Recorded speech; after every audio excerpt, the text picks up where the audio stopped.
Good evening, everyone, and welcome to our regular council meeting for June 28th, 2021. Welcome, and we are meeting virtually. And of course, you would know that if you were tuning in. But I just wanted to say,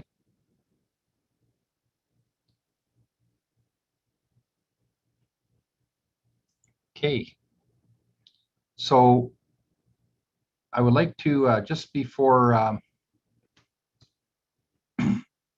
like to call the meeting to order. And we're going to have a very special ceremony tonight. We're going to be doing a swearing-in ceremony for our new deputy mayor. And just before I do that, I'd like to take this opportunity to do a special thank you to our past deputy mayor, Mayor Acker, for serving as deputy mayor. I think he certainly did a lot of backup for me, and he was out at all the events in the city, pretty much at every one. And I wanted to thank him for doing that and responding well and being a great representative of the city. So thank you very much, Councillor Acker, and we can give him a kind of a virtual little thank you. Thanks again. Okay, I just wanted to indicate that this is a unique situation for us because our swearing-in ceremony will be taking place virtually. So what I'm going to do to start it off, I'm going to ask Councillor McKenzie to show her copy of the oath so that it can be viewed by the city clerk and the public. So there it is. There's her copy of the oath. So I'll ask Councillor McKenzie and the city clerk to initial the bottom right-hand corners of their copy of the oath of office form. If you could initial the bottom right-hand corner and show that. Okay, thank you. So I'll ask Councillor McKenzie right now to unmute, and I'd like to raise her right hand and read the oath of office out loud.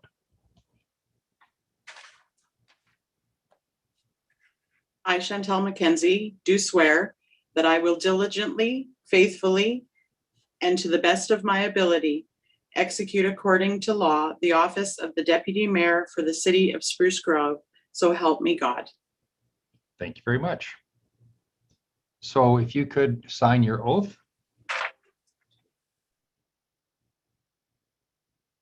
And then I would ask you also to display it to the city clerk and for the public to see. There we go. Perfect. And I just wanted to indicate to everybody that the signed oath will be forwarded to our city clerk, who will do the final commission. So thank you very much. Congratulations, Councillor McKenzie. And you will be the deputy mayor for the next 4 months. And we'll be backing me up and the city up throughout the summer. So congratulations. Okay, moving forward. I'd like to ask one of my colleagues, please, for an adoption of the agenda. So moved, Mr. Mayor. Okay, thank you very much, Councillor Roth. I'm going to ask if there's any additions or deletions from council. Councillor Roth. Mr. Mayor, I'd like to remove from the agenda item 11C, which is the decorative waste and organic cart program. Okay, thank you very much, Councillor Roth. I'll accept that. And I believe we will have a discussion on that a little bit later. So, from the city clerk. Mr. Mayor, just to confirm, if we would like to remove it, it will be removed from the agenda. However, we can leave it on to have a discussion if you would prefer. Okay, just in regards to removing it from the agenda, so it's completely taken off the agenda. Does that have to be a decision of council, or is that just? Yes, yes, through you, Mr. Mayor. If we are removing an item from the agenda, it does need to be decided by council as a whole Okay. through the adoption of the agenda. And that'll be strictly on the adoption agenda. Okay, fine. So, okay, well, thank you very much, Councillor Roth. I accept that you're asking for that item to be removed. And when we have the vote on the acceptance of the agenda, then that will be decided at that time by council. Thank you. Anything, any changes, any other additions from council or changes from council? Okay, seeing none. Mr. Skrepnik, any changes on the agenda from administration based on the published report?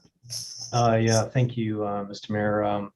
We'd like to request item 11D, the Air Services Opportunity Fund, to be moved up in the agenda to follow directly behind the public hearings this evening.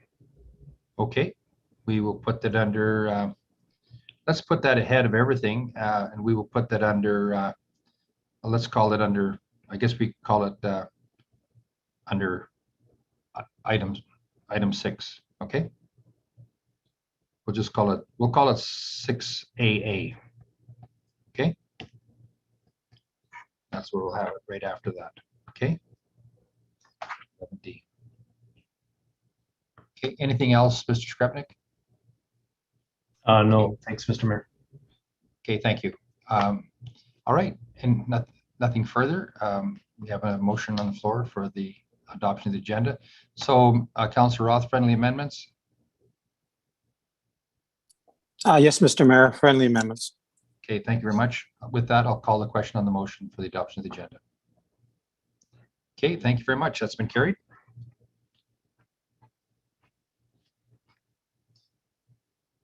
Okay, moving toward the consent agenda, is there any items that council would like to see removed from the consent agenda?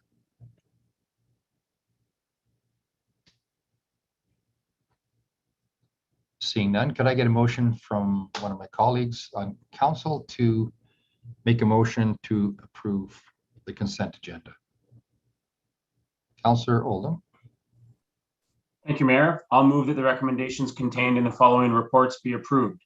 Item 3A, June 14th, 2021 regular council meeting minutes, June 21st, 2021 committee of the whole meeting minutes, and June 22nd, 2021 special council meeting minutes.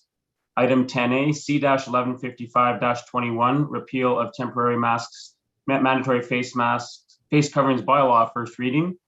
Item 10D, C-1163-21, subdivision and development appeal board, first reading. Item 10E, C-1166-21, fees and charges bylaw amendment, first reading.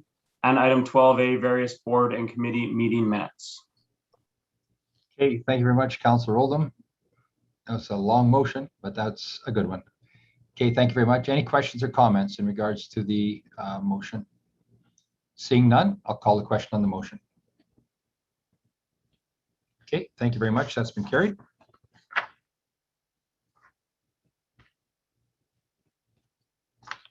So moving forward, minutes of the June 14th minute, of course, I just wanted to let everyone know that that has been approved in the consent agenda. So we're going to go past that.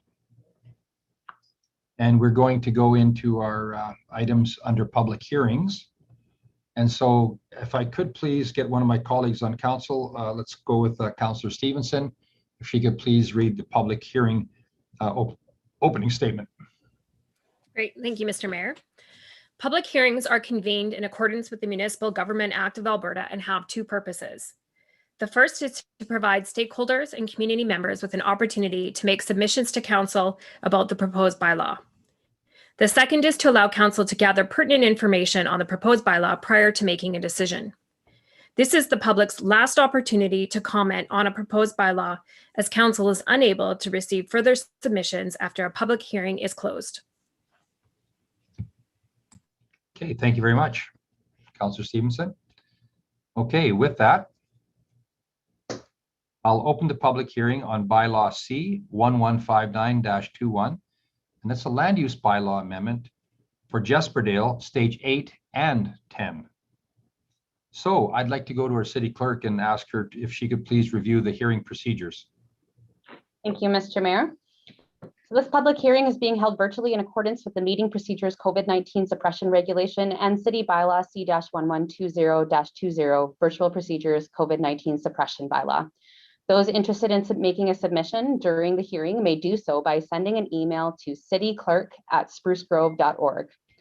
Email submissions will be accepted until the close of the hearing. Those requesting to make a verbal submission were required to register by noon today. The process for the hearing will be as follows. Administration will make a presentation first. Council will then hear from those who have pre-registered to speak. The clerk will then read into the record any written submissions received by email. If deemed necessary, the hearing will temporarily adjourn to allow council to review the material. Council will then be given opportunity to ask clarifying questions of administration. And finally, the city clerk will read into the record any additional written submissions received by email. Thank you, Mr. Mayor. Okay, thank you very much for that. And so, Mr. Toll, we have a extension of the developments in Jesperdale, 2 more stages. So let's get up to speed on what that really means and what it is. Go ahead. Thank you, Mr. Mayor. Yes, I'll start off by sharing my screen for my presentation.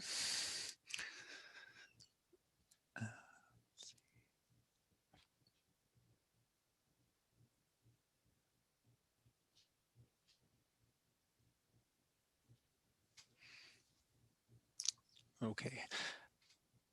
Are we seeing the one that says public hearing on it? Yes, we are. Okay, thank you for that confirmation, Mr. Mayor. Yes, this is bylaw C-1159-21, Jesperdale stage 8 and 10. Come on. Okay, so the Jesperdale neighborhood is located in the sort of north central portion of the city, south of Highway 16A. If you can see my cursor, there's a red box around the map at the top of the screen. The area currently has a stormwater management facility on site. And the intended other uses are a linear park along the north of the stormwater management facility. And then in this area, there is going to be a low to medium density residential development. The North Central Area Structure Plan is the statutory plan that provides guidance for future land use in the area. And this proposed land use bylaw amendment is consistent with that area structure plan. This is the map from the area structure plan showing the stormwater management use, the park along the top, and then park along the bottom next to Calahoo Road. And where the cul-de-sac is going to be, it's identified as a mixed low to medium density residential. So the proposed amendment is to redistrict a 6.5 hectare portion of Lot 1, Block 23, Plan 0626301 from Urban Reserve UR District to R1 Mixed Low to Medium Density Residential District and P1 Parks and Recreation District. Administration is supportive of this amendment. And it is,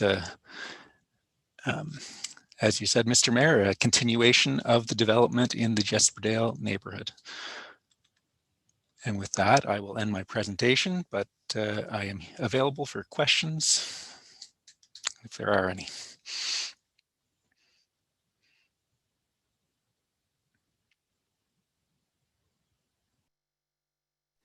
Mr. Mayor, you're muted. Yeah, thank you. I realize that. Thank you, Councillor Roth. Just want to remind the public that they may make a submission during this public hearing by sending an email to our city clerk at sprucegrove.org. And this is your opportunity to weigh in on this public hearing. And it's a great opportunity to do that if you so wish. So you can, as a reminder again, that is an email to our city clerk at sprucegrove.org. Okay. So to our city clerk, has anybody registered to speak? Thank you, Mr. Mayor. No, we have not had any individuals register to speak for this public hearing. I will ask that my staff stop the presentation sharing. Spelver, thank you. I do appreciate that. So no, Mr. Mayor, we have not received any registrations to speak this evening. We do have representatives from Melcor and Select Engineering on the line, should council have any questions related to this application. Okay, thank you very much. Second question. Have we had any other written submissions by email or additional submissions that were received after this notice went out? Thank you, Mr. Mayor. So we did not receive any written submissions for inclusion in the agenda package, and I'm just checking our email right now, and we have not received any emails yet this evening. Okay, thank you very much.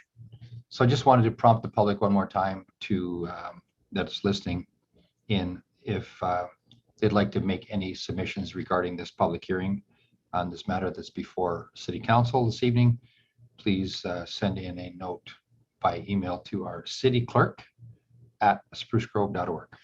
Okay. So let's go to council and ask council if there's any clarifying questions that they would have in regards to this public hearing.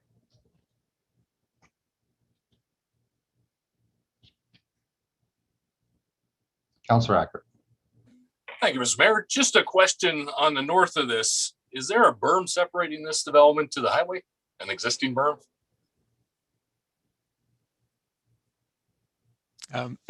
Through you, Mr. Mayor, yes, there is an existing berm along the top. I believe there's actually a noise attenuation fence as well, or a fence, but I'm not 100% sure on that one. But there is a berm along the back, or sorry, along the north of the stormwater management facility, and between it and Highway 16.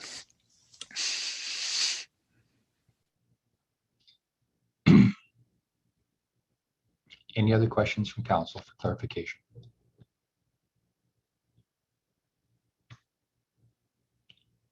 Okay, seeing none, for the third time this evening to the city clerk, have there been any additional submissions received by email?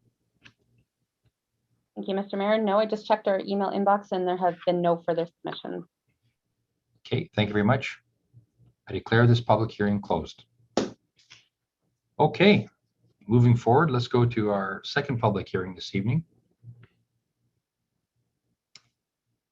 And we're going to go to item 4B, and the public, I'd like to open this public hearing on C 1160-21. It's a land use bylaw amendment redistricting Copperhaven Stage 5.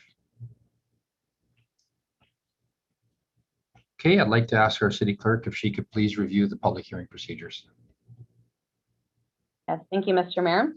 So once again, this public hearing is being held virtually in accordance with the meeting procedures COVID-19 suppression regulation and city bylaw C-112020 virtual procedures COVID-19 suppression bylaw. Those interested in making a submission during the hearing may do so by sending an email to cityclerk@sprucegrove.org. Email submissions will be accepted until the close of the hearing. Those requesting to make a verbal submission were required to register by noon today. The process for the hearing will be as follows. Administration will make a presentation first. Council will then hear from those who have pre-registered to speak. The city clerk will then read into the record any written submissions received by email. If deemed necessary, the hearing will temporarily adjourn to allow council to review the material. Council will be given the opportunity to ask clarifying questions of administration. And finally, the city clerk will read into the record any additional written submissions received by email. Thank you, Mr. Mayor. Okay, thank you. All right, let's move forward. Mr. Nalavde, you have the honor of doing this one. Copperhaven Stage 5 is another extension of the Copperhaven district in the city's west end. So what's that look like? And fill us in. Thank you. Thank you, Mr. Mayor and Council. Can everyone hear me? Yes. Okay, thank you. I will initiate my presentation here.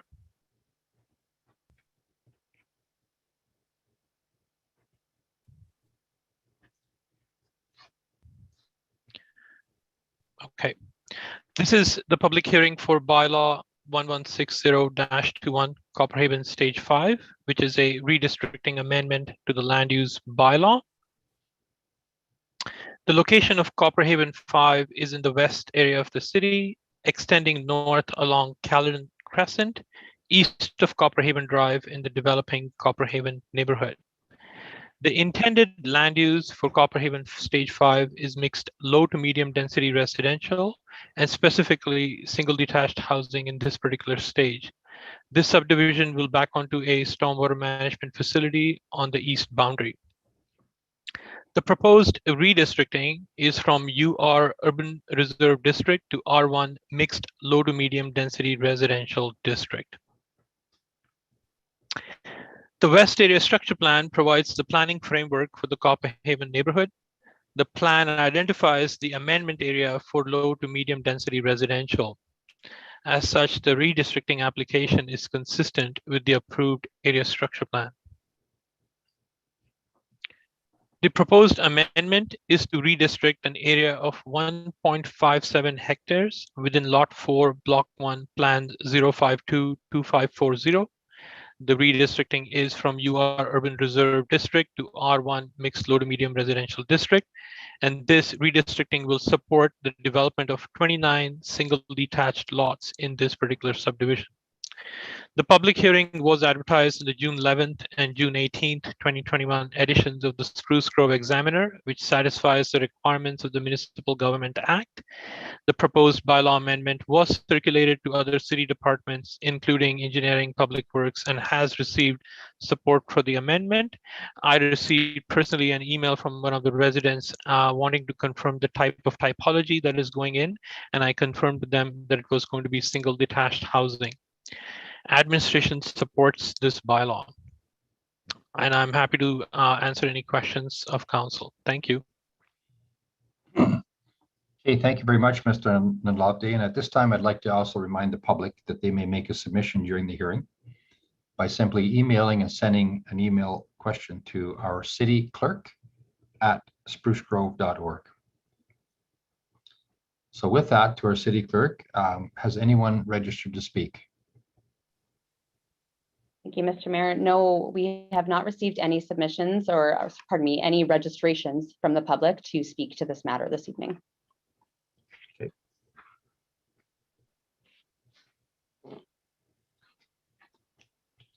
So my second question, have we had any other additional written submissions that were submitted earlier in the day or anything? We haven't had any at all.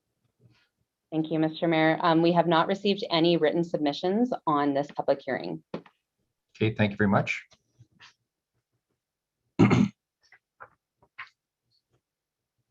So with that, I'd just like to again prompt our members of the public listening to email any submissions regarding this matter to the city clerk at sprucegrove.org. Again, that's cityclerk@sprucegrove.org. So you still have time.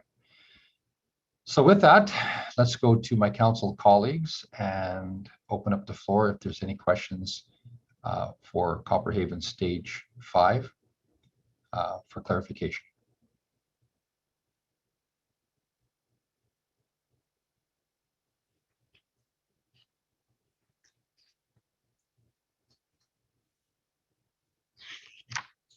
Okay, don't see any questions. So back to our city clerk for the third time. Has there been any additional submissions have been received by email? Thank you, Mr. Mayor. Just checked the email and no, we have not received any written submissions via email. Okay, thank you very much. So with that, thank you very much, Mr. Nalavde, for the presentation, and I will declare this public hearing closed. Okay. Let's go on to, we don't have any council presentations this evening, but we are going to go on to our item that was moved up on the agenda, item 11D, and that will be the Air Services Opportunity Fund. Mr. Skrepnik, this item was moved forward on the agenda. We have some guests here available, so go ahead. The floor is yours in regards to the fund and what's that going to mean for the city of Spruce Grove. Excellent. Well, thank you, Mr. Mayor and members of the public. In your agenda package is a request for decision. I'll kind of highlight a couple of the key items that are contained within the request for decision, and then I will open it up to introductions of our regional colleagues from Edmonton Global and from Edmonton International Airports to be available for any questions or issues that might be on the minds of council this evening. So as you all know, the City of Spruce Grove is a member and shareholder of Edmonton Global, which is the Edmonton Metro Region's Economic Development Corporation tasked with attracting foreign direct investment to the region. Earlier this year, Edmonton Global facilitated a conversation amongst its municipal shareholders on air services and its importance to the regional economy and economic recovery post-pandemic. On May 1st of this year, the need was identified to establish an Air Services Opportunity Fund of $50 million by the end of June. This fund is intended to help incentivize Airlines to reestablish direct international flights to and from the Edmonton region. At a high level, it's anticipated the $15 million fund would be overseen by the board of directors of Edmonton Global, directed to the Edmonton International Airport, and reported on a minimum of twice a year to municipal shareholders in terms of its value and return on the investment through the fund. Recently, a governance and accountability framework was approved by the Edmonton Global Board. Back in June, the funding mechanism was advanced via a motion through an Edmonton Global shareholder extraordinary funding request. The details of the funding request would see the city of Spruce Grove contribute $382,227 to the fund over the next 3 years. And in the agenda report, you'll see year one is approximately $79,000, followed by year two at $151,000, and year three the same amount. The fund would be administered again by Edmonton Global and used by Edmonton International Airport to incentivize the reestablishment of direct international flights. With us this evening, we have Malcolm Bruce from Edmonton Global and Tom Ruth from Edmonton International Airports. And I'll turn it over to Malcolm and to Tom to introduce additional members of their team. And then, Mr. Mayor, what I would suggest is we just open up the floor to council questions. Thank you. Okay, great. Welcome, Malcolm and Tom. Thanks for very coming. much, Mayor and Council, for having us here this evening. I'm running solo as Edmonton Global, but I'll let Tom introduce his team. Thank you. Yeah, thank you very much, Mayor and Council. So with me is Myron Keene. Myron Keene is our Vice President of Air Service and Business Development, and Tracy Bednar. And Tracy is our Vice President of Strategy, Communications, and ESG. Welcome, Myron and Tracy. Nice to see you again. Can't see you yet, but I know you're here. I think Tracy's having problems with her camera there, Mayor. That's why she won't be able to actually see her today, I think. Okay, thank you very much, Mr. Skrepnik, for the introduction. And, just to preempt before I open up the floor to my colleagues on council, this is an opportunity in the region to support the Edmonton airports and the reestablishments of flights into the region. And it's been a bit of a fast track process. And the information provided here at our agenda this evening is there's two motions before council this evening. One is to a funding request for 1 year of $79,000. And then the second part of the motion would be that we would relook at the second and third year options when we review it as a council after our budgets in 2022. So that would come back to that at that time. So this evening would be strictly just for the 1 year, and then to look at the adjacent 2 years and third year to follow. So with that, I know there will be some questions from my colleagues on council about how you see the fund working and how we anticipate that this is going to drive some additional economic development to the region, and a little bit about maybe some background too on the buy-in so far on that. So I'll open up the floor to my colleagues on council if they have any questions.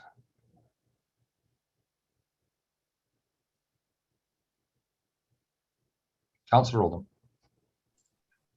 Thank you, Mayor. Let me just scroll to the right spot here. First of all, Mr. Bruce and Mr. Ruth, and other people I can't quite see, thanks for being here. Appreciate you taking time out of your evening to join us.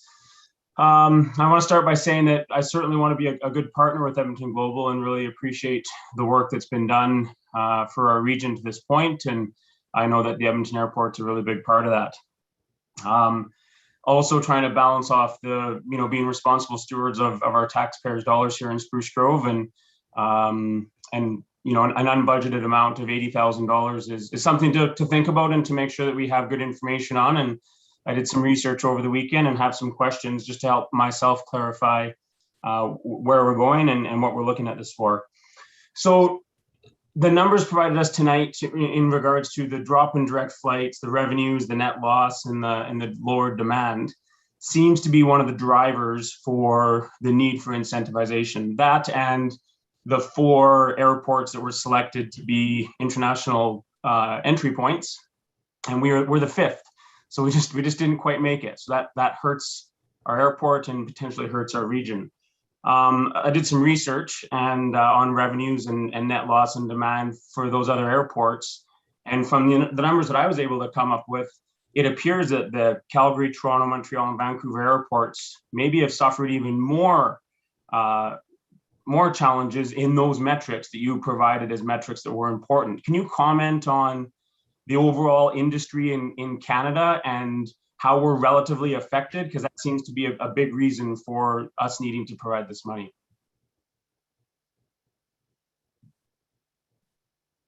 I think, Tom, you may wish to take the airline component. Thanks. Sure. Maybe I'll just talk about, Councillor, your question about how it's affected the industry. Well, and then more specifically, EIA, is it's been devastating. We've seen, well, I'll just use Edmonton as an example. The downturn in business means we've had to take permanently reduce our staff 30%. We've had our capital budget over the last year drop from 103 million to 25 million, and we've had to remove about 50 million out of our operating costs. And we're fine for operating the airport. In fact, we're quite proud of what we've done during COVID with the reduction in passengers and keeping this airport open and ready for the passengers that are coming here. And we're proud of cargo. The cargo has grown 8%, and all that cargo flows into all the communities. And so this is really not a fund for the airport. This is a fund for the region. And what's happening right now, and will happen for years to come if we don't induce business, these international airlines back into our area, is it'll be difficult to get them, because most of the airlines have reduced their fleet during COVID. And as they come back, they're going to come back through their hubs. And you mentioned the 4 hubs, councillors. They're going to come back through the hubs because that's what they'll initially want to do, unless we induce them. We have the traffic to come back and go internationally, but we need to help induce these airlines to come away from the hubs and travel into our through EIA. And those direct flights are what really helps our economic impact. It's what new businesses are looking for when they're deciding whether to come to Spruce Grove or not. So it's going to be really important. And even just the nonstops for visiting friends, the visitor economy, visiting friends and family, all that is going to be critical. They are not naturally going to come back to near the extent of what they were pre-COVID. It's going to take a long time. And so, and it's not a one-year program. Like when we do work to introduce specific flights, it takes about 3 years of incentives, of which we will participate in our own way as well, in terms of reducing some of the operating costs for the airlines. So it really is critical for our region. I mean, the numbers, as you may have seen in the reports, are on the optimistic side are quite staggering. If we can get these flights back, we're going to induce more jobs. We're going to induce lots of economic impact that will radiate throughout the communities in our region. If I may, Councillor, just amplify a little bit on some of the points that Tom raised. It's about access, and it's about access to the region writ large. And currently, as you know, we don't have 30 million Americans south of the border of us that drive into our economy or drive out of our economy. We don't have an international investor just across the line. So the only access that they have is through this connectedness that we have through our airport for our region, whether it's inbound or outbound. And we've spoken to a number of businesses, including your chamber, and we've had CEOs tell us that if they can't connect internationally to those key strategic markets for their businesses, they will leave because they need access. And currently, right now, it takes you all day just to get to Toronto. And I think people need to recognize that while we are not flying yet, we will be very shortly. and people will not really fully understand the impact of the lack of these flights are going to have on our ability to move in and out of this region for the business community, for the visitor economy, or for the community writ large.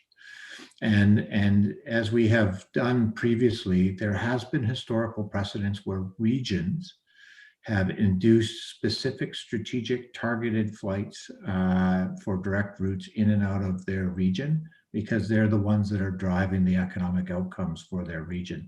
So that's why traditionally provincial and federal governments have not been involved in these kind of things, because that's not in their space. They're involved in the regulatory framework that drives it. And so just to finish, it's interesting that, you know, the country is opening back up because of the COVID vaccines and the like. And yet Edmonton's International Airport is not on the docket to open up yet. We don't have the criteria for when it's going to open. So everybody's seeing these flight deals that are coming in, but they're all of you going to either Vancouver or Calgary to be able to take advantage of, because they're not here yet. And they won't be until we get our airport back into the international game. And we're not sure when that's going to happen. And the other challenge, if I can add a little bit to that, again, we're a not-for-profit, and I do want to say that we're very proud of what we've done, keeping the airport operating smoothly, and we'll continue to do that going forward. But these airlines, that the investments that they will make, they won't make these investments for 1 year. If you think about it, many of these airlines, they're going to come in, they're going to need to set up their offices, they got to hire staff. They've got to, they're going to bring in a plane that costs upwards of $100 million that they're going to commit to our region, and they're not going to want to do that for 1 year. But and of course we don't want that either. We want these flights to last for forever, so that we can continue to have that economic impact and growth. Thanks for those answers, gentlemen.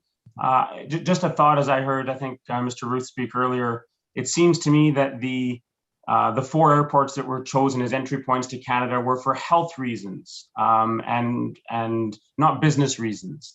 So one of the questions I wonder about, and I'm not looking for an answer to this, I'll have another question in a minute, is when business is open again, when we're allowed to trade and to move and to get the economy going, it's not fair to compare what's happening now that's a health decision to what the business will drive when that time comes. But I do have another point on your questions.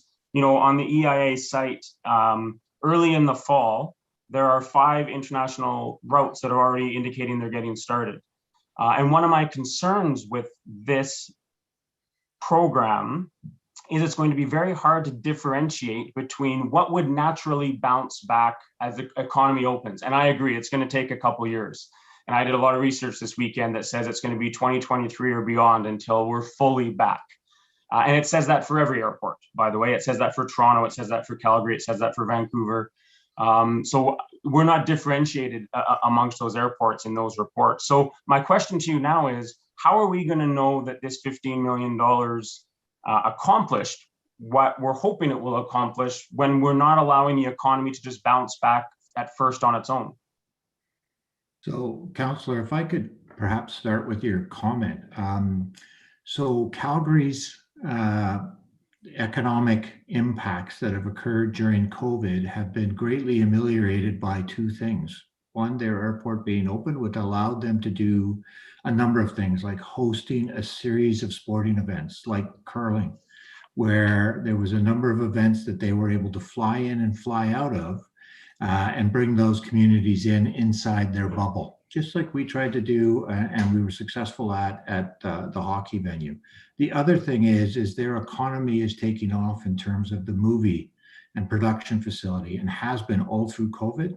And it's all because they've had air access in and out of their community during COVID. So it wasn't only health and safety that resulted here, it was also about economic development.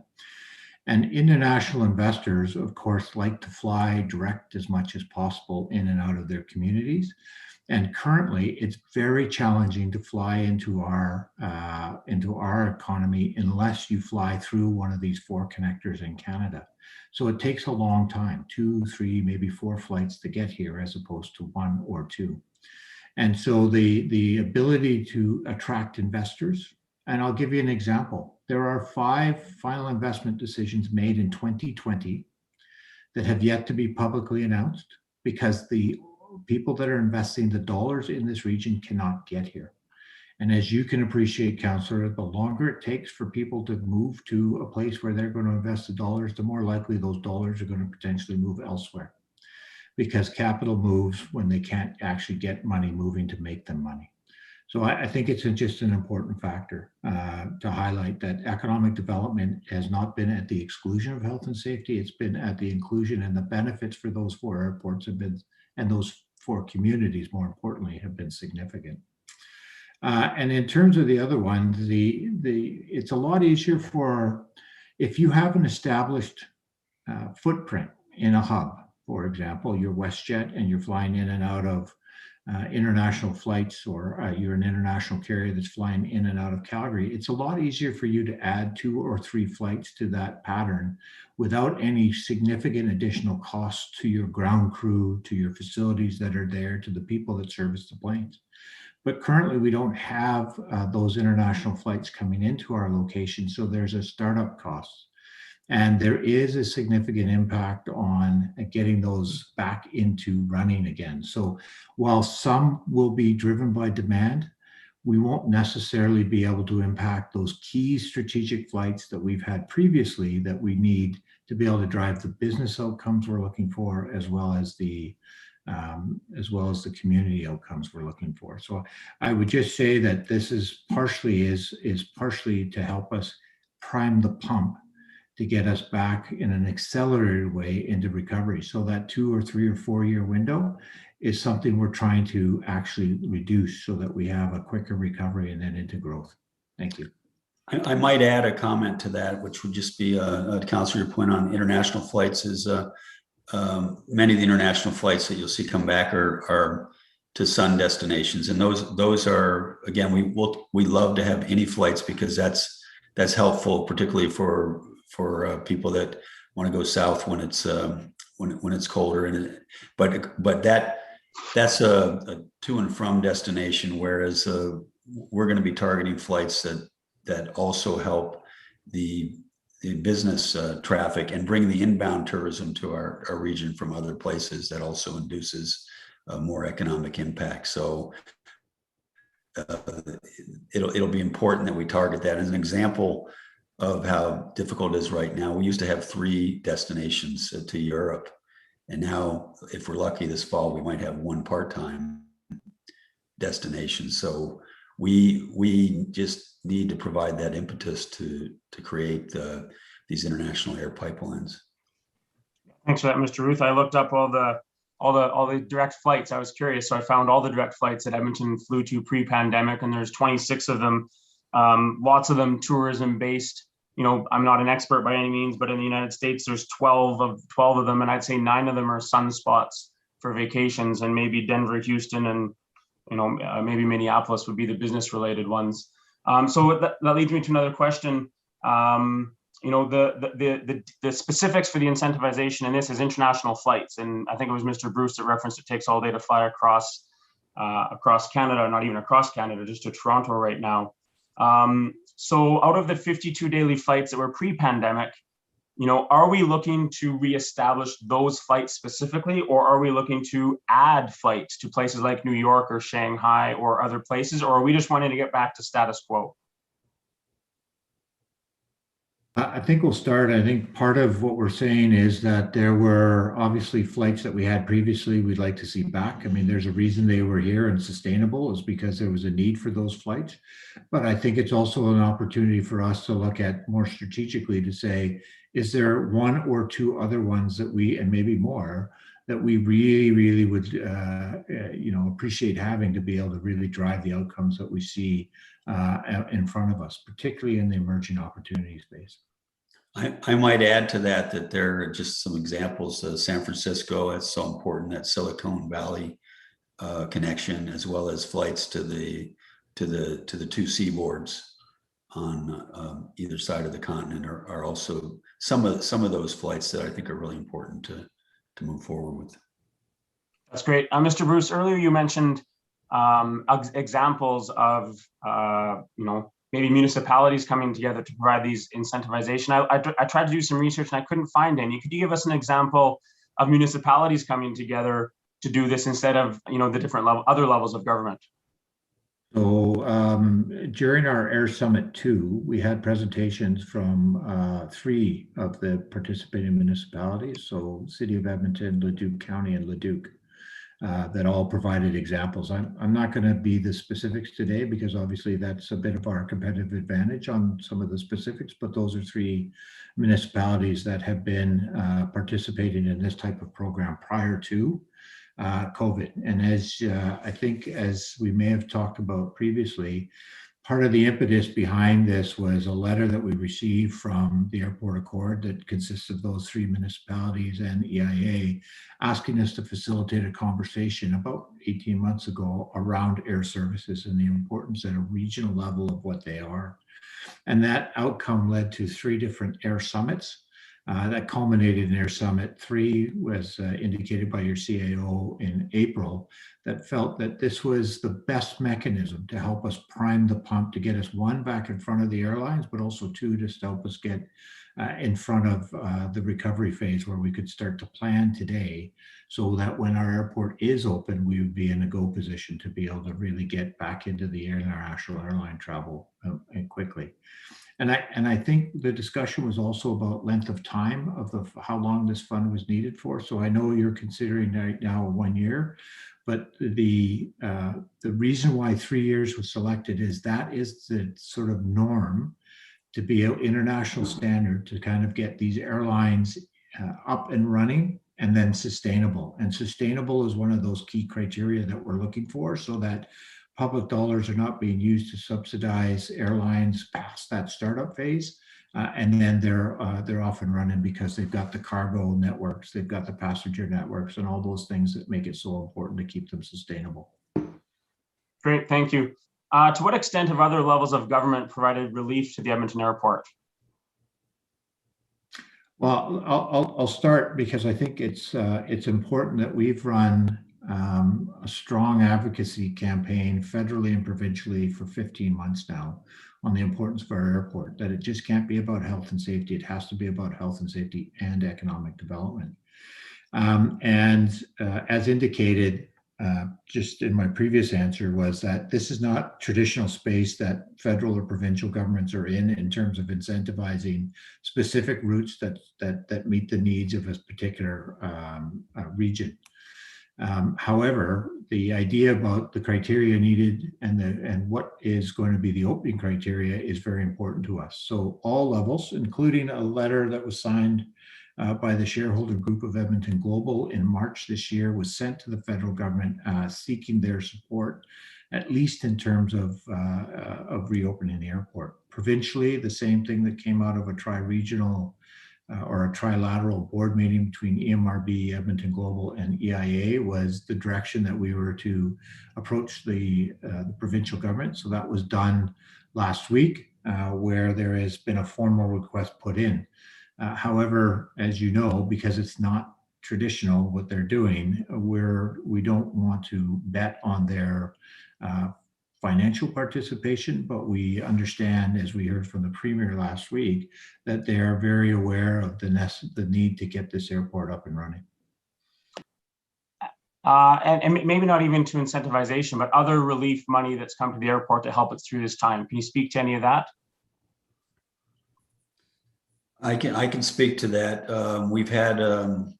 We've had two areas where there's been some relief, and again, it's a fraction of our operating budget, but every little bit helps. One we had relief on our rent that we pay to the federal government is normally in a normal year where we're firing on all cylinders, that rent's about $20 million, let's just say, a ballpark. Don't hold me to the exact number, but it's roughly $20 million. During COVID, with the downturn in passenger numbers, that rent is normally about $4 million. And so we received federal relief on that rent during COVID. And of course, any business that has a 30% or more reduction in their in their revenues and in their bottom line was eligible for some federal assistance for wage assistance for employees. If I added all those two together, again, ballpark compared to a normal year, that would be about 5% of all those two together would be about 5% of our overall operating budget. So again, every little bit helps, but not near enough to offset the cuts that we needed to make in terms of going forward. And again, we're going to be fine operating the airport, and we're proud of what we're doing. This fund really isn't about operating the airport. It's what we want to do as a region in terms of inducing flights. One last comment, and I came across the Airport Relief Fund. There was a report in May from the Canadian government that talked about, by my calculation, $5.6 million that the Edmonton Airport would receive from the federal government. Can you speak to that? And was that money allowed to be used in this way? I mean, you know, relief money can be used in a variety of ways, and that money was there as well, I believe. No, maybe I'll turn that over to Myron to answer, but it wasn't used for that purposes. Myron, do you want to answer that? Oh, sure. Thank you, Councillor. Yeah, the anything to do with federal government as far as that funding that was coming is in the form of release of capital. There is no funds that are able to be used from an air service perspective. And just to reiterate what Tom said earlier, this is not about funds to access or operate the airport. The airport operates, and we've made the cuts necessary to actually operate on a daily basis or not. It's what connectivity do we as a region wish to have as we come back, as the 4 natural hubs are where all the flights are being reestablished. We can see that as the flights start to be announced, especially announcements of new routes for business and for passenger, but also for cargo, which is important because about half the cargo moves in the belly of a passenger aircraft. So, you know, so to those two issues for me at least are, there's a relief we received, minor relief received from the federal government, but the bigger point is what do we want from an air service connectivity perspective? No, I understand that the intent is, there are 2 different intents here, and there are 2 different goals, but it's one organization that that has credit and has you know, manages money very well, and credit to you for that, for doing that over this period of time. You know, in the Moody's rankings, our airport's in a much better spot than the Calgary airport, both with the same ranking, but ours is read in a much more positive light when you read through those rankings. So I think it's just important to understand that it could be a shell game here. And although I understand you're asking for money for us for a particular use, that money could also be used from current funds or from debt servicing or from other areas. And for municipalities to step into this space is maybe unheard of, or pretty close to it. I'm going to wrap up here. I know I've taken a lot of time, but I just want to read a quick quote from Moody's on the May 18th, 2021 report. Edmonton, or the ERAA's A2 senior secured rating and baseline credit reflect Moody's expectation that the ERAA will ultimately recover the traffic lost through the coronavirus pandemic. So Moody's is saying that by 2023, that the traffic will come back all on its own. And my main concern is that money is being asked of municipalities that's unbudgeted, that for us, $80,000 may not seem like a lot, but to our residents and our taxpayers, that's a lot of money in 1 year. And then to extrapolate that over 3, I'm not sure that we're not doing this too quickly from my perspective, and trying to understand all of the impacts and the work that needs to be done. And I'm also just not convinced it's a place that municipalities need to be in. But I look forward to hearing from my colleagues and further answers to questions. And I'm certainly open to changing my mind if someone has other perspectives. So I really thank you for your time and taking the questions. And sorry, I took a little bit longer than anticipated. Okay, questions for clarification on such? Councillor Roth, and then Councillor Grilke. Thank you, Mayor Houston. I don't have a position yay or nay on this right now because, like Councillor Oldham, I want to hear what the others at the table have to say too, but I do have some questions. First of all, a comment. Clearly, the problem is a large one. I think we have to do something about this. And I think in Spruce Grove, for example, there's less positive result to be derived than there would be, say, from at the city of Edmonton, Parkland County, Leduc County, the city of Leduc, and so on, are in a position to derive more benefit from a resurgence of traffic to the Edmonton International Airport. My first question is, we got a briefing on this from our staff a couple of weeks ago, and at that time we were given an idea of what it's likely to look like when municipalities are being pitched and how many municipalities step up to the table. And we're being asked to pay $79,093 for something where I think the benefit, as I mentioned, isn't as great as it would be for some of those other municipalities. I'll throw City of Fort Saskatchewan and Strathcona County into those examples as well. So what is the acceptance level to this date? Because it may have changed. I suspect it's quite possible that more municipalities have indicated yea or nay. How many municipalities, can you tell us, are stepping up to the table with the requested level of funding? So we've had 12 councils make a decision on the motion to support the fund or not support the fund. 9 have fully supported it with a 3-year commitment to the tune of about $14.5 million. And the balance, the other 3 have supported it for 1 year with a number of caveats around that. I will indicate to you that I have taken this to my board in terms of their position. So respecting the decision of individual councils, my board has said that we will respect those decisions and whatever they are. Because part of the reason why we took this particular method to raise the money was that we recognize that not all councils will necessarily be able to find the way to be able to come to a yes on this decision. And that was okay, because Spruce Grove is a tremendous regional player. And they continue to be supportive of the regional concept in so many other ways. So we recognize that, and that's why this particular model was selected. That said, my board has also indicated that 9 communities have fully accepted the ask, and 3 so far have put criteria around what their participation will be.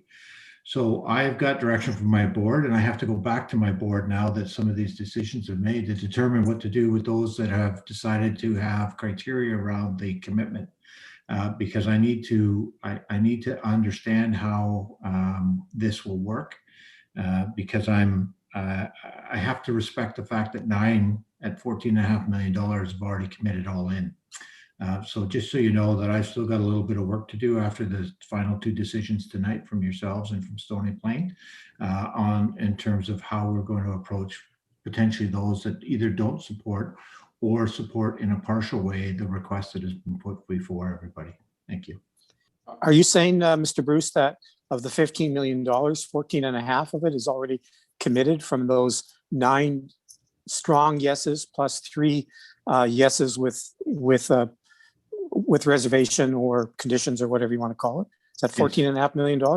It's $14.85 million have been committed when you include the 2 partials as well. So I'm saying from those 9 that have committed all in, and that's partially because Leduc County, recognizing that they have more of a direct benefit from the location of the airport, committed $1.5 million in lieu of the $300,000 that was asked of them. So it is about $14.85 million with everything in, but I'm counting about $14.5 million with those that are fully participating.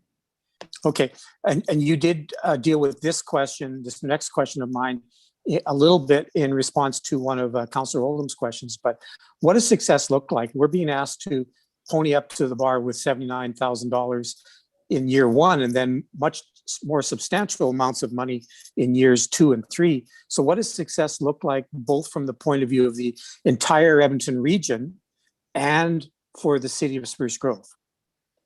So, and this is not our data. This is obviously data that's driven by international global firms that are in this market space. But right now, the investment of $15 million gets about 7,000 jobs added to the region, $415 million of GDP growth, and $811 million of economic impact. So that's the macro level. On the micro level, what it really does is it allows us to connect and attract more investment, but also provide venues for our businesses to get into the market export in a bigger way, which is part of the goal.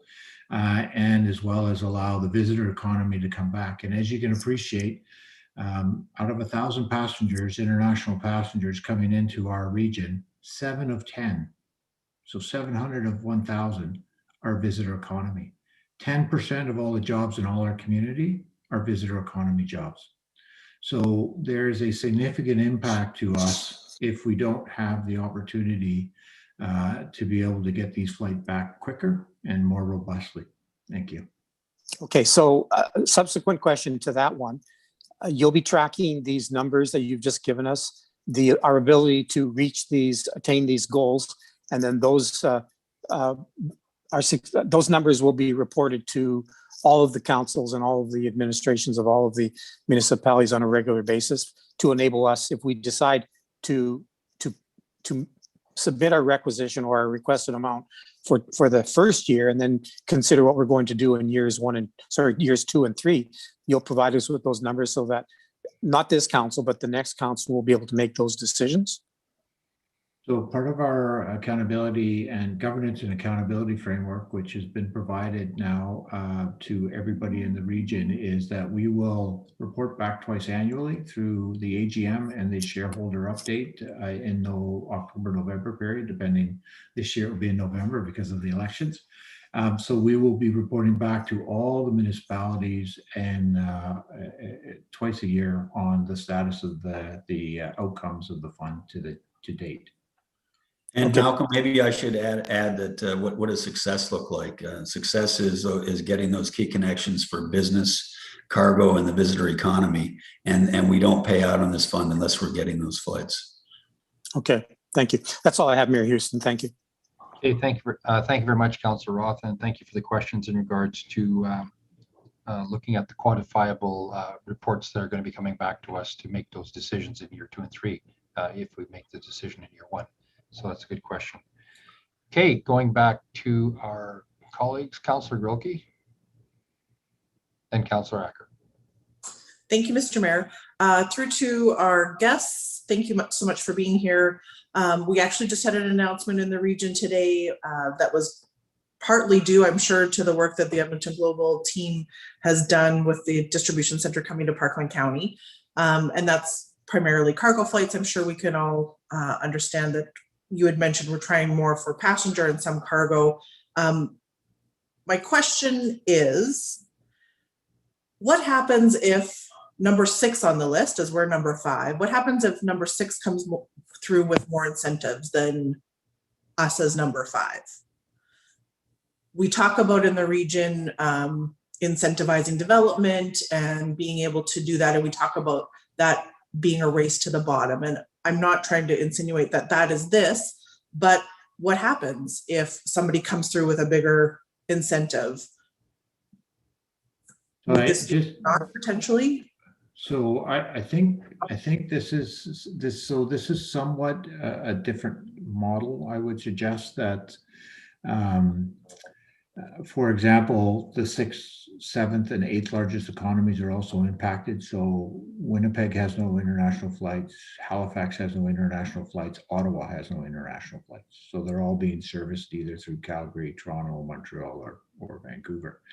So they are facing the exact same challenges, and Tom has been working very diligent with those other 3 CEOs to sort of, advocate to the federal government to try and get their status removed as well. But I would say to you, having talked to my colleagues, because as you know, I chair the CCCA, which is the 12 largest economies in Canada. I think this is a very unique value proposition that we're putting forward. Additionally, I'd also say because of the nature of our value prop in terms of where we're looking at going, our strategic destinations that we need for this region are not going to be the same that Ottawa has, and not necessarily the same that Winnipeg has. So I think they're not necessarily going to be at odds with each other. So even if they did decide that they wanted to pursue this route, and I would say to you that they may very well look at what we're doing and take that challenge on. I would say to you that even if they did, it wouldn't necessarily be in competition with us, but it would be actually complementary to what their particular economy needs are. Okay. My follow-up questions to that would be, my challenge with this ask, and I may be being too short-sighted, is that yes, we're 50 kilometers away from the airport, and I understand that the airport is critical to our region. But with the two outcomes, one being recovery and one being growth and opportunity, it's hard for me to kind of rationalize this ask. While I understand that the EIA is a not-for-profit, it just feels like a weird space for the municipality to play in. If this was 2 years out and recovery was slow, and we were coming to the municipalities and saying, guys, we need some help, we need to do some serious reinvestment in our growth for EIA, I think I could rationalize it a little bit better. But because we're right on the cusp of pretty much both of those opportunities, I'm challenged as to how this fits. And as Councillor Oldham said, it's our job to be stewards of this $80,000, which in the grand scheme of your ask is very little. My final question would be just for clarification.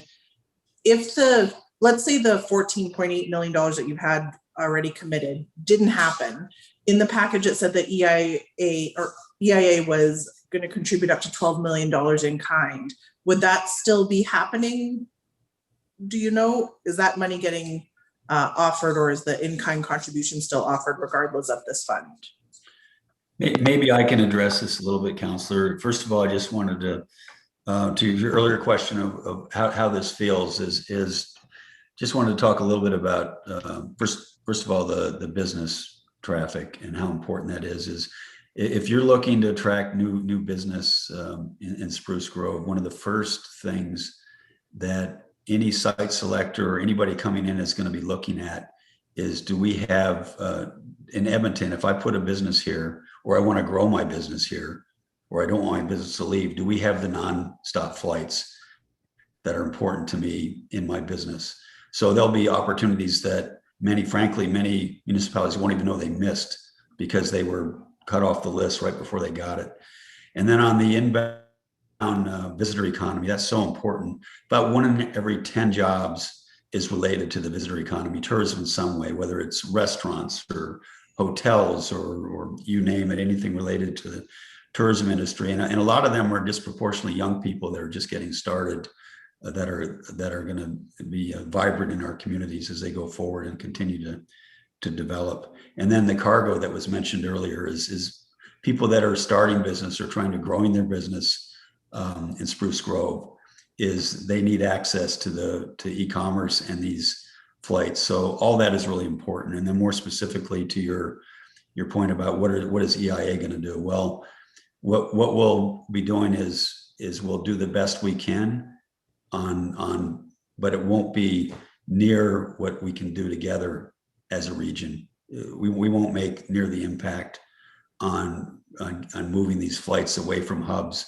And as passengers, we will, and as residents, we'll be taking more and more flights through Calgary and through other hubs, and we'll see business leave our region. So we're just trying to. COVID's nobody's fault. Let's face that. We're all dealing with this. You're dealing with it as municipalities. We're dealing with it in airport. It might have disproportionately affected aviation, but we're just trying to jumpstart this back so that we don't lose, 2 or 3 or more years of trying to reinvigorate our economy here. So if I could, Councillor, I'll just give you 3 examples that I think may resonate. So Cargill obviously has a significant facility in Spruce Grove. Mm-hmm. Their leadership, amongst other people, are traveling amongst the very facilities, including head offices down in the US. If you ask them how they travel today to get to the US, they will tell you it's going to take them 12 to 14 to 18 hours to get there. And again, when business decisions are being made, people want to know about convenience. So that's one example. The second example is you are known for your sporting events, and you invest a lot of time, effort, and money into your sporting narrative and hosting and really demonstrating the world-class facilities that you put on and the world-class events that you can host. But sporting facilities won't come to this region if it takes them a long time to get here. And it's really challenging for people to consider coming here if it's going to take them 6, 8, 12 hours to even get through 3 stops to get here. And then finally, I'll give you a small example of a florist. So as you know, the KLM flight that we had going into Amsterdam, well, Amsterdam is the floral hub of the world. And our florists in this region benefited from having that direct flight where there were fresh flowers flying in every single day from Amsterdam that were then at a price that people found very reasonable. And if you talk to the small florist shops now, they're paying twice as much for poorer quality from some of the places that they're getting their flowers. And the question for them is, can they continue to afford the current business model that they have? And this is a tangible, pertinent example I've had talking to a florist in the region about the flights. So those are just 3 examples of that impact Spruce Grove on why air services are so important in terms of the connectedness. I think if you could fly lumber, we would have a winning proposition. I say that with tongue in cheek, of course. I'm going to leave that for now, and I'd like to hear from my colleagues. And I appreciate your time. Thank you. Okay, thank you very much. Councillor Acker. Thank you, Mr. Mayor, and thank you, gentlemen, for being here, answering all these tough questions. I really appreciate Councillor Oldham's question. I think he has the hard ones. But at the same time, I think we need to be regional players in this Edmonton region. It's going to benefit us all. I see there is value in there for Spruce Grove, because if the region succeeds, Spruce Grove is going to succeed. Looking at your numbers, you know, COVID has been tough on everybody, but there is benefit of accelerating this program to ensure that we're getting, you know, those direct flights to spur our economy. I think it's a worthy goal to be reaching. But at the same time, I'm also concerned, you know, we're talking taxpayer dollars, we're talking income that we could be using to support our local businesses that have also been hurting under COVID. So I'm comfortable with, I think, the recommendation for year 1. And hopefully, you know, within a year, we're going to have a better sense as a municipality of what those benefits are. I know you're speaking about the numbers, the GDP impact, the job creations. And I know it's a 3-year program before this actually shows merit. But hopefully we can understand more as municipalities what the benefit of these types of investments are for the region, and how our residents and businesses in Spruce Grove are benefiting by playing in the regional game. So one question I have, it's just out of curiosity, I hope it doesn't ruin any market intelligence, but what would be the 5 key market destinations that you'd be targeting in this initiative? Just out of curiosity. I'm sorry, Councillor, I'd be very happy to talk about that in camera, but I don't want to give my cards away. You can appreciate from a business perspective, I mean, we don't want to be very specific in public, because that gives away our poker hand right now. So I think it's best that if you wish, we're quite happy to answer those comments in camera. Perfect. That's why I prefaced. I wasn't sure. So I appreciate that. And I would love to learn a little bit more. But I think when we look at the ask for Spruce Grove, it totals about $380,000 over the 3 years. That's a 1% tax increase that we would put on place to our residents. So it's significant. So are we getting the value of that and the return on investment in these types of regional projects to move forward on it? So at this time, I'm not completely sold. I think there's merit there. I think there's benefits of us as a region working together. I think that's important. So I'd be prepared to look at the first year and then have our administration crunch some numbers, work with Edmonton Global to see how do I go back to my residents and businesses saying, this is why we've partnered up with the entire region to increase our direct flights, and these are the benefits we're going to expect over the next couple of years. So those are my comments. That's how my feeling is. Hey, Councillor, I know without specifically answering actually the 5 that you were asking for, just in a very high level, clearly some of those key US markets that we talked about, getting the international flights back again, we've gone from 3 to maybe a partial 1, and looking to grow those opportunities. And of course, cargo is going to be huge for us in terms of both import and export business out of our region, international cargo. Thank you. Perfect. And Councillor, if I could just clarify, so again, I back to the decision this council will make in whatever determination they wish to go. And I want to just be crystal clear that we think you're a strong regional player, regardless, whatever happens. But I also just want to highlight that, you know, there are 9 municipalities that committed to this fund with the criteria that we laid out. And so with the caveats that are being put on in other councils, I have to go back and revisit those particular decisions that are made and deal with each one of those with that particular municipality, but also with my board. So I think it's great that there's consideration in a positive way for regardless of the contributions, but just please be aware that I'm being very upfront that I've got 9 that have said yes fully without any conditions. And so I still then will need to take this away to determine next steps for those that have provided conditions on this. It's not to say it's not resolvable, but I won't be able to resolve it in the time that I originally set up this fund, because the intent was to have this fund up and running by the end of June. And so I've got a little bit of work to do to get it going. So I will probably go with those that have started full yes. And then I will circle back to those that have indicated support, but have conditions around that support, which I will then have to deal with more directly with your CAO amongst others. Thank you. Perfect. And I appreciate that. And I don't believe we're putting conditions. I think we just need more information. This is quite quickly coming to councils for discussion. It's not in any budgets. We're trying to wrap our heads around the benefits. I think there is benefits here. So it's more of, you know, educating us on council, educating our public on what we're doing to move forward and hopefully succeed as a region. So I don't think we're issuing conditions, just more apprehensive. And I'd be interested to see all those outliers if they're farther away from the airport and have less of a visible impact to air travel. It'd be interesting to see. But thank you. Thanks. And that information has been updated. The most recent who was in and who was out to your city manager. So he'll be able to provide that information to you. Okay, thank you very much, Councillor Acker, for your questions and comments. I will go now to Councillor McKenzie. Yes, thank you, Mr. Mayor, through you to our presenters.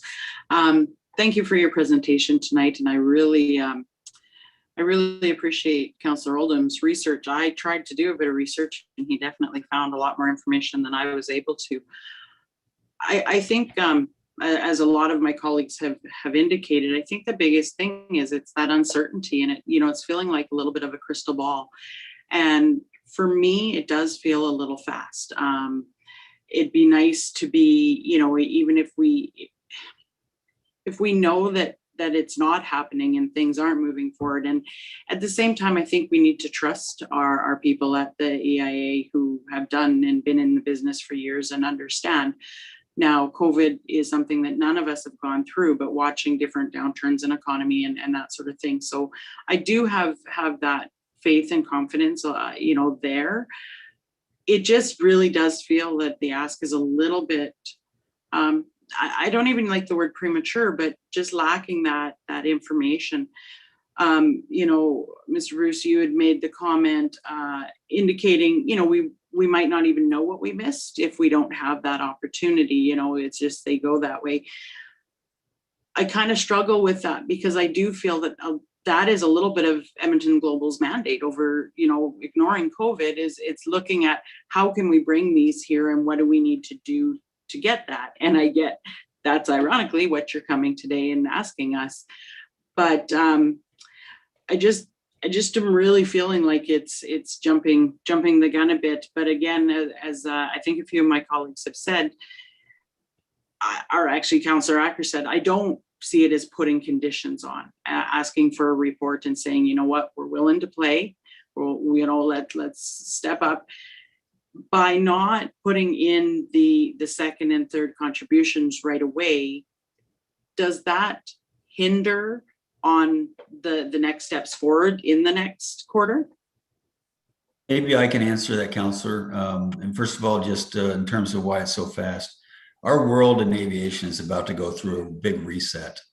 So I appreciate why it appears fast, but there are all kinds of airplanes that are parked right now that are going to find a place to fly to. And right now there's the 4 hubs, and that's generally where they will go unless we induce them to come here. We will get the status back, and then we need to be, and that may come sooner rather than later in terms of getting our international status back, and we need to be able to act quickly. And then in terms of why the 3 years is, if you can picture the negotiations with the airlines, and then trying to get airline here and get that 3-year commitment, and you only have a certain money in your year you only have 1 year's worth of funding that you know about, it makes it a really difficult negotiating position. So I certainly understand that this is fast, but I think our world's going to be reset pretty quickly on this, on how flights come back. And again, we're just trying to make sure that we're in a great position to get key flights back and additional key flights. So. And Councillor, I don't want to use, I'm sorry if I use a term that felt negative. It shouldn't be. I wanted to indicate that there have been already decisions that have been made about contributions that I need to respect as well. And so there's this balance of the value of the whole region participating in some shape or form is tremendous. As Tom will tell you, the airlines really have noticed about this region stepping up and creating the Regional Air Services Opportunity Fund. They really took notice of that, not from the dollar figure, but from the regional approach to this outcome, which is a tremendous enabler all on its own. So please don't take any of the language that I've used as a negative. I really just wanted to make sure I was being frank with everybody to say that it just adds a dynamic to it that I need to address. And I won't be able to address it as quickly as, say, with the other set of decisions that have been made already. And I would also indicate that that this 3-year commitment is what basically the airline uses to be able to get sustainable and in any new flight. So that's why 3 years was selected and not 1 year, because it helps with the negotiation. So that just makes again another challenge on how we're going to go about this. If we've got portions that are only 1 year and portions that, how do you report on it? And then if you don't get the commitment in year 2 and 3, how do you do it, right? And then finally, there'll be a number of municipalities that come back and ask, then, why did they only commit for 1 and we've committed for 3? Is there an ability for us to revisit on year 2 and year 3 as well, right? So as you can appreciate, there's just a number of different approaches that may occur based on the way we've established it, because we did do it very quickly. I can tell you, I completely agree with you that. Yeah, and I do appreciate that, and I think, yeah, like you say, it isn't. It's not meant to be negative. It is just that uncertainty that we have. I know even within myself playing with the regional transit, when one drops out, it affects everybody. And I know we do, Spruce Grove has prided itself, I believe, and I've been really proud of our regional partnerships that we have participated in. And I guess my question though about year 2 and year 3 a little bit too, is would there, and again, we're looking at a bit of a crystal ball, but that first year when we get those funds going and we're able to reestablish and we can get some flights going, and we're potentially looking at, we won't know what we missed, so we're getting those industries coming in, would there then be a potential that the year 2 and 3 could go down if this goes as planned and we're able to secure some of those flights and businesses?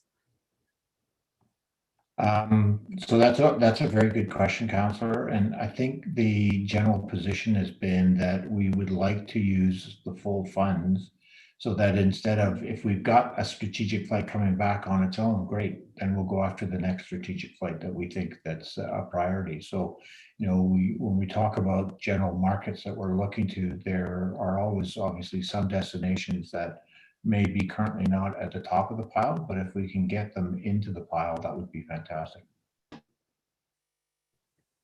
Maybe I can add, oh, sorry, Councillor, I interrupted you. No, I was going to say that's it for me, and I appreciate everything. But yeah, Tom, if you are, Mr. Ruth, you want to add some to this, that would be fantastic. For sure. I guess I would add on that it's not really not the number of years, it's the number of flights. So the more flights we can get, the more and the more economic impact. As an example, an international cargo flight just a couple times a week would generate 380 jobs and about 70 million of economic impact. And that's just one flight. And my last comment on this would be, I don't see it as maybe just to reverse it a bit. I see it as a chance to put money back into municipalities, not that we're taking money out. Again, I don't see this as much the airport. We're going to run the airport, but I think it's a chance to actually induce economic impact that we're not getting right now in our municipalities, and a chance to make a really large difference. The aviation, particularly what's going on at the EIA, it permeates so much into all our municipal regions, and there's a chance to really turn this around. I think Malcolm might have talked earlier about the 700 million of economic impact we think we can generate from this that will actually be a net positive to municipalities over time.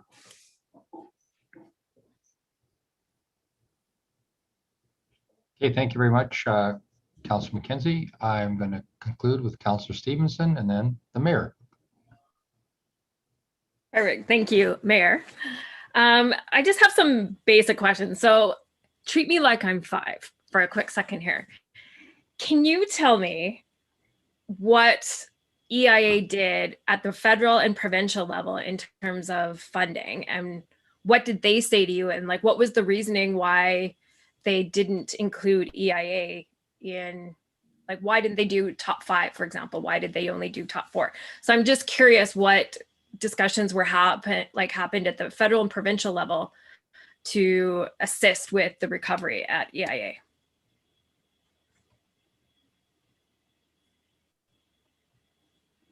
So I can say, I guess, starting is that in all our experience in terms of when it comes to individual flights within a region, is that we haven't had direct support provincially or federally, that's really left up to the region in one form or another. You know, part of it is through tourism associations, but part of it is inducing flights, what we're talking about here. So we've had, lots of conversations with the federal government for sure on the what you're talking about, the 4 flight status. In fact, we have some more meetings here coming up in later part of July on trying to get out of that reduction because that really hurt. Moving to 4 international hubs, and when you're number 5 and you're 60% larger than number 6, that certainly hurt us. And again, it was done, as our best understanding, it was done through federal health authorities and others that wanted to consolidate traffic into those areas. But we're fairly confident this is going to be coming back soon, and then that hurdle will allow us to do these international flights. So, but there's been lots of conversation. In fact, we've had lots of support from the municipalities as well, through the mayors that have signed joint letters to try to help us, as well as to advocate in those areas. Malcolm, anything more you would like to add on that? I think the only thing that I do add is that the way that the federal government and provincial governments work is that they don't necessarily target direct funding for air services to specific regions. What they do is they tend to enable other activities to occur, such as the joint venture that they've currently got in building out some more cargo capacity at the EIA. So that these are really about how we are able to move back into the flight jurisdiction. And as I indicated, as people start to travel now, the airlines have been booking out to 2023. And we're by and large for international travel not in that game plan. And if we are, it's only through one of those 4 hubs right now. So when people are looking to book flights, as I've indicated, they're booking out of Calgary or Vancouver. They're not booking necessarily out of EIA except for a hopper to get them to one of these other 2 hubs. So there's not a direct flight, for example, to the US today out of EIA. So when you see all these great sales, they're not occurring out of EIA, they're occurring elsewhere to those destinations. So am I understanding then correctly? So did the EIA approach Edmonton Global? How did this idea come about that through Edmonton Global, this could perhaps be a regional play for the municipalities to come up with the 15 million? How did that conversation come about? It was a bit of an evolution. So 18 months ago, I was approached by the Airport Accord that consists of 3 municipalities in EIA, so Leduc County, and the City of Edmonton, to ask us to facilitate a conversation around air services and the importance to the region. And then COVID hit, so it even took on greater emphasis. And so we held 3 air summits for the political leadership of the region, so all councils and the like were invited to attend, so they could hear about why air services and it's important to the economy, visitor economy, and the community at large. And then out of Air Summit 3 in April, there was an indication that it looked like this would probably be one of the best mechanisms, so this Air Opportunities Fund, to be able to prime the pump to get us back into business quicker. The question was the how. So one of the discussion points was this trilateral board meeting was requested, where EMRB, EIA, and Edmonton Global sat down and discussed a number of options that were available to the region in terms of the mechanisms to create this fund. One was shared investment, shared benefit, which is an EMRB responsibility. One was CED, which is that voluntary collaborative that you participated in. And the other one was in some shape or form through Edmonton Global. But one of the key outcomes of that trilateral discussion was that there was felt a need that this may not be manageable for everybody. So that we wanted to give this back to the decisions where it rightly belonged, which was in the council, to deter individual councils to determine whether or not this would be a fit for them. But they also recognized they needed a governance and accountability framework that would be best. So the hybrid solution that came up for the first time, and I think has some merit, is that it would be individual councils determining participation. And it would then be governed and accounted or managed by Edmonton Global, because there's an extant accountability framework to reports back to you, the shareholder, on outcomes of the fund. And I think the other thing that's important in the accountability framework is no money is paid out to these airlines unless there's a flight established. So there is no investment done until there is a confirmation that there is a new flight and that it's sustainable in terms of the long-term crystal ball sort of view. So that's how it came about. Thank you. Okay, remember, still treat me like I'm 5. So we have 15 million from the municipalities, 12 million as well in addition from EIA. So a $27 million incentive over the next 3 years. What is that actually paying for? What type of incentives, like, are we buying routes or what are we doing? Like, is there some type of guarantee that is coming through that fund that attracts the airlines here to establish that route? Like, I'm just confused as to what it's actually creating in terms of incentive. If we have the people that are willing to do it or the businesses willing to come, I'm just curious what that 27 million actually goes towards. So it goes to deferring the startup costs and of these. Again, these aircraft are like $100 million. They can go anywhere. So there's a lot of startup costs when an airline decides to invest in a city and in a particular route. So that's what they go to. But when you talked about treating it like you were 5, on a very basic level, I would say this. When you're going to go on vacation, again, this is a lot about business traffic. When you're going to go on vacation and you take your 5-year-old on a flight and oh no, and there's weather or some other delay and you don't get to your final destination in time, you've taken another flight, that becomes quite real as well. But it's really all about these flights are really all about again, getting the business getting the business here. The business will support these flights. It's for the visitor economy, for the inbound traffic and the inbound funds that we're going to get from all those sources. And it's cargo. Oh my goodness. I'm willing to bet that if each one of the councilors went to their neighborhood and just, you do this anyway, and you just talk to different people in the neighborhood on how dependent they are on aviation in one way or another, whether it's the package that arrived today or partially in the business or in the visitor economy, that it permeates throughout. You don't see it right away, but it permeates throughout each of the regions. So that these funds are again used to help with the startup costs that the airlines incur. And if we don't do this, we just won't have as many flights. So again, we're going to keep the airport going. We're going to do our best, and we're going to participate in this. We just won't be able to have near the economic impact or the stature that we want to have. And again, this is COVID certainly made this a larger priority for us. Okay, thanks for clarifying that this was a discussion that was happening pre-COVID, and it was with, Edmonton, County of Leduc, and was it City of Leduc that were the three?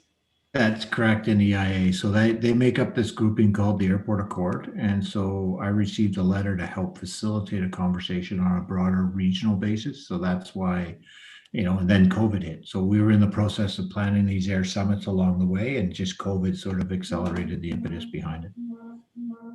Okay. And obviously, I'm assuming Edmonton has by far contributed the most. County of Leduc, I think, contributed more than they were asked. And obviously City of Leduc, I imagine, came in at the 3. So I can see the county and city are right there at the airport. You can see the massive incentive for them when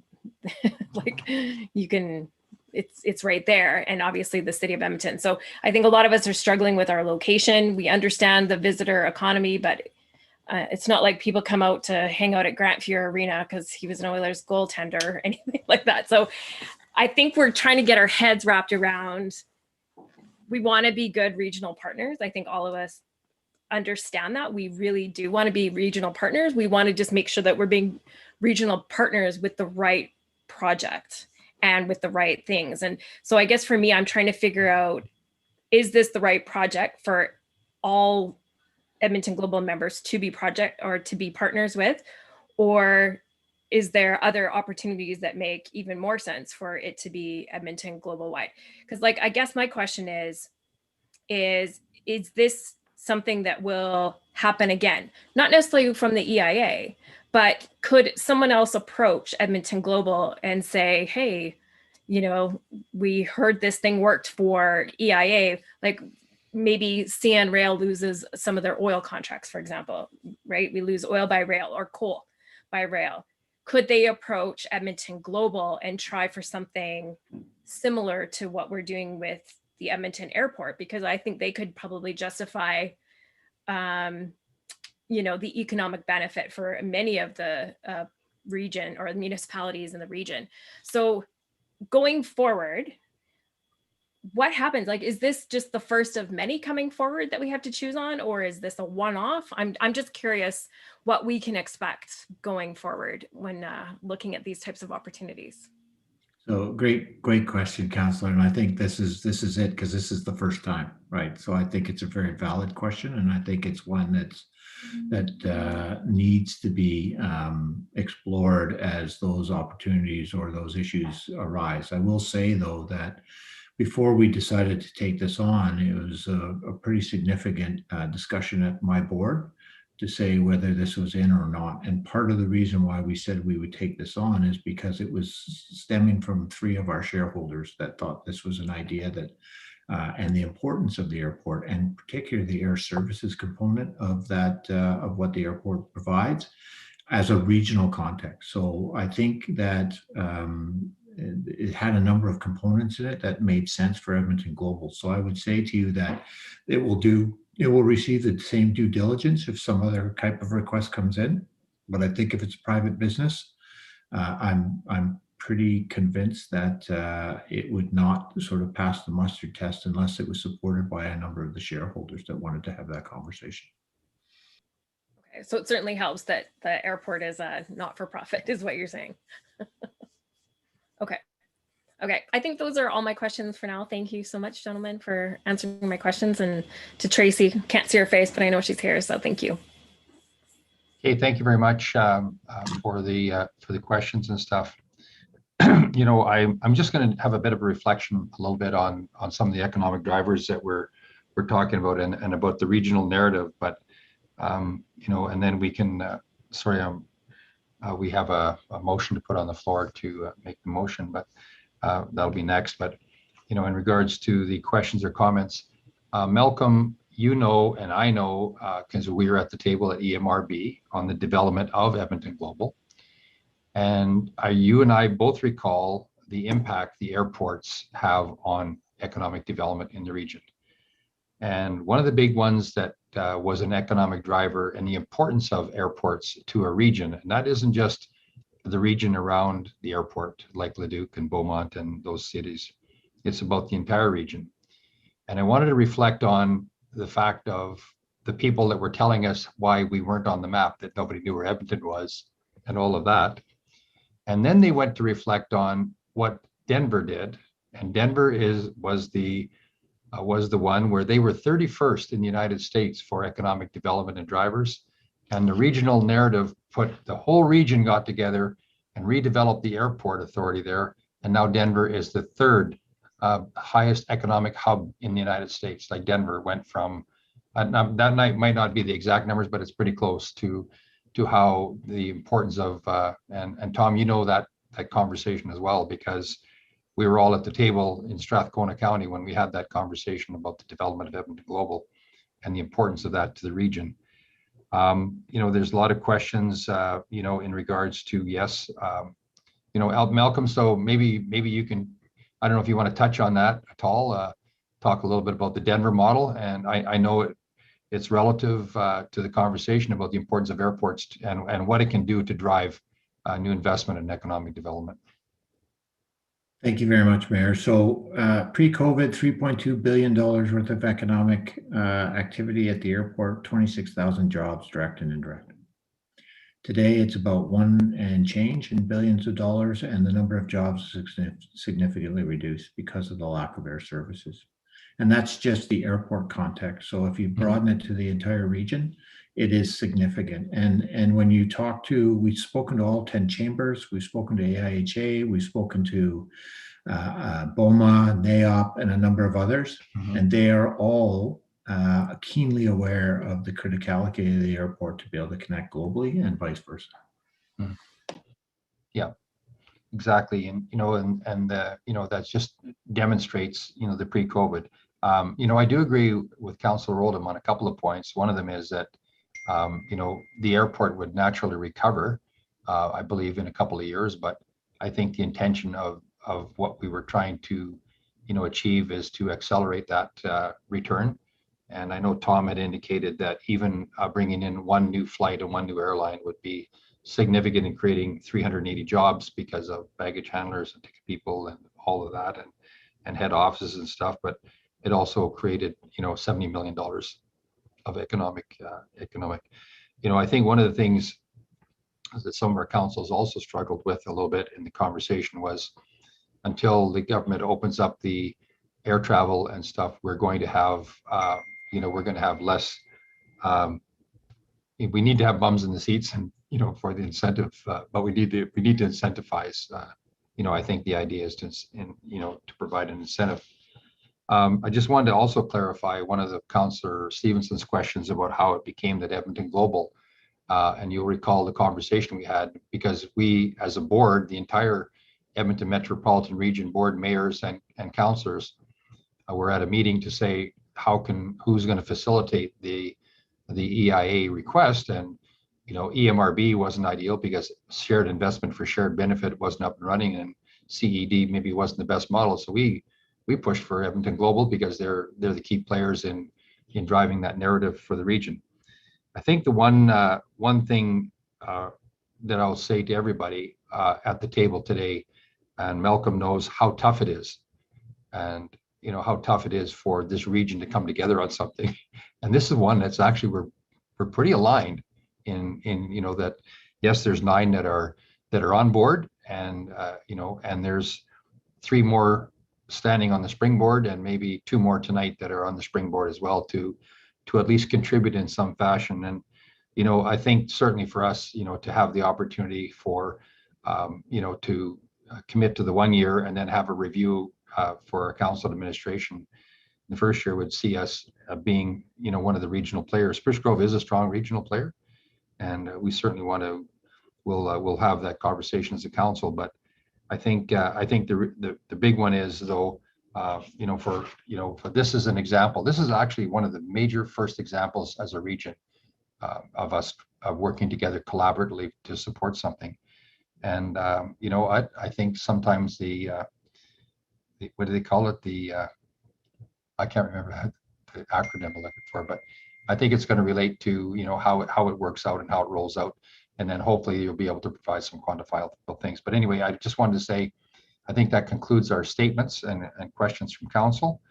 And, you know, when we look at the importance of economic development drivers, I don't think we have to look very far, you know, to know that, you know, we're going to become even a bigger destination for air cargo and stuff like that, hopefully, you know, and passenger traffic and the importance of that. So anyway, I've pretty much said enough. We'll leave that for the debate by council. But anyway, thank you very much, Tom, and everybody for attending this evening. And Malcolm was very appreciative of the informative ability you had to answer the questions that we might not have been able to answer. And we'll, you know, look forward to the conversation with council in regards to Spruce Grove's position. And then you can, and then we will, you know, we'll see how it goes. Anyway, thank you very much. And with that, I'll just go forward and ask one of my colleagues, please, if we'll deal with there's 2 motions before us, and we'll deal with one at a time. So if I could get a motion from one of my colleagues on council for the first motion. Councillor Acker. Thank you, Mr. Mayor. I'll move that the funding request of $79,093 be approved to fund the City of Spruce Grove's year 1 contribution to the Air Services Opportunity Fund, with funding to come from 2021 anticipated surplus. Okay, thank you very much. I'm going to go to Mr. Skrepnik. Mr. Skrepnik, you've been at the table on the conversation. I just wanted to get a little bit of feedback from administration. This is what you're recommending to council, that we move forward with a 1-year funding request only at this time. And then the second motion, of course, will speak to potentially looking at the other ones. So maybe you can give a context. You've been at the table, and you know, what's your thoughts? Yeah, thank you, Mr. Mayor. And you know, I think you know, the conversation tonight, I think, it has been a good one, and I think it's indicative of the fact that this is new territory for the City of Spruce Grove. And although there may be other examples across Canada, you know, nationally, internationally, where municipalities have stepped into the space, and I think our colleagues from Edmonton Global and EIA have indicated that some in the region have participated in the past. For the City of Spruce Grove, this will be the first time that we've been asked to participate in this way. And there's no question that the path to recovery out of the pandemic sees an incredibly vibrant, strong international airport here in the Edmonton region. So there's no question of its value. I think where we are positioning this recommendation, I think balances the need for some fund certainty, which I think the region, some in the region have already provided. And we are not putting any additional caveats on the 1-year funding that some in the region have. So I think Councillor Acker had mentioned that you know, what we're recommending is an approach where we say we're in for year 1. We're not putting any conditions on that other than we want to see how it goes, and we'll return to the new council after the election and through the process for years 2 and 3, and those councils can make those decisions. I think the biggest challenge is that although there's no doubt that the federal governments and the provincial governments historically haven't sort of played in this space, I think what's still a bit unknown is, but that was without a global pandemic. And, I think all levels of government, all stakeholders are going to be incredibly interested in trying to spur the economic recovery as a result of the pandemic. And it may mean thinking differently in terms of what would have been historical norms and how there's nothing historical about a global pandemic. So, I think your administration understands the critical importance of a vibrant Edmonton International Airport. I think we recognize that the city of Spruce Grove has proven time and time again of its commitment to regional priorities. I think what we heard and what sort of signaled our recommendation is that because this is a new ask of the city of Spruce Grove, that it needs to be taken with some degree of tempering. So, Mr. Mayor, that would be sort of, top of the waves in terms of why we're recommending the motion that's here. Of course, if City Council chooses to fund all 3 years, as we've indicated in the options section of the RFD, certainly Council could do that based on the information in the presentation tonight. Thank you. Okay, thank you very much, Mr. Skrepnik, for that, and thank you for being at the table. I know you and I have bounced back and forth on this, and we've had lots of discussions within the region in regards to the recommendation, but appreciate the thoughtfulness that went into the recommendation and how we're going to position ourselves as taking a little bit more of a cautious approach. So, Councillor Acker, go ahead. You had your hand up. Yes, thank you, Mr. Mayor. This is a tough decision, but I think on the whole, the decision to go forward with 1 year, I'm comfortable with. When I looked at the full ask, with not having all the information of how this is going to benefit Spruce Grove, what the return on investment is, I just have a few questions. I want to know what those markets are, and I believe they'll get that information to us.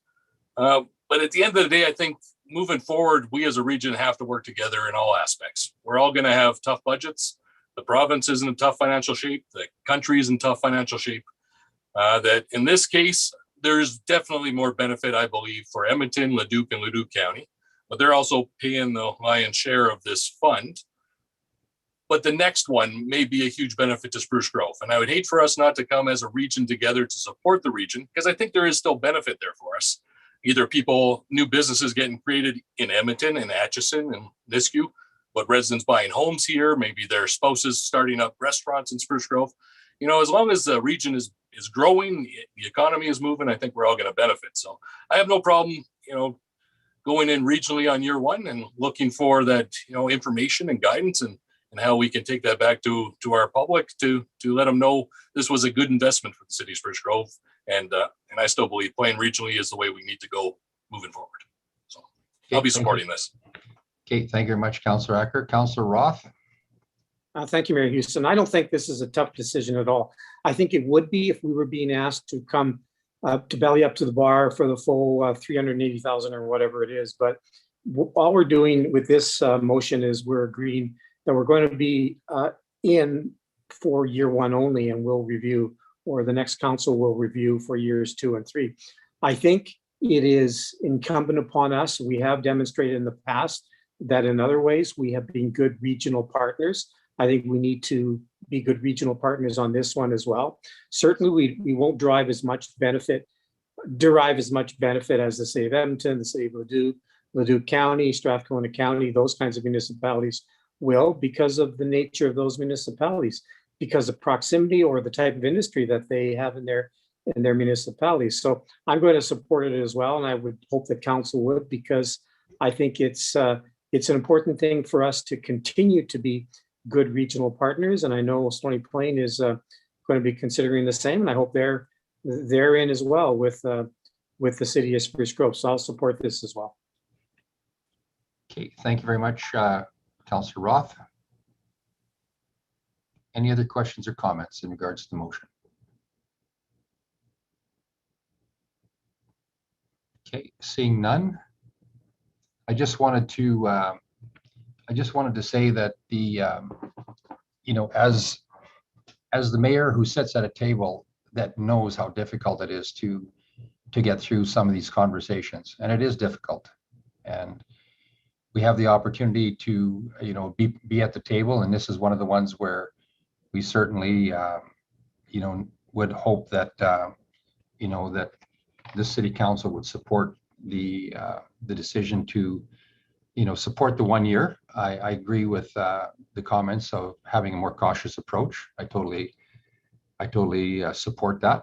And, the conversation also goes back to Edmonton Global on the conversation on how that's going to work for the municipalities. So that looks to me like if Stony Plain would go in and if we supported, there'd be 5 people that gave the 1 year commitment, and there'd be 9 communities that gave the the full commitment. So they're pretty close to their full funding model, and now EIA now has the opportunity to certainly move forward with looking at how they can best accommodate that. So at any rate, as I said at the table, I certainly hope council can support this. And it's an ask. Certainly it's taxpayers' dollars, and we have to be stewards of the taxpayers' dollars, like everybody said.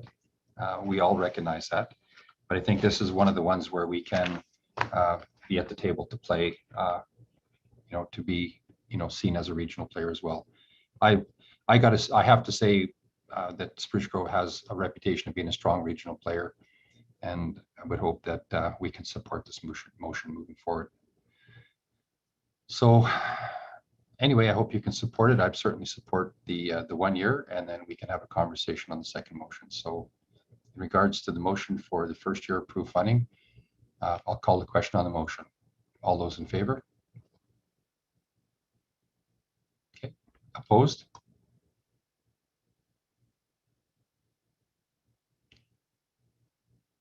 Councillor McKenzie, how did you vote?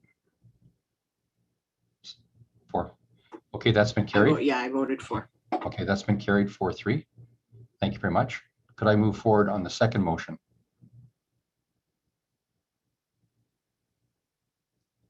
Could I have a motion, please, for the second motion on the floor? Mr. Mayor, I'll make that. Move that a report be brought to council by the end of Q1 2022 with recommendations on the City of Spruce Grove's second and third year contributions to the Air Services Opportunities Fund. Okay, thank you very much, Mr. Skrepnik. This is self-explanatory, but if you want to just weigh in on it. Yeah. So I think as was indicated tonight, there'll be twice per annum reporting from Edmonton Global.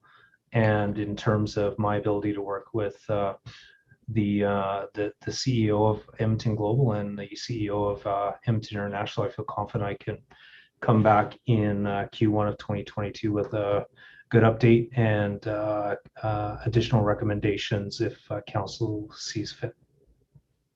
Okay, so this basically is just bringing back a report to council at that time. And that's correct. Just bringing back a report to council at that. It doesn't commit the city to anything at this time. Just the fact that you're going to bring back a report to review in the future. Okay, that's correct. Councillor Grilke, go ahead. You have a question. Yeah, Mr. Mayor, just a question for clarification. Now that the original motion has passed, I have no problem in voting in favor for the report to come back. I'm not opposed to that. So I just want to make sure that I just want to be continuous in my voting. I don't want to vote against it just because I voted against the first motion. That's a fair comment. Okay. Okay, thank you very much. Councillor Stevenson.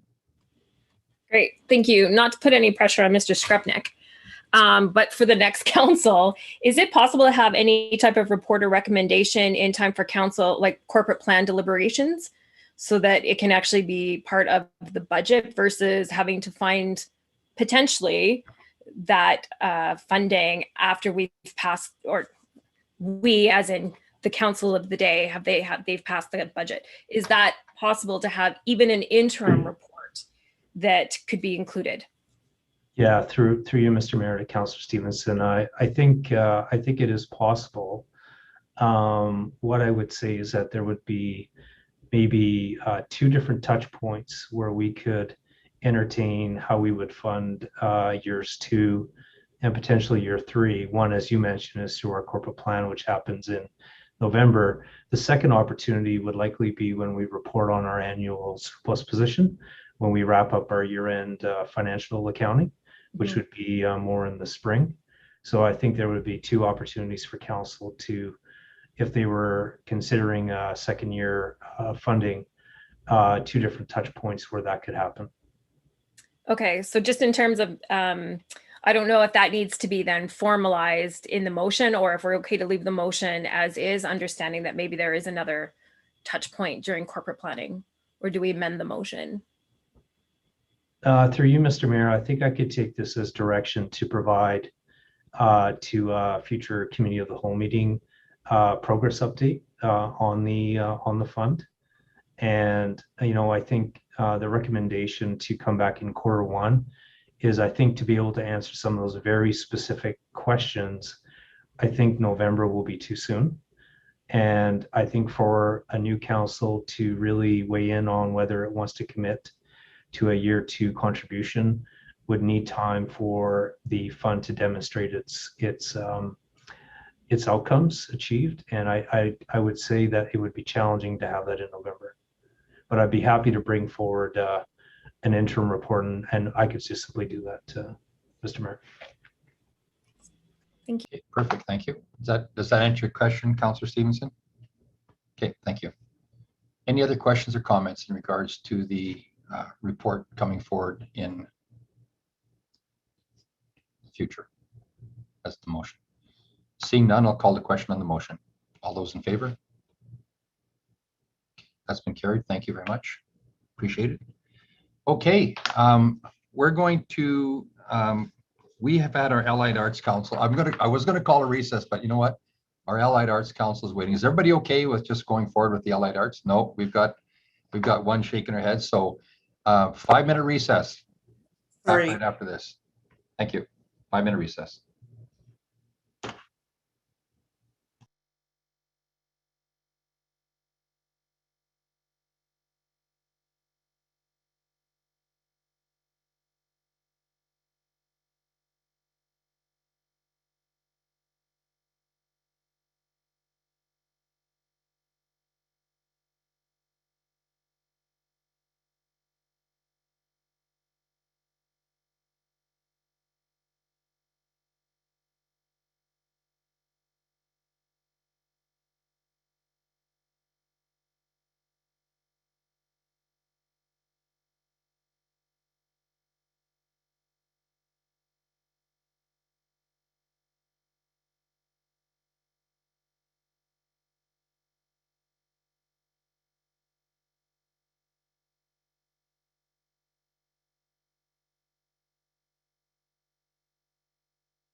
Okay, looks like everybody's back. We are going to, I'd like to call the meeting back to order. And we're super excited about a delegation we have here this evening. And I know that our city council is very culturally focused. That I know. I've gotten to know them very well over the last 3.5 years. And we're going to have the annual report on the Allied Arts Council. Mr. Wolanski, could you introduce our special presenters? Yes, thank you, Mr. Mayor. For 40 years, the City of Spruce Grove has supported the work of the Allied Arts Council and its mission of promoting and developing the visual arts for the enrichment of our community. In recognition of this, the city does provide an annual fee for service to assist the program and the operations of the Allied Arts Council and the Art Gallery. And as part of that, the Allied Arts Council comes before council to present their annual report, which is what they're doing here this evening. I believe that representing and making the presentation this evening is their Executive Director, Rebecca New. Welcome, Rebecca.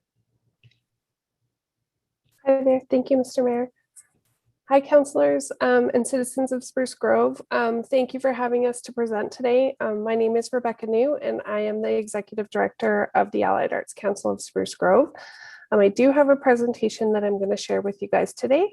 And we are here really just to say thank you for your support, because you guys do so much to help us.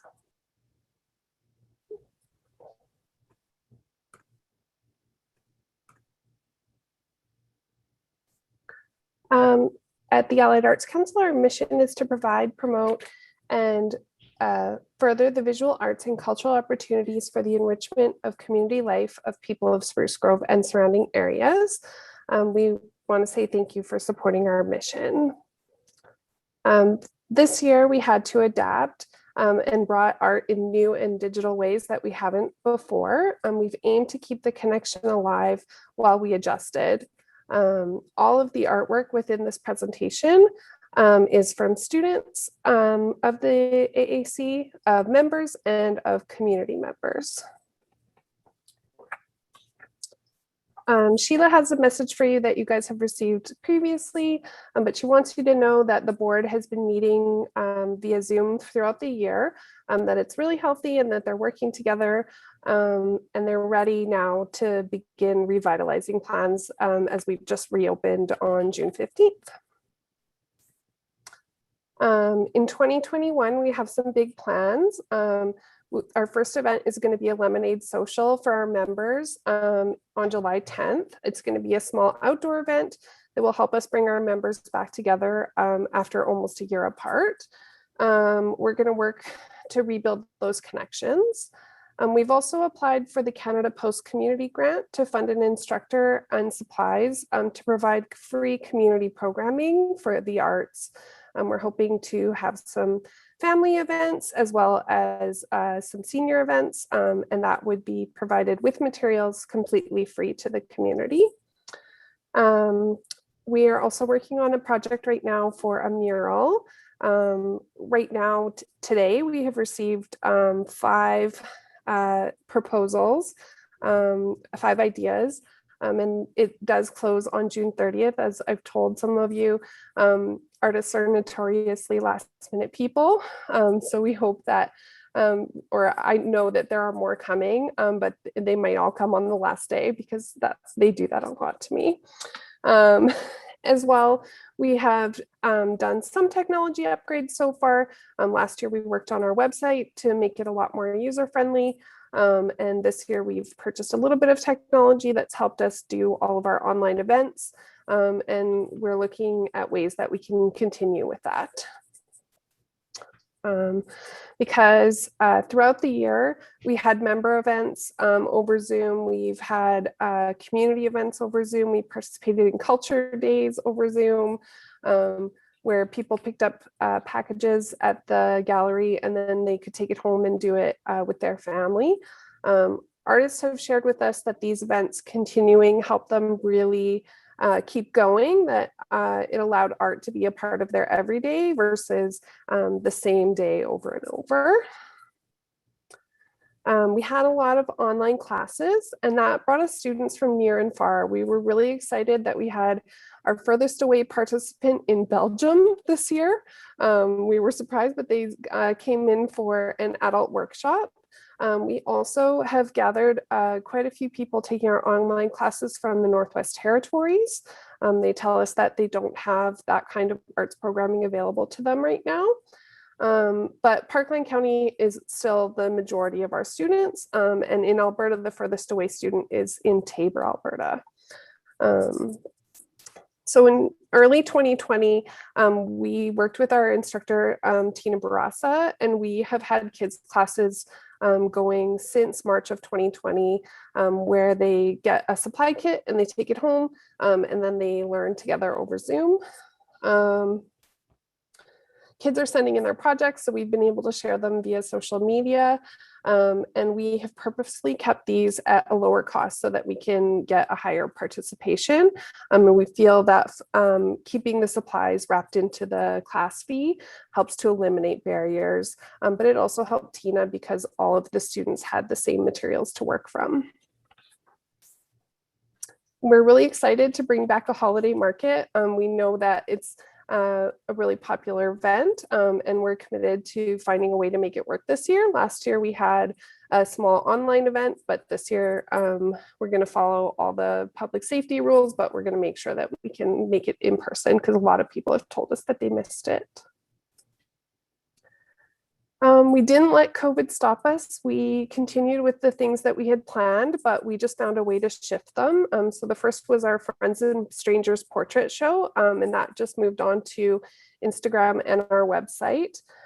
We used the hashtag #ArtIsResilient, and we encouraged people to keep creating.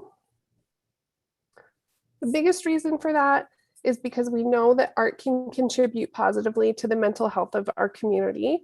Creativity and joy can be found in viewing the art. It can be found in sharing the art and participating in the arts. We aim to contribute to the health of the community, and we get there with your support. We want to say thank you for allowing us time to share our achievements in 2020 and what we hope for 2021 and beyond. I'm here to answer any questions if you guys have any questions for me. Thank you very much for the presentation, and thank you for the work that you're doing. That was a long wait for that presentation. I'm glad you were patient with us. But at any rate, I'll open up the floor to my colleagues on council, and if they have any questions or comments, Councillor Acker. And then thank you very much, Mr. Mayor. And Rebecca, fantastic report. I'm excited by all the opportunities you still created throughout this crazy last year.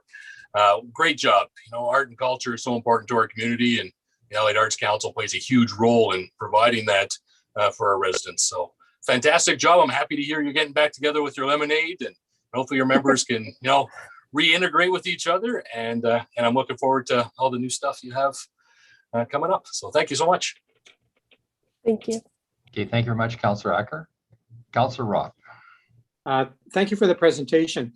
I'm really impressed with how you've been able to be resilient and pivot, because I think during 15, 16 months of a lack of normal activity, not inactivity, I know for some organizations that have like just meetings, for example, like some groups, not necessarily this one, but some groups, it's not a problem for them to have Zoom meetings, and they can do so quite easily and without changing too much the way they do things. But when you're an art gallery and you're giving lessons to students, I wouldn't have imagined that would have been so easy to just rejig what you do and do things, basically offer the same services in a different manner. So my question is, I didn't know that you had a student from Belgium attending classes. Is this perhaps a marketing opportunity for you? And will you continue to offer courses and things and instruction and so on online? And maybe you can capitalize on some of this interest, perhaps, like you said, in places where these kinds of courses don't exist. Yeah, we're looking at ways that our instructors can incorporate in online portion to their classes, whether it is through recorded classes. So this summer, Tina's kids classes are going to be recorded so they can watch them anytime that works for them, or whether it's through continuing to have a Zoom component to some of our classes. Thank you, Mr. Roth. It's been so exciting. When you think about it, 2 years ago, we were barely selling things online to now we have entire galleries of art that people can view online. So it's been a learning year, but we've had so much fun with it. Okay, thank you for the answer. I'm glad to hear that you'll be able to offer some of these activities online. So good on you. Thank you for the answer to the question and for the presentation, and also the good work you do in our community. Thank you. Okay, thank you very much, Councillor Roth. Councillor McKenzie, then Councillor Grilke, and then Councillor Stevenson, I think. Yes, thank you, Mr. Mayor. To you, through you to Ms. New. What a breath of fresh air. Your presentation is just so uplifting, and to see what the Allied Arts has done in this community and been able to turn such, where we often get the presentations of the hardship or how it costs more money and that sort of thing. And your presentation was just so moving and unbelievable. And art, I agree, for mental health, it's an amazing thing. I'm an engineer by trade, so I like symmetry, and I'm not very good at art. But with my child, I've actually been doing a little bit of drawing and such. And it's relaxing, even doing some coloring books and stuff. And thank you for what you have done for our community. And I think that it's amazing what we accomplished, or what you accomplished, and amazing. Keep up the great work, and thank you. Okay, thank you very much. Thank you. Councillor Grilke. Thank you, Mr. Mayor, and to our presenter, Ms. New. Congratulations on your new role. I see that in 2020, that was a promotion for you, or maybe 2021. So congratulations on that. And I had the privilege of attending the city's purchase of art. And I just have to say that I look forward to that again. I hope is that something that we're planning on doing again in the future? Or maybe that's to our administration. Is that something that we plan to do in the future? Go ahead, Rebecca. Well, I don't want to speak out of turn, but I believe that there is an annual commitment, but you are definitely invited to the open art competition should you guys wish to participate again. Rebecca, if you say that we're doing it, that commits us. So you might as well say yes, and we're doubling it this year. So that's what I heard. No, it was a wonderful opportunity, and I encourage any counselor to take part in that. It was really great to know that the contribution, or that act, makes it's a significant thing to those artists. It might have been as little as, a $50 or $75 piece to multiple hundreds of dollars. And that's a really big thing for an artist to be a sold artist to the city of Spruce Grove, or any organization for that matter. So I think it's wonderful. And again, I hope that all of my counselors get an opportunity to do that. And I will echo my colleagues' comments on thank you for all the great work that you do. And I will leave it at that. Thanks so much. Thank you. Okay, thank you very much. Councillor Stevenson, and then Councillor Oldham. Great, thank you. And thank you, Becca, for being here. I was shaking my head no about the competition, thinking I had to be in it again. And that is just like, Don't want to my paint? anxiety my anxiety goes high. I'm happy to buy art. And I'm really excited that you're bringing the Christmas, hopefully the Christmas market back, because I was in there several times buying art. So I'm very, very excited to be supporting that again this year. Again, just a wonderful job over the last 15 months, just keeping people's spirits high, and art does just such an amazing thing. And the social, I don't know if you run the social media or not, but the social media was just incredible. And just the way you ran, even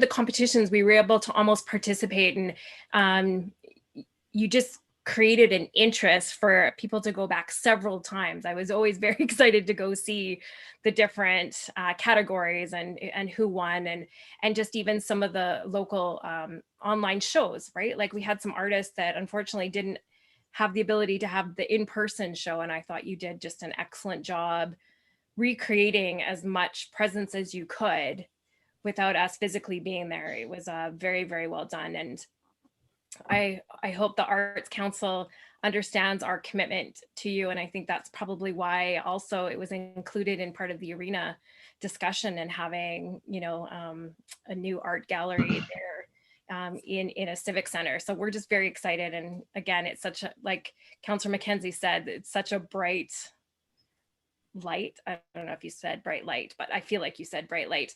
You know, for these times and stuff, we all need a little positivity and happiness back, and you were able to bring that tonight. So thank you for coming. Thank you. Okay, thank you very much. Councillor Oldham. Thanks again so much for being here. Obviously, my colleagues have spoken very highly, and I echo all of their sentiments about your contributions to our community and how important your organization is to so many people. I do have one question. In 2019, you received a grant from Parkland County, then you didn't get that grant in 2020. Have you had any communication from them as to the intent of maybe that grant returning, or is that something that won't be maybe back?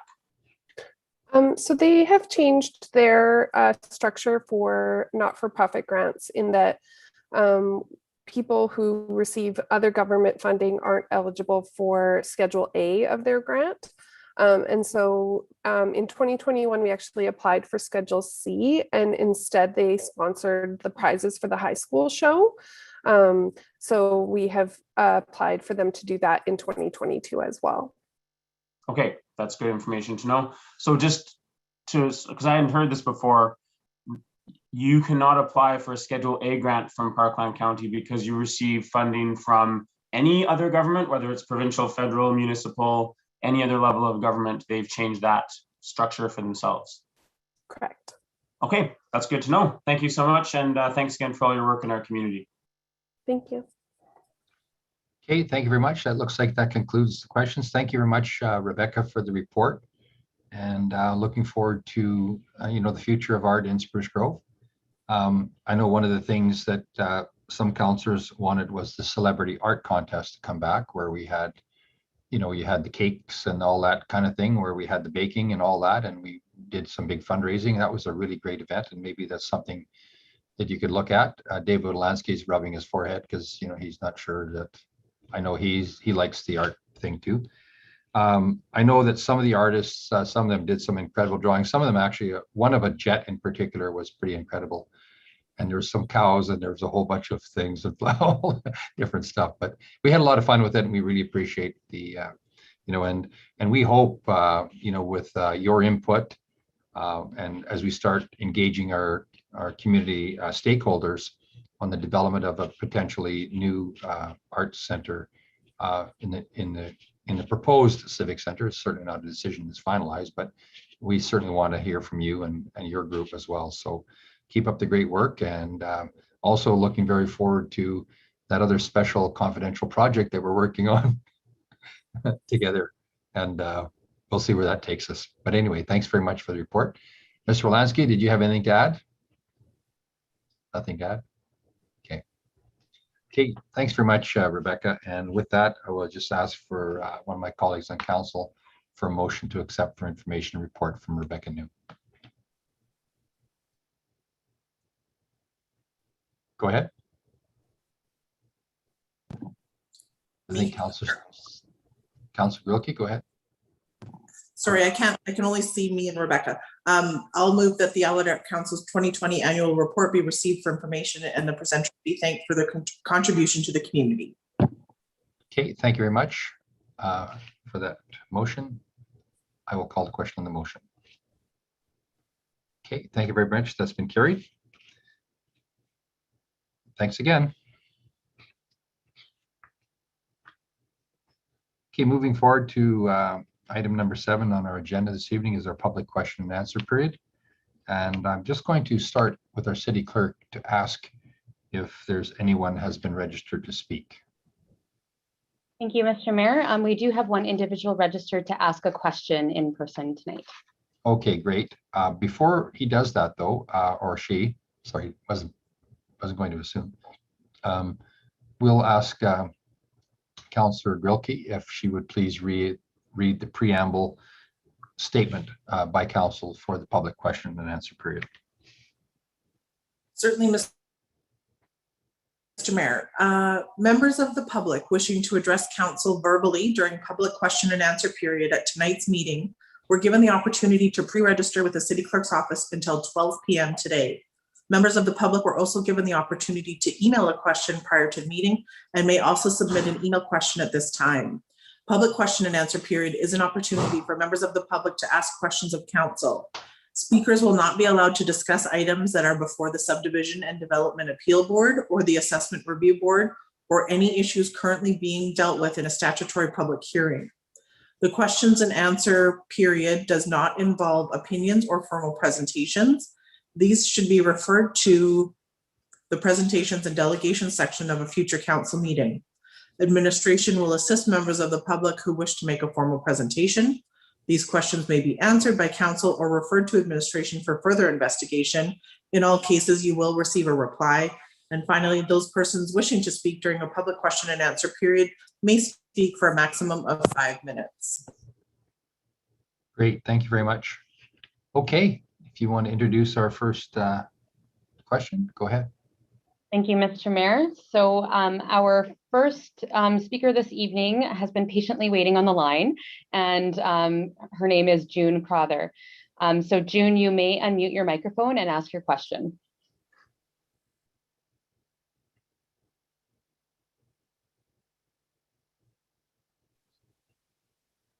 And June, if you're on the line, you can unmute by pressing *6.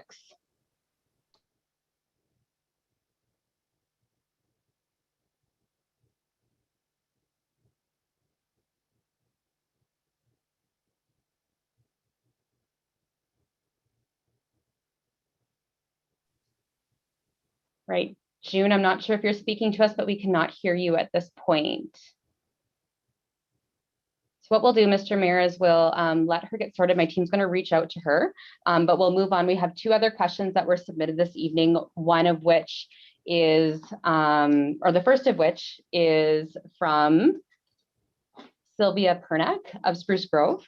And her question is, cats that are not fixed run wild and are doing damage to our property. Bylaw enforcement does not seem to want to deal with this issue when we report it. What rights do we have as taxpayers of the city of Spruce Grove regarding cats?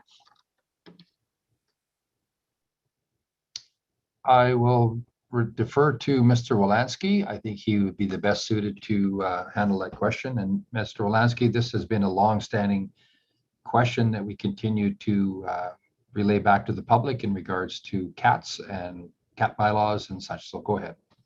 What can they do? Yes, thank you, Mr. Mayor. So, I'll start with, first what you had indicated that it is something that has come up several times to date. And when I say several times, it's, informally through council members, but also through enforcement services, but has also come up as we've reviewed our animal control bylaw in the past. And in each time it did come up, the direction was not to proceed with implementing regulations around cats, and many municipalities have grappled with this issue generally, and again I say generally because it's not doesn't apply to all, but those that have such bylaws are either typically significantly larger or actually smaller, as the issue then is greater in a smaller municipality usually, or in the larger municipalities they have the resources and the economies of scale to sort of deal with the difficulty in the enforcement aspect, which is an extremely difficult one to enforce.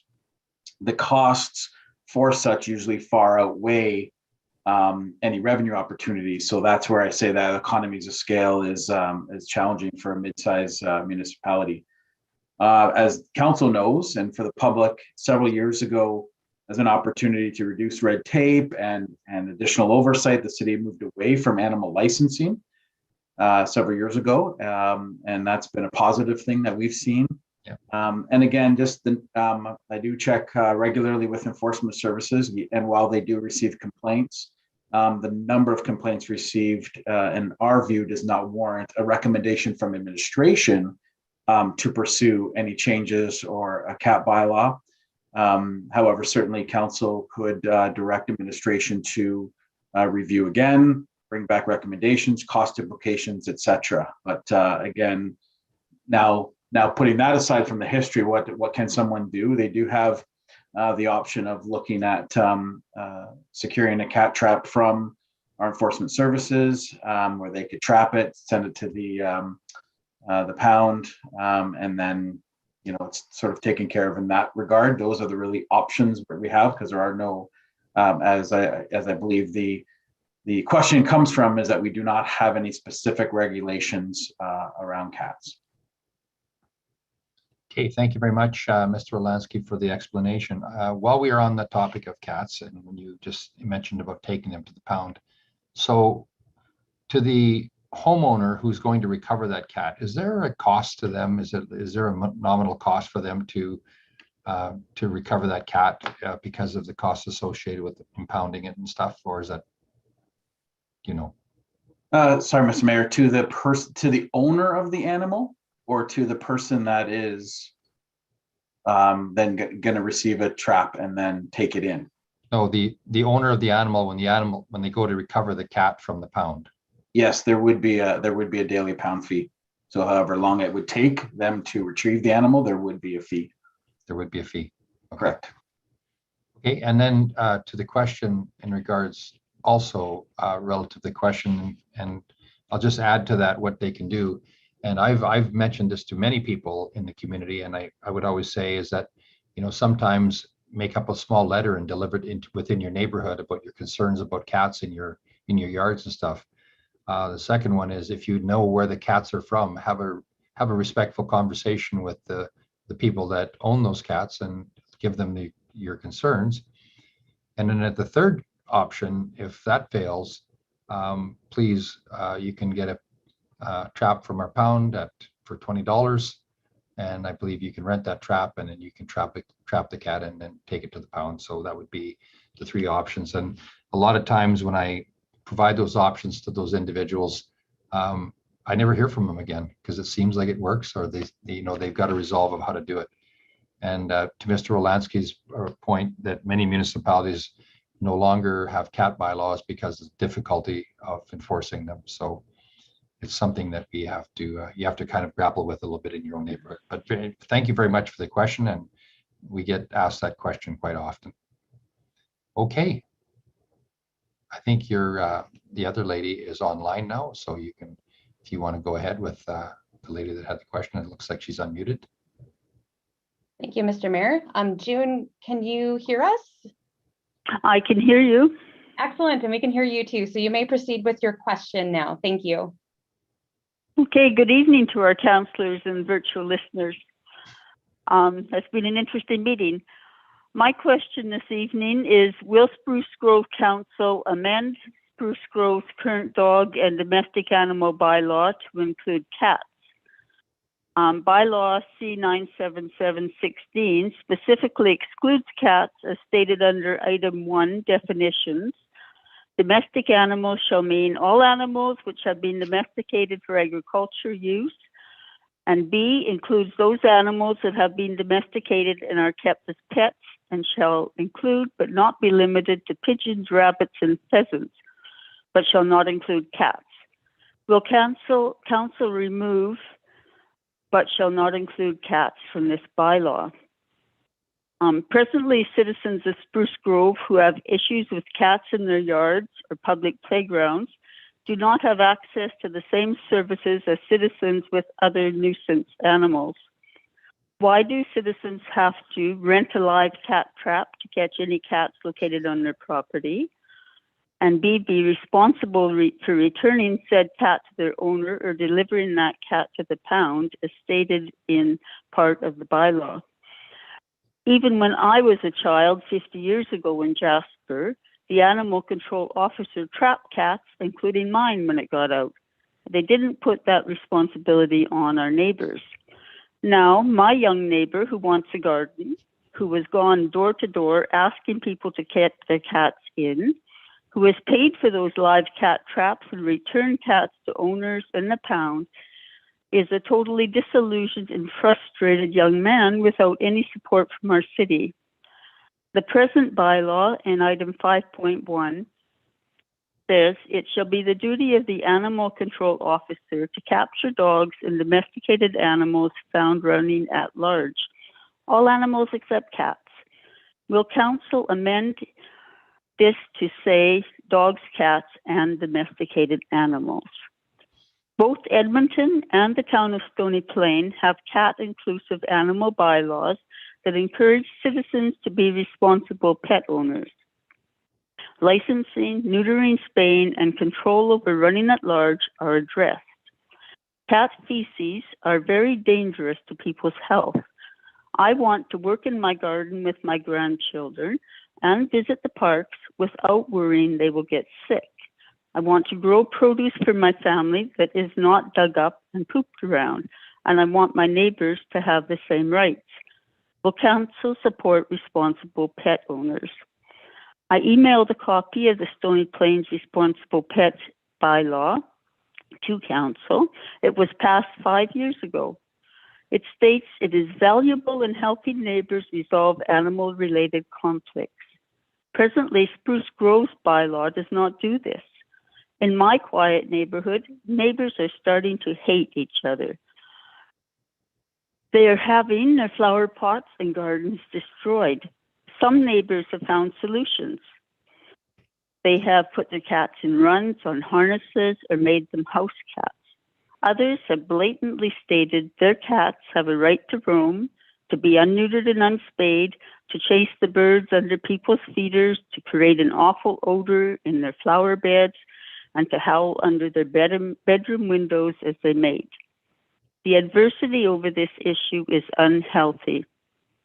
After doing all humanly possible without a proper bylaw, neighbors are starting to give up and remove their flower beds. June? I'm just about, yeah? Okay, you're just about finished. We're getting into a bit of a presentation here, and Okay, I'm just about done. okay. Just I 1 think the minute more. intention of it is to ask the question, and there's another time for presentation, but go ahead, finish up if you're almost done. Okay. People are starting to dislike neighbors, and everyone's on edge and unwell. I urge council to, I asked them, will they change this bylaw to include cats? Put cats in the present bylaw? Will they, this is responsible, healthy for cats and for people. My neighbors and I appreciate your attention to this matter. And my question was, will council amend bylaw G977 to remove the clause that says except cats? Thank you for your time. Okay, thank you very much, June, for the question, and also, also the perspective that you share, and we appreciate that. I'm going to go to Mr. Wolanski if he has anything to add. I think we, Mr. Wolanski, do you have anything that you could share in regards to the question? The question is in regards to amending that particular bylaw. Thank you, Mr. Mayor. I don't know if I would add much else to what I had said previously. It's certainly from an administrative perspective, we wouldn't recommend, and we don't feel that the number of complaints would warrant administration recommending that council consider. But certainly it is council's purview to direct administration to bring back possible amendments to the bylaw. And again, we would need some time to do that, as well as bringing back information related to the cost implications, which we believe would be significant, and how that would play with our current animal licensing or lack thereof. And so there'd be a lot of work that we would need to do for that, but certainly it is always council's purview to direct administration to do that. But again, we wouldn't be necessarily recommending to council for consideration at this time. Okay, thank you very much, Mr. Wolanski. June, I will add a little bit to Mr. Wolanski's comment, and we've grappled with this over many years.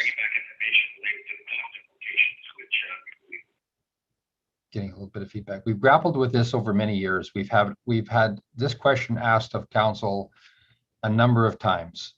And the issue that happens is the ability for us to effectively manage the expectations of the community with that bylaw. It's extremely difficult to manage cats and have enforcement people and hiring people and hiring more animal control people to be working out in the community, you know, trapping animals and responding to calls that affect that. We've had this conversation from our administration that looked at other municipalities about the inability and ineffectiveness of such a bylaw. So that's not to say it can't happen again in the future. It's not something that many of us have supported.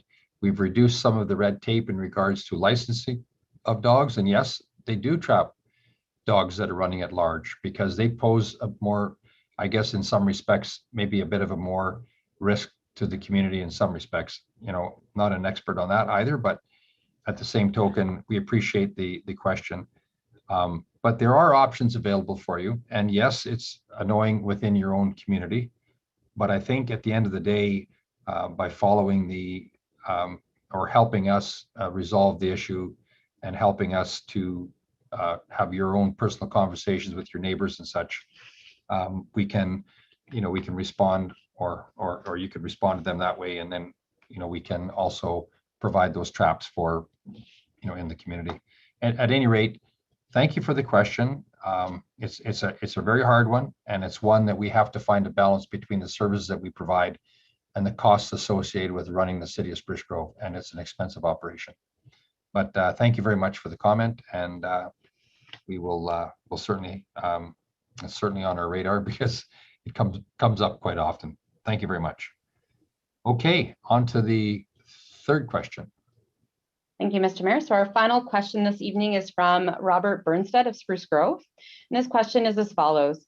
When will the masks come off and all the health restrictions? It's time to end it all.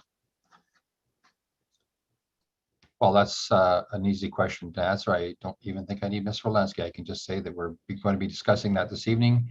In fact, it's right on our agenda. So thank you very much for the question. Mr. Wolanski, did you want to add anything? I think that pretty much in a nutshell. That's exactly what I would have said, Mr. Mayor. That's correct. Okay, yeah, we're going to be having, thank you very much for the question. And the provincial health regulation, as you know, will be coming off on July 1st, and then other member municipalities in the region have voted in regards to that very issue, and the city of Spruce Grove will be dealing with that tonight, June 28th, in regards to the mask mandate in Spruce Grove. Thank you. Thank you for the question. Okay, that ends our, has there anybody else sent in any questions? Take a look on your. I just checked, and no, we have not received any further email questions. So we are good to conclude this item.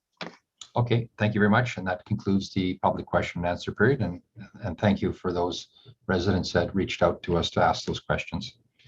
Very much appreciated. Moving forward to administrative updates. Mr. Wolanski, we're going to go to you for a COVID-19 update. Thank you, Mr. Mayor, and members of council and the public. I have just a very brief update this evening. Spruce Grove, in terms of cases, has 4 active cases. Regionally, Parkland County has 5, and Stony Plain has 1. And so that is certainly good to see. In terms of vaccinations, Stony Plain and Spruce Grove have 70.8% of people that have been immunized with at least 1 dose. And then 38.1% of people are fully vaccinated. And certainly we encourage, as we have done several times, people to go to Alberta Health Services to look at booking their vaccinations. And again, links are available on our website to proceed with increasing the number of single doses, but also those to be fully vaccinated. We are just days away, as everyone knows, from restrictions being lifted in the province.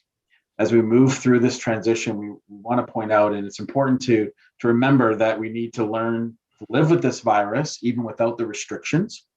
It is also important that we acknowledge that not everyone will be ready to move forward at the same pace. And that is certainly okay. And we hope we all approach the coming weeks and months with that continued kindness, compassion, and even diligence with doing those things that we know have got us to this point.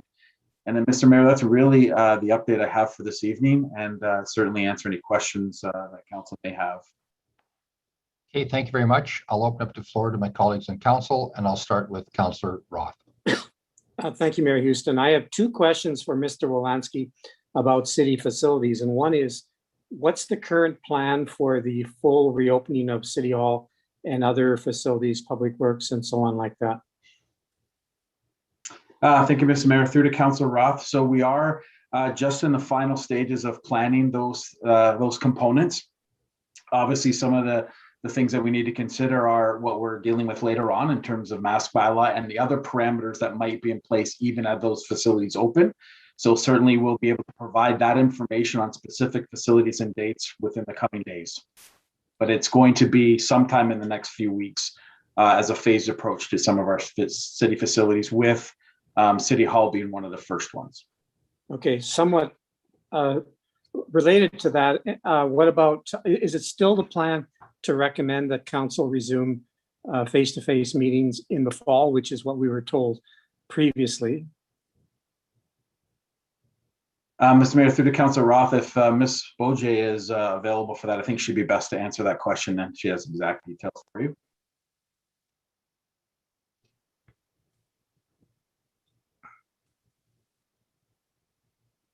Good evening, Mr. Mayor, through you to Councillor Roth. Yes, we are looking at resuming council back in chambers in September. During the month there, we have construction currently ongoing, and so we are hoping for the front end of September, but it might move us back into the latter part, just depending on our construction progression. Okay, and my third and last question to Mr. Wolanski is, what about the full reopening of the splash park at Jubilee Park without the need to book reservation times?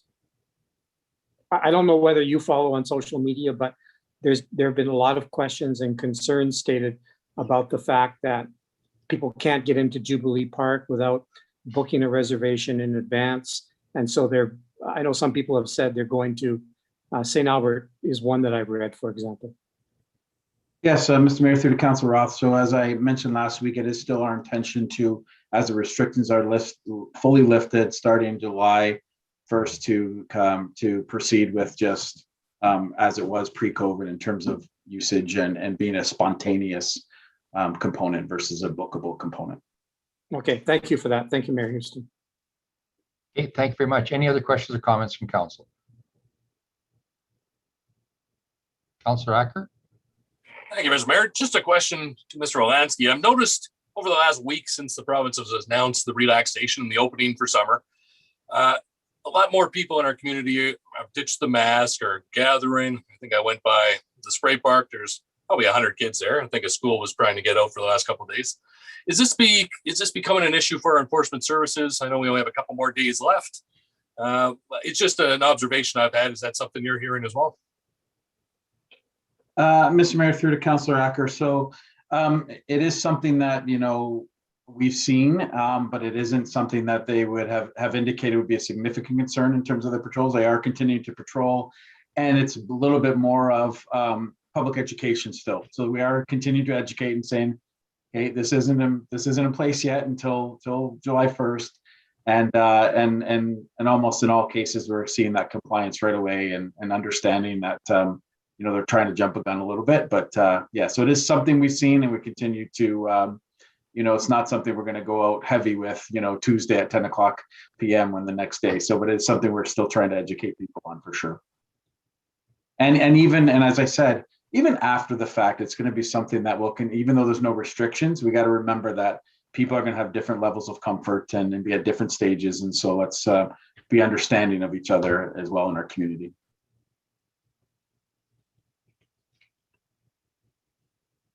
Okay, thank you very much. Any other questions or comments from Mr. Wolanski? Okay, seeing none, can I get a motion, please, to accept Mr. Wolanski's report for information?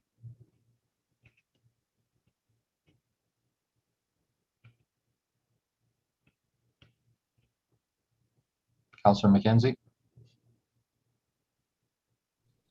Yes, I'll make that motion to accept the COVID report as information. Okay, thank you very much, Councillor McKenzie. With that, I'll call the question on the motion. Okay, thank you very much. That's been carried unanimously. Okay. We are going on to our business items. Sorry, bylaws, right? Going on to bylaws. And bylaw 10A, the repeal of the temporary mandatory face coverings bylaw.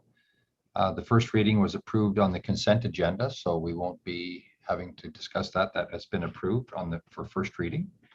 So let's go to second reading. Could I get a motion, please, on the repeal for second reading? Councillor Acker. Thank you, Mr. Mayor. I'd move that second reading be given to bylaw C-1155-21, repeal of temporary mandatory face covering bylaw. Okay, thank you very much. Accept that motion. To administration on the recommendation, go ahead. Thank you, Mr. Mayor, and council and members of the public. So the city of Spruce Grove approved their temporary mandatory face coverings bylaw in August of 2020. At the time of approval, the government of Alberta had not implemented a province-wide face coverings order, and it was felt that the city should take a proactive approach in responding to recommendations of federal, provincial, and international health experts. As the city bylaw states, it can only be enacted by the Director of Emergency Management if the government of Alberta places the city of Spruce Grove under watch status or by a resolution of council. Similarly, the bylaw could become inactive by a motion of council, or in the case where the city was removed from the watch status for a period of 30 days. Or again, as I mentioned, by motion of council. By a motion of council, it could simply leave the bylaw on the books, so to speak, but just not be active. Administration is recommending, though, the full repeal of the bylaw in its entirety, and I'll for the following reasons. As I mentioned earlier, the bylaw was put in place prior to any provincial health order requiring face coverings, and at the time there was language also from the government of Alberta, that didn't necessarily have one in place, but it was also said that they weren't intending to put one in place, which is why the city at the time decided to move forward. The city has consistently taken the position that we do not have scientific or medical experts on staff or have the resources to do our own studies or research. As such, we have relied on recommendations of provincial and health authorities throughout. Now, even before the provincial health orders, as I mentioned, there were strong recommendations from those authorities regarding face coverings. Now, as we know, as of July 1st, the orders and recommendations for continued face covering restrictions will no longer be in place at the provincial level. As such, from an administration's perspective, we cannot recommend support of its continuation at the city level, as again, there is no internal scientific data that we have available to us as city. And again, there's no federal or provincial recommendations at this time. Further to this, we would have some difficulty enforcing or providing rationale to the public in the absence of any provincial mandate. In reference to others, almost all municipalities in Alberta have either removed municipal bylaws previously, some several months ago, or are about to this evening as well. There may be others that we're unaware of, but in our research, looks like there might be only two that we've seen. Calgary, which is voting again or reviewing it again on July 5th, and the city of Lethbridge that is taking it this evening for all three readings, but it appears it might not have unanimous consent for all three readings, but certainly support for the removal of the bylaw, but it might take a couple of meetings. And lastly, we also recognize that, again, similar to pre-city bylaw and provincial restrictions, a number of businesses and individuals chose to implement their own restrictions or personal choice. And we suspect this will continue regardless for this time. So for those reasons, Mr. Mayor, and what has been outlined, we are recommending the full repeal of the bylaw this evening. And with that, I'll answer any questions my council may have. Okay, thank you very much. Councillor Roth and then Councillor McKenzie. Okay. Through you, Mr. Mayor, to Mr. Wolanski, it says in our agenda report that if the city desired to maintain a face coverings bylaw, irrespective of what the government of Alberta does, the bylaw would have to be amended to address the watch status activation and deactivation. So I have a few questions around that. So it seems to me that even I think that we should repeal the bylaw, and that's how I'll vote. I'll support second and third reading. But my concern is that we don't know whether there will be a fourth wave. And I think we need, and if there's a sudden spike in cases in our region and throughout the province, I think that's something in my opinion, that's a health emergency. And that's something that we have to deal with quickly. So will this pre-work be done on developing a new bylaw so that this concern, as well as a concern about a possible fourth wave, could be dealt with easily and quickly so that we don't have to go through a process that takes a great deal of time when time is of the essence? Thank you, Mr. Mayor. Through to Councillor Roth, and I do want to draw attention to that particular part of the RFD and apologize because it was focused on one component of our bylaw and its enactment, which was on the watch status.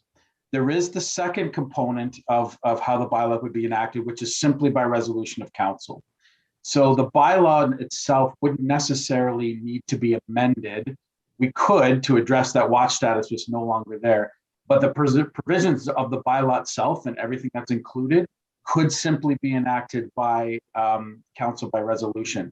Now that is if the bylaw was only become inactive by resolution. If it's repealed in its entirety, then a new bylaw would need to be created and you need third readings for that.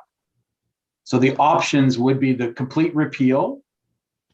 And then if council ever wanted to revisit it again, we would need a new bylaw, or an option could be simply to make a motion to have the bylaw inactive. And then the bylaw would still be on the books, and then it would just be required as a motion to put it back in place. At some point, we'd have to come back for the full repeal, but that would be an option for council as well. Okay, I'm wondering if you don't share my concern about a possible fourth wave. And if you do, now none of us knows, we don't have a crystal ball, and none of us knows whether there will be a fourth wave. We all hope that there will not, but we can't be certain that there won't be. So with that uncertainty, I'm wondering why the recommendation is a repeal and not just a motion to make it inactive. Again, Mr. Mayor, through to Councillor Roth, for a couple of reasons. Because if we did want to do a bylaw, we could do one relatively simple. We have the framework for that in place. However, but as I stated earlier, all of our recommendations to date have been based on, and our position has always been based on provincial health or federal health authorities as the experts. If in the absence of the province or federal authorities doing anything, it would be difficult for us administratively and professionally to recommend a bylaw that is not based for ourselves on any data or research or science when we have relied from the beginning on those provincial health experts. And so we believe now that since at the time we first did it, they weren't considering, now they have. If there was ever a significant increase or fourth wave, we would hope and believe that the province would revisit it themselves versus having municipalities come forward. Okay, no question here, but I'm wondering, I'm not sure that really deals with my question, because I never have said that we should do anything but follow the advice of the health professionals in our region, Dr. Sikora, Edmonton region, and Dr. Hinshaw, the Alberta Chief Medical Health Officer.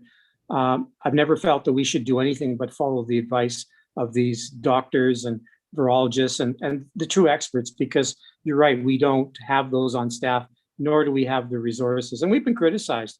People have said, well, why are you making decisions about healthcare? First of all, it's in Alberta, it's a provincial responsibility, not something that's municipal, which really in this case isn't true.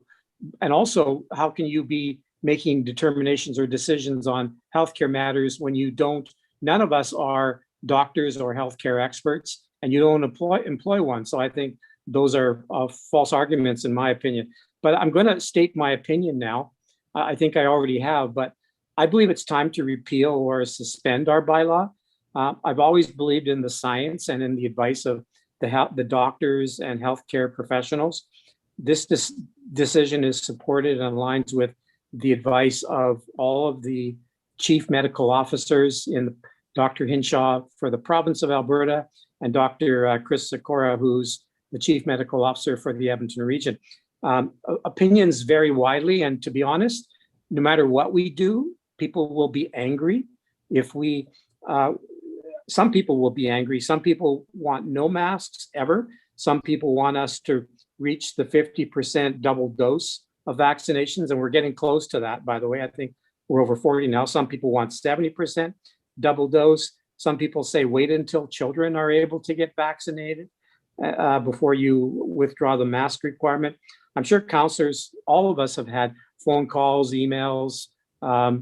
People have reached out to all of us on social media with points of view on both sides of this argument. If we repeal the bylaw, we'll hear from the mask advocates who, and some of them have legitimate concerns, of which I'm one of those, by the way, not that I have a healthcare concern, because I don't, but I do believe in masks. I just believe that the time is right to do away with the masks. The other issue is if all of the municipalities in the Edmonton region are doing away with, are repealing or whatever their mask bylaws, it would create a great deal of confusion. If, for example, Stony Plains is going away, they had an automatic repeal built into their bylaw. If we kept the bylaw in place as it currently stands, while Stony Plain abuts our jurisdiction, and it would be confusion for people moving about between the two communities.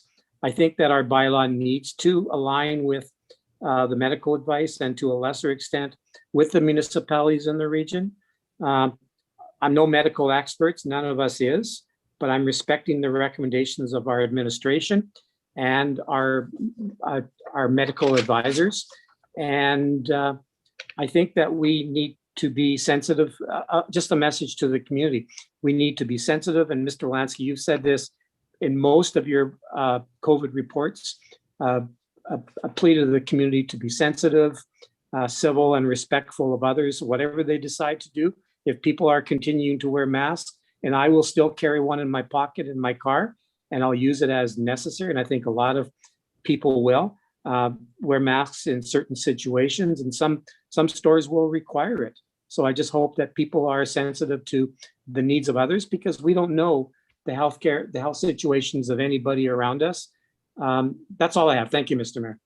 Okay, thank you very much. Mr. Skrepnik, go ahead. You want to weigh in?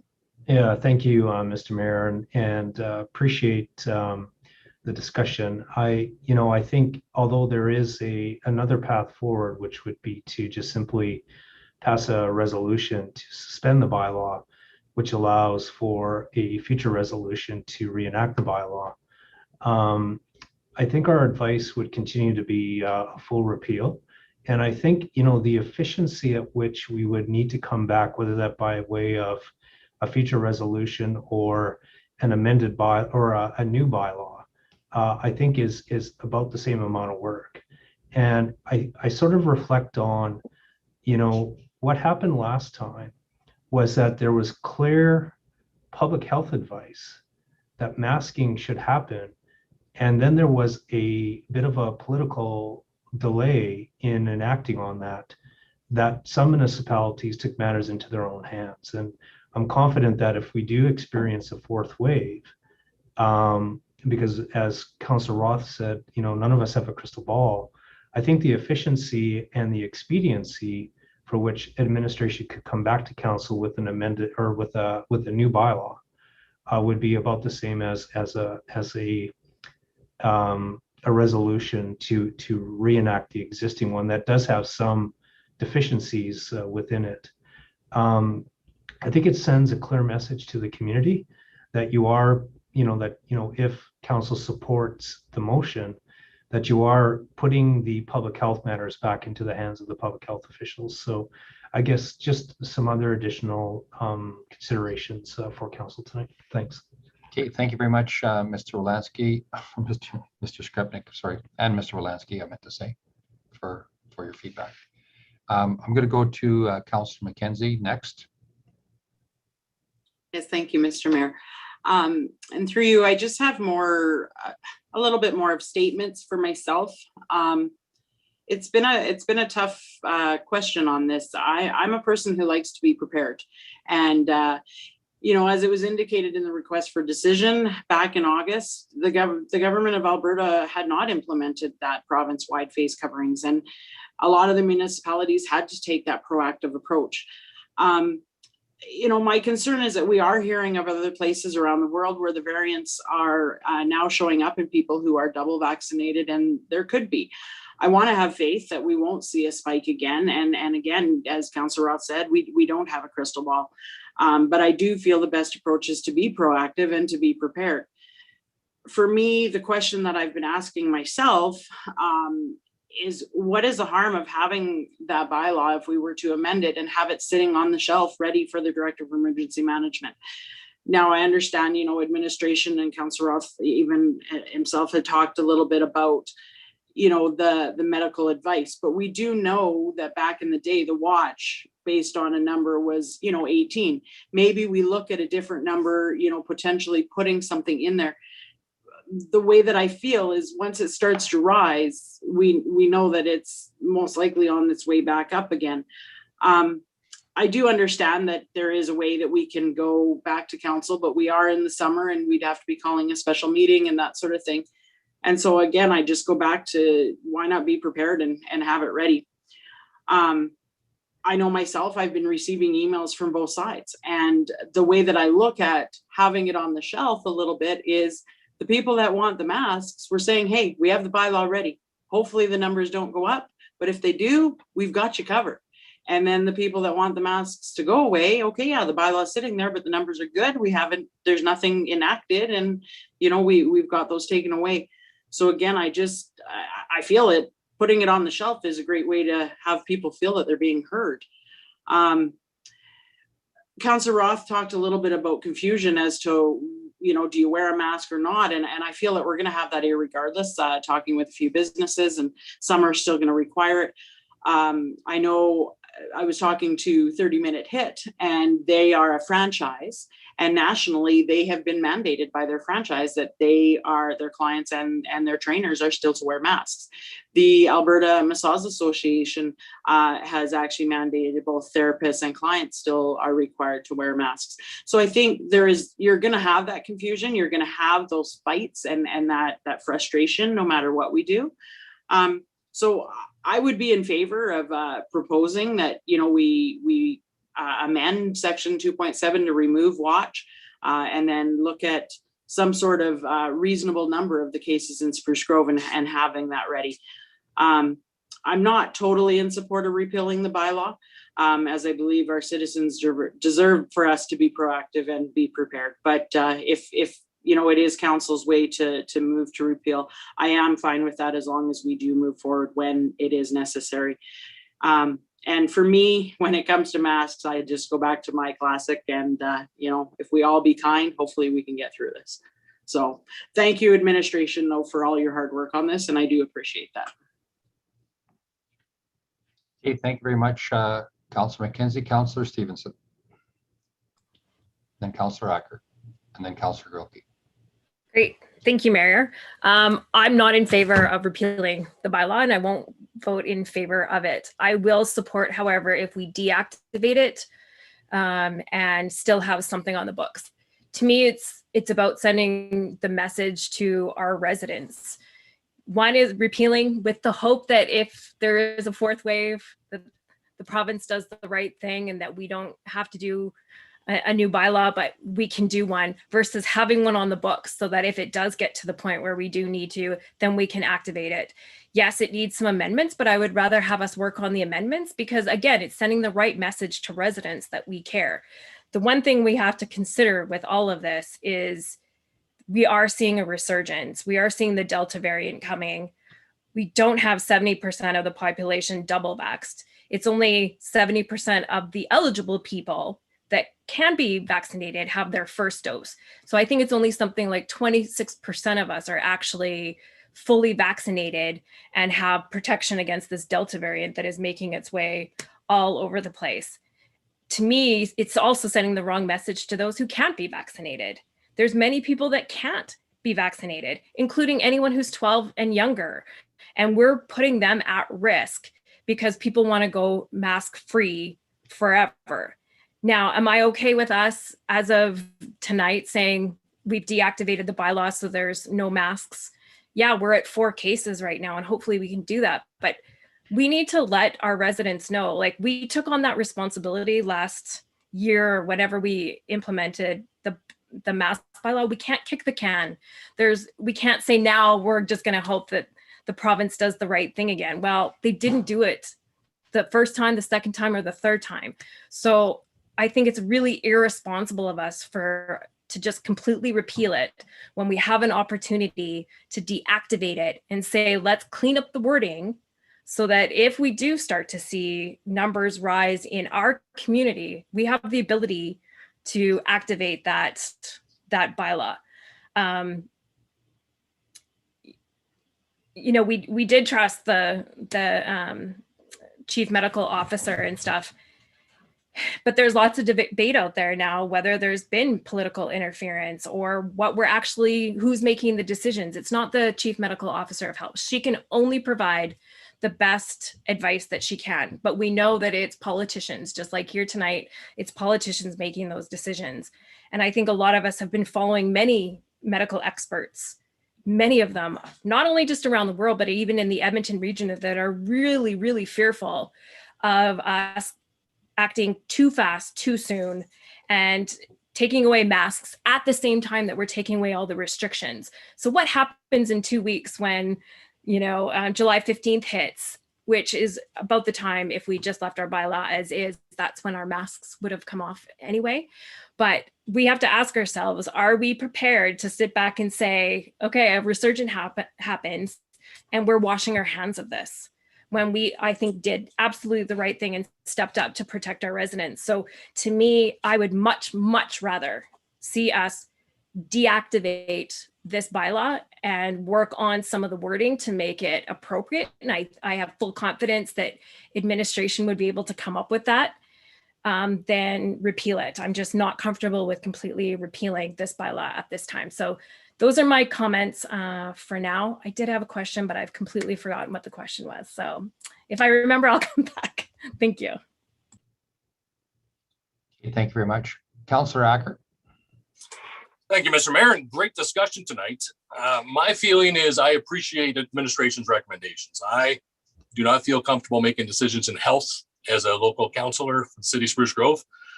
When we decided it back last year, is because the absence of any other action, and we had to do our best to protect our residents, knowing that doctors were asking for masks.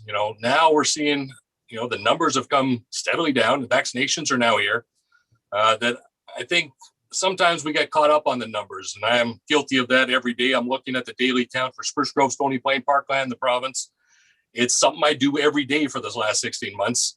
But now we got to focus on those ICU beds, the healthcare system. I think masks had a place and a role to play while we were waiting for vaccinations to be delivered, while we were waiting for people to roll up their sleeves. I think they're doing well. I look at internationally, vaccination does help. And I don't believe offloading this responsibility on our bylaw officers to be enforcing this is going to go really well. I completely sympathize for those that would like to keep them as a standard for the city of Spruce Grove, because they do play a great role when you're in uncomfortable situations and busy shopping malls. And I will still be bringing mine, like Councillor Roth mentioned, when it's uncomfortable, when I think I'm around too many people. And I think a lot of us are going to have that problem getting back to normal. But I support the full repeal. I believe that if in the event that the province fails to act, I don't believe so. We've learned a lot as a province, as a city, as a nation with COVID over the last 16 months. I don't believe we'd get to that point. But if it does, I'm confident with a special council meeting, we could run 3 readings of a bylaw and have something in place if we believe that that was essential to protect the city of Spruce Grove. But looking at the region, consistency is important, and taking on a role of creating health regulations for the city of Spruce Grove, I think we need to just stay in our lane. That's provincial health. We have a role to play, and I think we did the best we could last year, and I think it worked well. And I want to, thank all of our residents as businesses that have worn the mask over these last 16 months, and followed the provincial mandates and our municipal mandates when they were in place. But I believe the sentiment out there is they've had their time. We're coming out of this.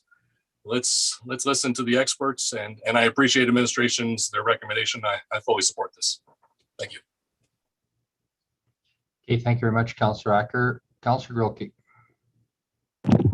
Thank you, Mr. Mayor. I came in tonight fully agreeing with a repeal of the bylaw, but my heart is going a little bit to having something shelf ready. So, but I think it's important that whatever we decide, we have to encourage and even put out social media posts about respecting people's speed in which they're willing to adopt to whatever change we're about to face, whether it's businesses, whether it's loved ones. Everybody's going to come out of this a lot differently. I know a lot of friends, parents are having a lot of anxiety about full reopening, and I think we need to be really, really cautious of that and promote that from our city perspective. I would be willing to support shelving the bylaw. I can't think of the right word. Deactivating the bylaw and working on something. My fear is that pulling a number to trigger the bylaw out of the air doesn't go to what I supported originally, which was the watch list. But I also know that the province put us in that position a number of months ago, and I'm not as confident as some of my other colleagues that they're not going to put us in that position again. Fool me once. So again, I would be supportive of a deactivated bylaw and taking some time to work on an appropriate wording. And I agree that this should not be the space that we're in either. This is an AHS space, but again, I also value our businesses and our residents. And if that's something that we can do that helps keep them safe, that science proves that, then I would be willing to support that. Those are my thoughts. Mr. Mayor, if I may, if I could just comment on, there's been a couple comments about kind of changing wording or working on wording. The only thing that would be required from that perspective is about how it's enacted. That's about the watch status, because just by a motion of council, the provisions of the bylaw wouldn't change. Like everything of all the regulations associated with it wouldn't change. And so the only difference would be the watch status component, but we don't necessarily need that even to change it because council can always by resolution. So it would already be shelf ready in terms of the provisions of the bylaw. But as Mr. Skrepnik said, the RFD that would be required for 3 readings of a new bylaw, if it was repealed, would be the same amount of time as an RFD for a motion just to bring it back active. So there's no additional work on either of the options. I appreciate that comment, Mr. Wolanski. I think it's just perception maybe. And either way, people are going to be mad whether we deactivate or whether we repeal it, because it's a very divisive issue. As we know from months ago, it was almost split down the middle. So I think I would still be supportive of just a deactivation of the bylaw as opposed to a full repeal. Thanks. Okay, who's next? Sorry, I've lost track. Councillor Oldham, go ahead. Thanks, Mayor. The discussion tonight, obviously, I think is headed towards not having a face mask bylaw as of July 1st. The question is, how do we measure and when do we put it maybe potentially back into place? We all hope we never get to that point, of course, but we have to be prepared with the variant and in other jurisdictions, increasing numbers. That's a very real possibility that we all feel a responsibility to our community to be prepared for. The question that goes through my mind is without the science, without the background from last time we at least had that watch status to go on. So the number was maybe felt arbitrary, but it was based on a watch status that the province had provided. So I'm just not sure right now if we're to rewrite it and kind of have it shelf ready, as a few of my colleagues have said. I'm not sure what we're going to base that on, because I'm not sure if 18 is the right number anymore. It's not according to the province. I'm not sure if a higher number or a lower number, or as Councillor Acker said, should we be basing it on ICU admissions or other metrics? I just don't know how we're going to measure it. And so if I'm not sure how we're going to measure it, then I don't know if I'm ready to have one just kind of sitting there, which then tells me that repealing it is maybe the best option. Knowing that a special council meeting can be called within 24 hours, 3 readings can get done, and we could then make a decision based on the up-to-date current science. Because of course we're all afraid that this could happen in the next 2 weeks, and that's a possibility. We all recognize that. But this also may not happen until the middle of September or the middle of November or whenever. And the metrics from the science experts could have changed, whether it's 2 weeks or 2 months from now. So we've said, I shouldn't say I've said from the start, and I think many people have said from the start, that we want to follow the science, right? We have to make this a research-based decision that comes from the experts. And we all know none of us are the experts. So, you know, I'm a little bit stuck on if we could come up with the right science-based metrics to have something shelf ready. I think that's probably the best scenario, but I don't think we can sit here tonight and do that. So my leaning would be towards repealing it, knowing we can reenact it as quickly as we need to. And just another point I think is, and this came from someone else, so I'm kind of borrowing it, but we're kind of being asked to be an appeals court to the public on an issue that we have no expertise on as a city, right? The province is the one that has taken on this responsibility, maybe a little bit later than many of us had hoped. But now we're this appeals court where those that are really wanting it, and I understand that concern. I think we all know that that's a real concern in our community, but we don't have the expertise. So I don't know where to go locally to find that expertise to put something in place that is shelf ready. I would much rather wait to see where we're at. Hopefully it never gets to that point where the numbers creep back up to an uncomfortable number again. But I think at that point we can act on it pretty quickly. Meetings are virtual. If someone happens to be out of town for a few days, we can always get to Wi-Fi and get things done quickly. So I think I'm in favor of the repeal. I understand the wanting to have things done quickly, but as administration has said, that can happen and it's no more work for them. So that's kind of where I'd sit with it right now, but certainly respect and appreciate all the discussion. Okay, thank you very much. Thank you very much, Councillor Oldham. And I really do appreciate all the feedback. You know, and I want to touch on a couple of points and respecting everybody's opinion. You know, I think the one thing that we have to, you know, consider is we've been on a long road. It's been 1.5 years of this, and you know, I think the community and the public, I mean, I get asked about it a lot. I get asked about it on both sides of the fence. Councillor Roth is dead on, because when this decision is made, some people are going to be angry with us. When this decision is made, some other people are going to be angry with us. So, you know, we're going to be in a position where we have to make it. But I think the recommendation from administration is one I'm going to try to support in the fact of it's the recommendation of Alberta Health Services. But you know what? I understand what Councillor Stevenson was saying, and Councillor Gilkey as well, is that, you know, we have an opportunity that we can just deactivate it.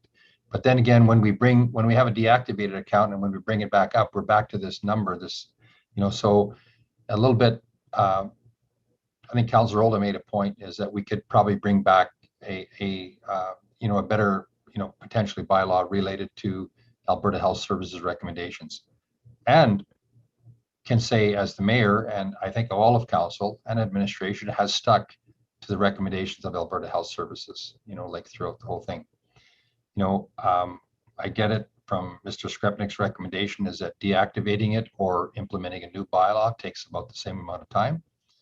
So I'm comfortable with repealing it, and not because other municipalities have, and some haven't, some have deactivated that. But I think we're better off, positioned to, to maybe look at bringing it back, based on new science. And I can tell you one thing, if we get into a fourth wave, because we don't know, is the province can very quickly jump back on it too, right? Because, sometimes municipalities, we put ourselves out on the limb a little bit, because we did in October, because the province wasn't telling everybody to do it. We were telling our citizens to do it. So that's where we got a little bit of feedback. But, we have to respect, we're here to protect the citizens. I certainly do not want to put a number on anything and say, oh yeah, if we hit 25, we could hit 25 in 3 days, and all of a sudden we've created this whole massive confusion. We have to be steady on this and stay the course. People are counting on us to make, a sound decision. And I think the decision is to repeal it and be able to bring it back on the table immediately, quickly if we have to, because I can do that in a week. We could do that in a week by calling, but we have an opportunity here tonight. This is for second reading, and this is the best time to discuss it, because the next motion is going to be unanimous consent, and unanimous consent means that in order for us to give us third reading. So I'm encouraging everybody to, to follow the recommendations of Alberta Health Services in getting rid of this mask mandate on July 1st and have a community celebration. And it's not over. And I will say to everybody in this community, if you don't feel comfortable being without a mask, please wear one. And I sincerely mean that, because some people are going to wear them. And you know what? In Europe and in Asia particularly, some people wear them all the time. And sometimes it becomes a norm. We still have to follow, the recommendations. So with that, I would encourage everybody to, to go with the recommendations of our administration, go with the recommendations of Alberta Health Services, knowing that we can bring this back on the table. I think it's important for us to try and steer the ship in a steady manner and do that. So I hope you can support the second reading, first of all, and then we have another motion that's as equally as important right after this. So with that, I'll just conclude, and I will call a question on the motion for second reading.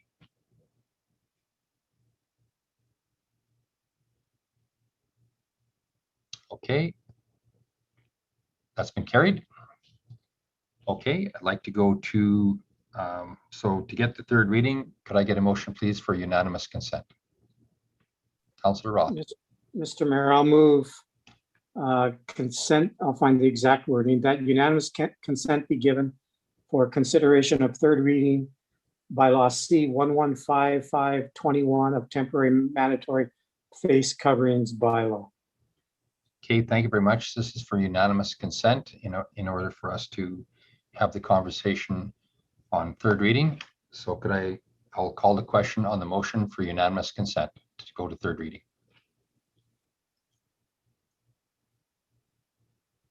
Okay, Councillor Grilke, those opposed? Councillor Grilke, I think you froze up. Did you vote yes or in favor? Or yes, you did. Okay, thank you. You didn't move there. I think you were kind of frozen. Thank you very much. That's been carried for third reading. Okay, thank you for unanimous consent. Thank you very much, Councillor Roth, for that. Let's go to, could I get a motion, please, for third reading?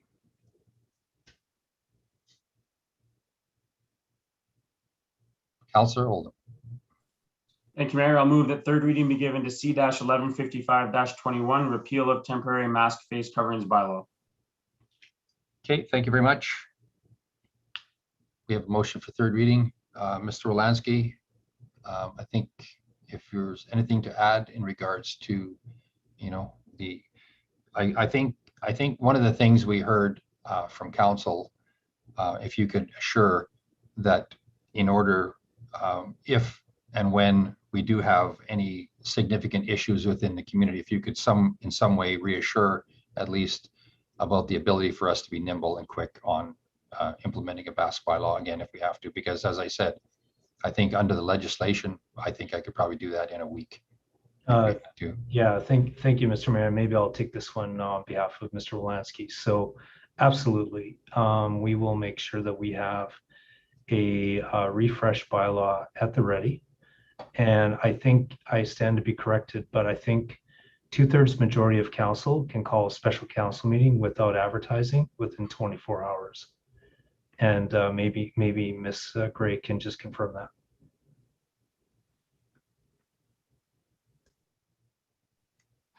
Thank you, Mr. Mayor, through you to the city manager.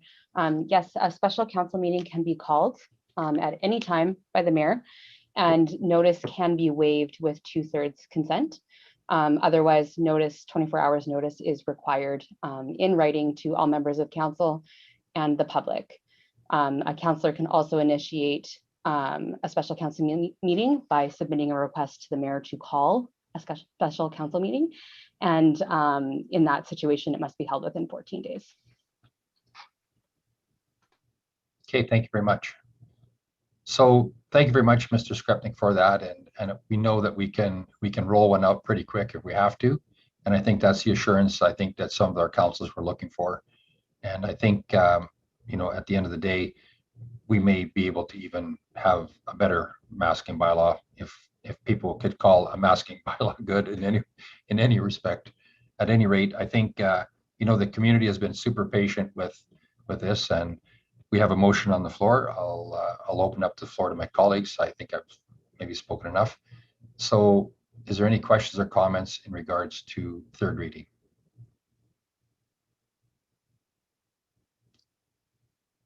Councillor McKenzie. Yeah, I guess I just want it known for myself too, is that I'm happy to see the masks go away and not have to be implemented.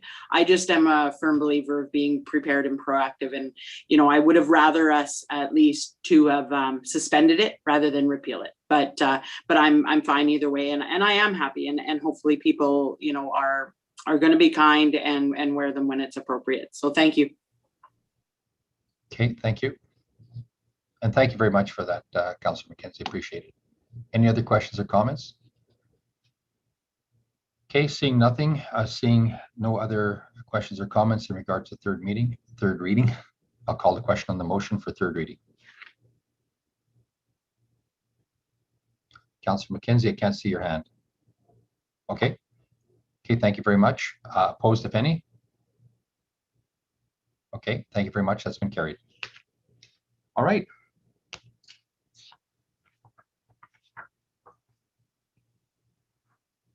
Thank you very much, everyone, for all the feedback and all the comments. Great discussion. Let's move forward under, can I get a motion, please, under 10B for Jesperdale, stage 8 and 10?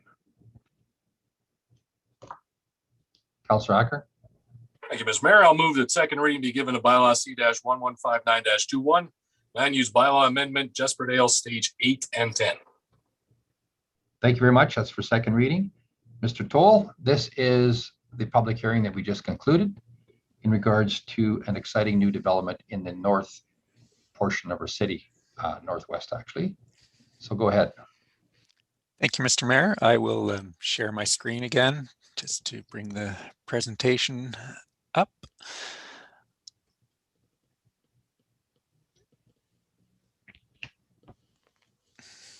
Are we seeing my presentation? Yeah, we are. Okay, thank you, Mr. Mayor.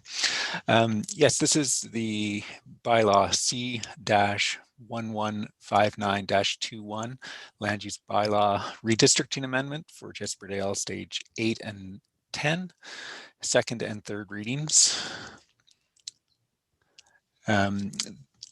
The proposed amendment is for a 6.5 hectare area of Lot 1, Block 23, Plan 0626301 in the north central portion of the city of Spruce Grove. It is actually at the very current terminus of Calahoo Road, north of Calahoo Road and Highway 16A. The proposed amendment is to redistrict the area from UR Urban Reserve to R1 Mixed Low to Medium Density Residential District and P1 Parks and Recreation District.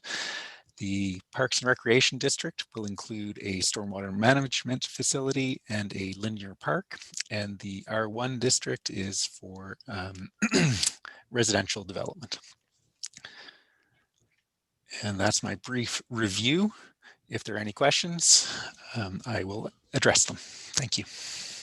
Okay, thank you very much, Mr. Toll, for the presentation. This was, the public hearing that we just concluded, and thank you very much for reintroducing the item for those members of the public that just joined us. So with that, are there any questions or comments from council? Seeing none. Oh, sorry, Councilor Acker, go ahead. Thank you, Mr. Mayor, and I'll support this. I think your presentation was good. It makes sense. I just have a question because I'm looking at the map. When does Calahoo Road change into a different road?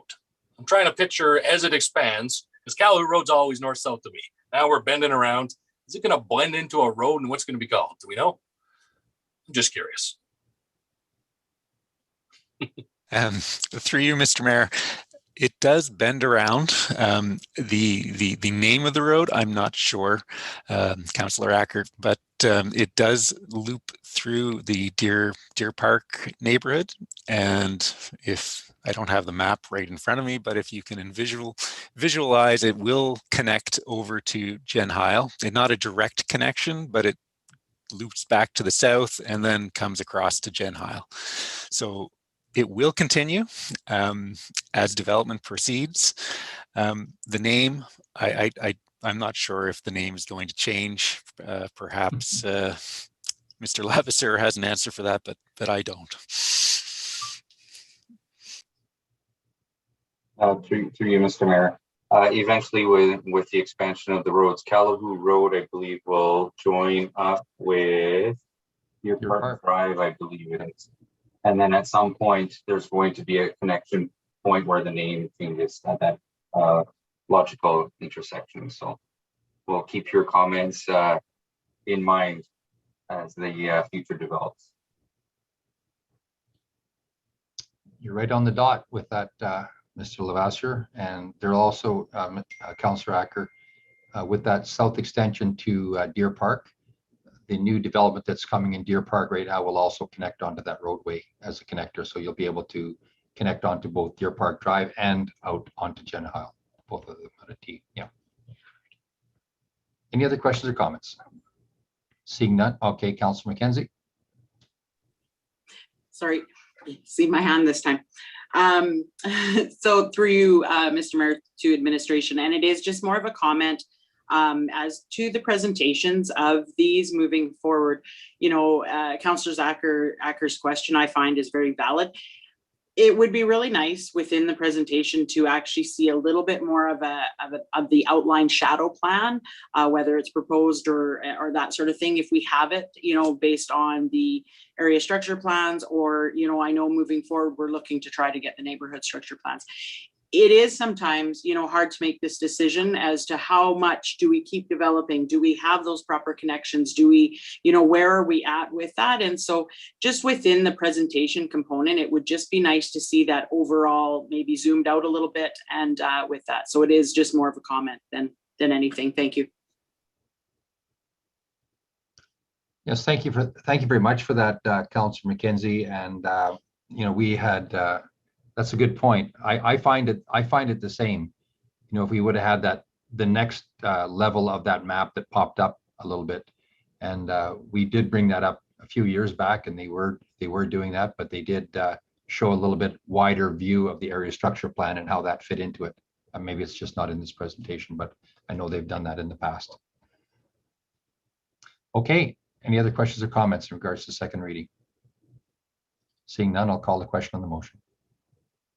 Okay, thank you very much. Can I get a motion, please, for third reading?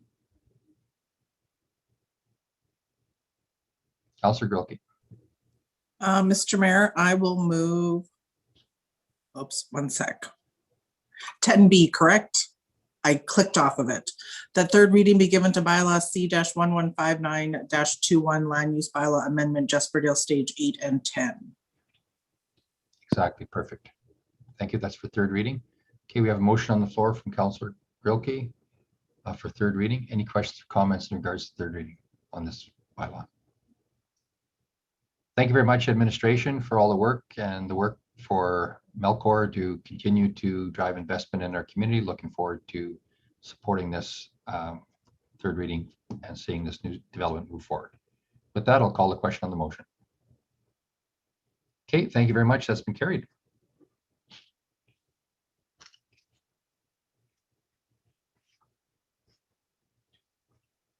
Okay, let's go on to item 10C. This relates to the Copperhaven redistricting. Could I get a motion, please, for second reading under item number 10C in our bylaw? Councillor Stevenson. Thank you, Mayor. I'll move that second reading be given to bylaw C-1160-21, land use bylaw amendment, Copperhaven Stage 5. Okay, that was 1160-21, right? Oh, sorry. Apologies. Okay, we just that it's 110. read in. Yeah, 1160-21. Thank you. Just missed the 6 in there. That's great. Okay, I think we're on track. Mr. Nalavde, this is for second reading and it relates to Copperhaven Stage 5. Go ahead. Thank you, Mr. Mayor. I'm just going to share my screen here quickly. So the administration has brought forward a request for decision seeking council's second reading of bylaw C-1160-21, Copperhaven Stage 5, which is a redistricting amendment to the land use bylaw. A detailed presentation was provided earlier this evening during the public hearing of this bylaw. I will just briefly speak to the amendment highlights at this point. The proposed amendment will redistrict 1.57 hectares of land within the Copperhaven neighborhood from UR Urban Reserve District to R1 Mixed Low to Medium Density Residential District. This amendment will support the development of 29 single detached residential lots and 2 public utility lots. The developer has met the necessary required engineering requirements and signed the associated development agreement. As such, administration also supports the third reading of this bylaw. And that is my brief presentation. Thank you. Okay, thank you very much. That was very brief, but it was right to the point, and it was very well explained in the public hearing as well. So I think council's right up to speed on it. So let's open up the floor to my colleagues. Councillor Acker. And then Councillor. Thank you, Mr. Mayor, and thank you for the presentation. I will support this. I think it's good to see development in Copperhaven, but I do have a question, and it's related to the traffic circles on Grove Drive. As we're adding new neighborhoods, we know it's a hot topic from residents and school children and parents and others. Can you give me a status on how we're doing with looking at that traffic? Any studies that might be on the books, just to see if there's anything we need to be doing to that engineering wise, or if it's fine. Through Mr. Mayor, I would like to defer this question to the Director of Engineering, Mr. Mark Hussey, please.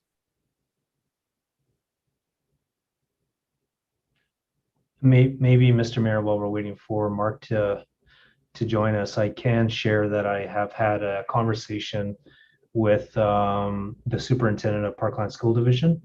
And in light of the recent accident at the roundabout by Copperhaven School, we've agreed to jointly conduct a traffic assessment review just to help inform what could be potential solutions. We know that there isn't a single sort of a solution to address some of the challenges we have, and that there might be sort of multifaceted advice that could come forward. But we thought the benefit of having an independent review was in our collective best interest. So I would provide that as insight, as well as whatever Mr. Hussey would like to provide.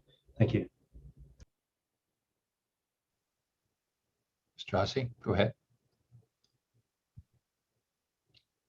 We're not getting any audio. Now you're muted.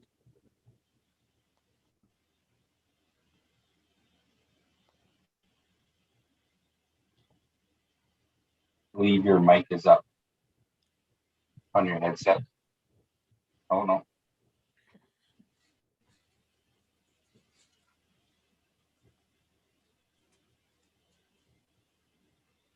Might have to unplug and go right to direct.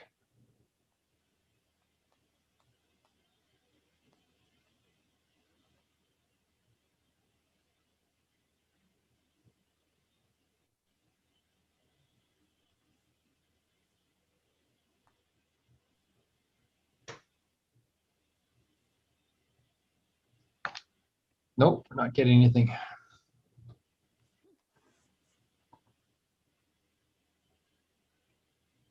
Mr. Mayor, perhaps Mr. Lavaseur could take a shot at the question. Thank you, through you, Mr. Mayor. In regards to the roundabouts, they have been designed in order to accommodate the traffic anticipated for delivery of, I'll call it, transportation services and pedestrian services and levels of service. From that perspective, to enhance on Mr. Skrepnik's points, we do understand that at peak times, this is a very busy area. And so from that perspective, we have been collecting data on occasion with video cameras that we have that collect the data as far as traffic counts, etc. And we'll continue to enhance those efforts as traffic and development continues. And then again, as alluded to by Mr. Skrepnik, we're encompassing an external sort of review to enhance our learnings. But that being said, the design of the roundabouts can accommodate certain levels of traffic. And that's how we come up with the designs that are incorporated within property. Okay, great. Hope that answers your question. And thank you for that, Mr. Skrepnik. I really appreciate the fact that we're doing a third-party review on that and looking at an outside engineering team to come in and look at, if there is a solution to that. One of the things that the unintended consequences of having a high school and a school in the same area with a kind of on a dead end with one traffic circle on a two-lane, not even a two-lane arterial is created a little bit of an issue for sure. But thank you very much for that and look forward to that. Any other questions or comments in regards to second reading? Councillor Oldham.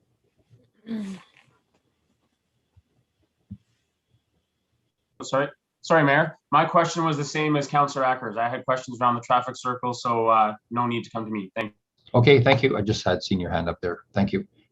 No other questions or comments. I'll call the question for the motion on second reading. Okay, thank you very much. That's been carried. Could I get a motion, please, for third reading? Councillor McKenzie. Yes, Mr. Mayor, I'll move that third reading be given to bylaw C 1160-21 land use bylaw amendment, Copperhaven Stage 5. Okay, thank you very much. That's for third reading. Are there any questions or comments in regards to third reading? Okay, seeing none, I'll call the question on the motion for third reading. Okay, thank you very much. That's been carried.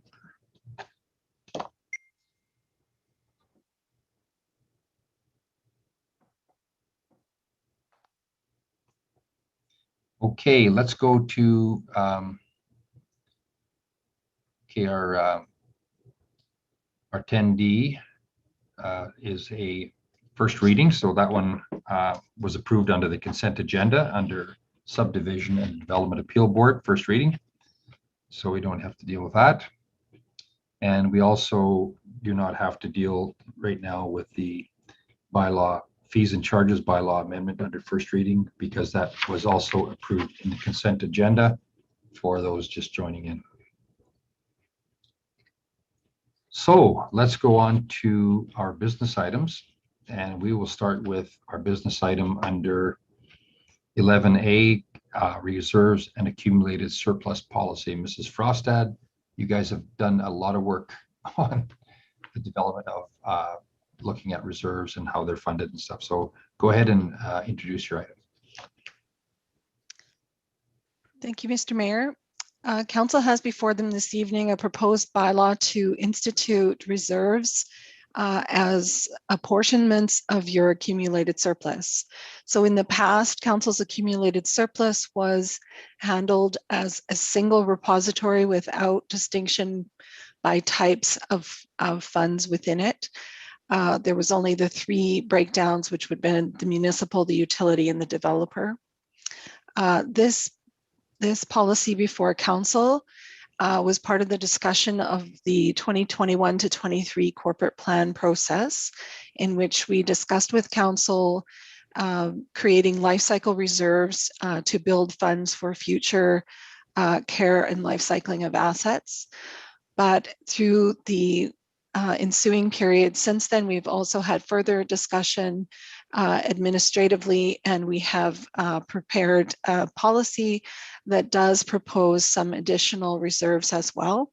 So there are 4 types of reserves proposed within the policy before council. Sorry, I'm just getting to that page. So we have contingency or cash flow type reserves, first of all, and those would be to handle our stabilization of our funds. So the ongoing cash flow of the municipal fund, and then stabilization for rates within the utility fund, and then contingency reserves for things like snow removal, which can be unpredictable. Then we have another type of funds, which is the municipal life cycle funds, which we proposed to council in the corporate plan process, and for which council did institute a tax strategy in this last budget, which was the dedicated 1% tax increase for transfer to reserve, as well as the change of the tax split between residential and non-residential properties. And then there's also a category of specific purpose reserves, which we can discuss, and utility reserves. And then we have our externally restricted reserves, which are your developer monies that are raised through offsite levies and must be set aside to be used for those purposes only. So we've always had to restrict those.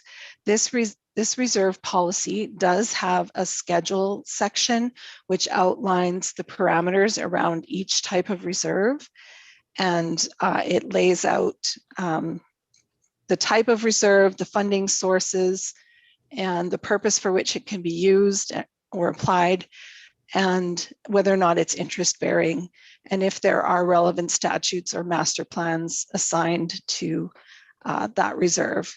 So I think I will stop there and entertain any questions that council may have at this time. Okay, thank you very much, Mrs. Frostad, for pulling it all together. And just before council weighs in, I believe, reading the report, that administration led by our CAO will be looking at different opportunities to put those funds into restricted reserves. For example, levies that go into utilities, transportation, and those kind of funds. So they'll be looking at having transferred reserves rather than all these other reserves. My question is, a few years back, we went away from that. We went and changed, they said it was all new provincial accounting principles, and we went right to an entire fund. So now we're shifting back to where we have these funds. So why did we go away from that? And now we're coming back to it. Did something change, or is that just a new approach? Because we were, and this was Councillor Roth will recall, it was probably more like around 10 years ago when Glenn Jarbeau was here. We went to a funding kind of a thing that was, just one large pot. So, Mr. Mayor, through to council, nothing has changed in the legislation to bring us to this point. In fact, this type of accounting is actually more prevalent amongst our fellow municipalities. Spruce Grove was unique in its previous approach, and not wrong, but the feeling is that this methodology achieves the same end, but is a much more transparent method for council to ensure that they're planning for the actual needs of the municipality in various priority areas. So it's a different accounting method, but is actually more in line with our sister municipalities. Okay, that's a great explanation. I support it. There's no question. And I think I do agree with you. It's more transparent. I was just kind of wondering why a few years ago we had shifted it out completely out of it. Councillor Acker, go ahead. Thank you, Mr. Mayor, and thanks for the report. I love how it's laid out. I love all the detail you gave. But one question I have, maybe you can help it explain it to me, is why, if we're creating reserves, we aren't making them interest bearing. If they're for long-term capital replacement, we have money tied in there. Is there a reason why we aren't locking them into a GIC or making some type of interest on this? Mr. Mayor, through to Councillor Acker. So please be assured that we always do invest the city's funds. So just because we're not attaching interest to each of these reserves, it doesn't mean we're not earning interest. So you're earning the interest and it's actually coming into your general fund and being used by your tax base in your annual accounting.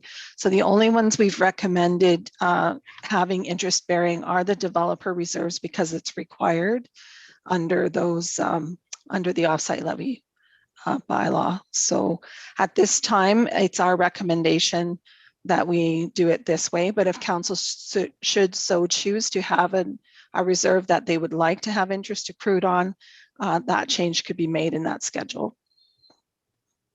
Oh, that explains it to me beautifully. Thank you so much. Now I understand. Appreciate it. Okay, thank you very much, Councillor Acker. Councillor Grilke. Thank you, Mr. Mayor, through to Ms. Frostad. Thank you so much. This is very exciting as far as accounting things go. This is super exciting. I'm just kidding. 4.4 internal borrowing. Do we have an internal borrowing bylaw? Just out of curiosity. Mr. Mayor, through to Councillor Grilke, we don't have an internal borrowing bylaw, but this bylaw would give you authorization to borrow from these funds.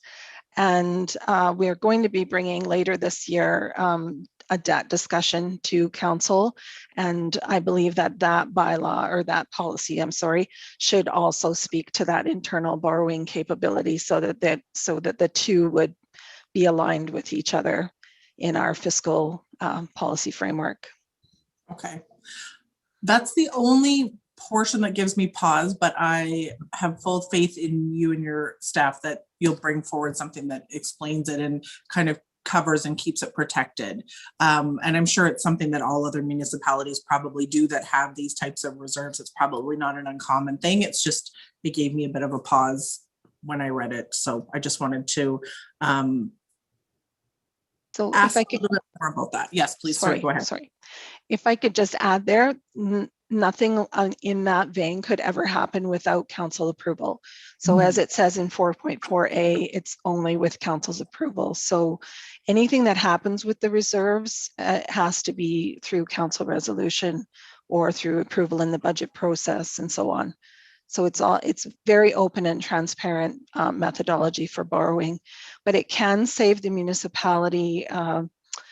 It can save you some money if you have funds set aside that you've set aside for a long-term reason and you don't need them right now. You can use a short-term borrowing solution from your own reserves in the interim. And Mr. Skrupnik actually has experience with that in previous municipalities that had long-standing utility funding, for example. And it might be a really great thing, like you're right, it might save us some of the interest rate on external borrowing and if it's set aside for a long term. So yeah, that's really great. And I knew you would set my mind at ease. So again, thank you for all of this work and I'm really appreciative of it. Thank you. Yeah, thank you for the question, Councillor Grilke. And I did read in the report that if we do borrow internally, we have to pay ourselves at a comparable interest rate back to ourselves.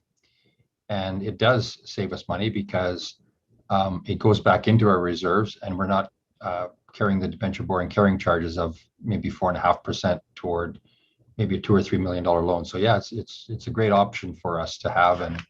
And the fact of the matter is it's a strategic advantage for us to be able to do that.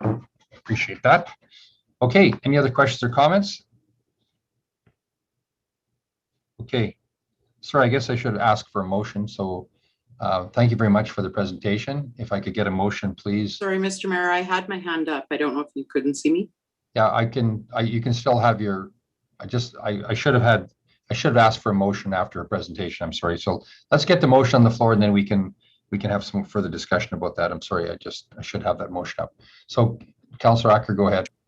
Thank you, Mr. Mayor. I'll move that CP-1034-21 reserves and accumulated surplus policy be approved as presented.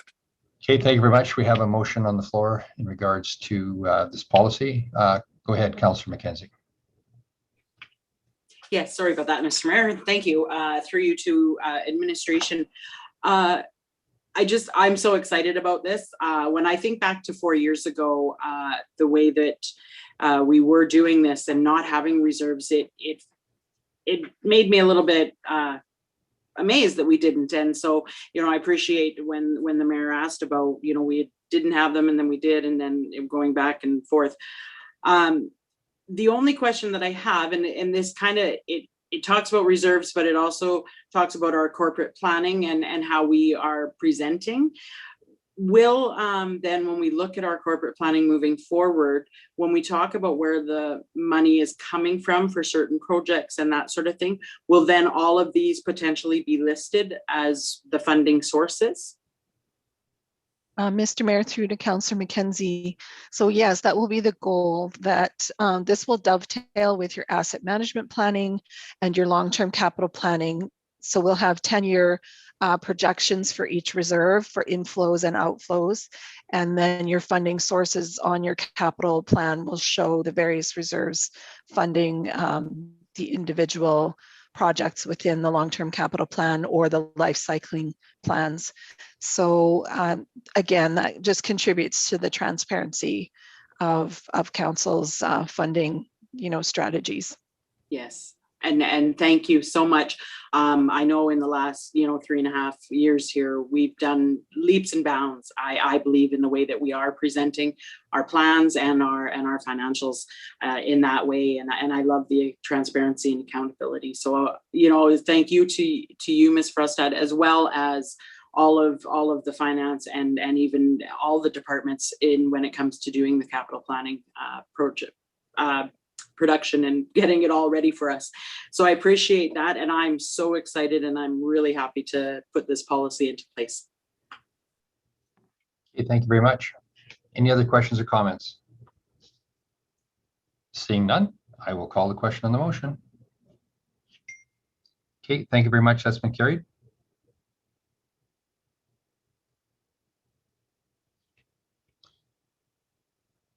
Okay.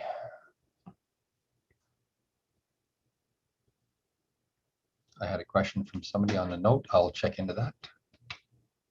Okay, let's go forward to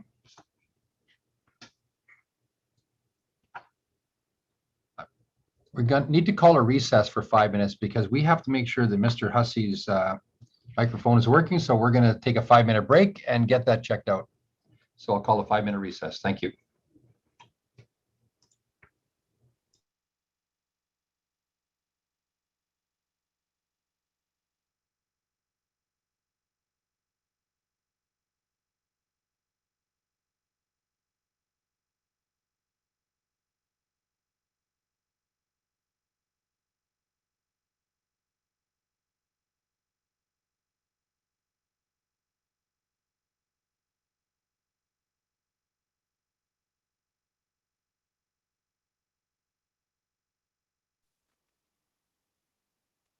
Test 1, 2, 3.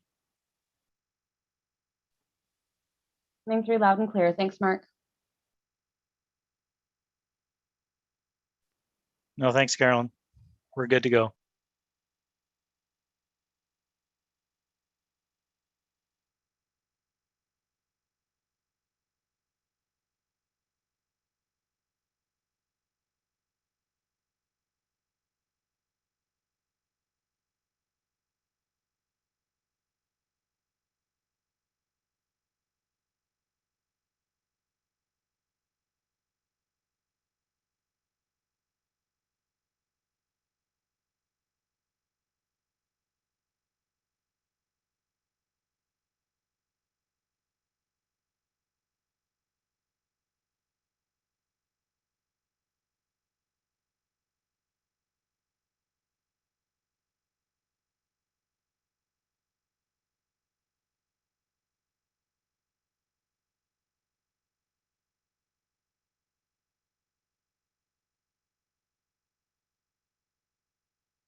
Okay, I'd like to call the meeting back to order.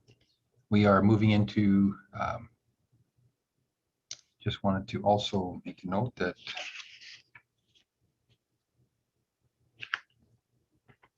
first readings of 10D and 10E are under the consent agenda. So we'll move forward to 11A. Could I get a, we're going to go to the City Center Area Redevelopment Plan, McLeod Avenue Streetscape cross-section. Mr. Hussey, this has been a long project and an important one for the city, and one that many of us have been able to weigh in on. So go ahead with your presentation, and let's talk about the cross-sections that we're going to be looking at tonight. All right, good evening, Mr. Mayor and councilors. So this evening, administration is presenting 3 options for the McLeod Avenue streetscape from King to Queen.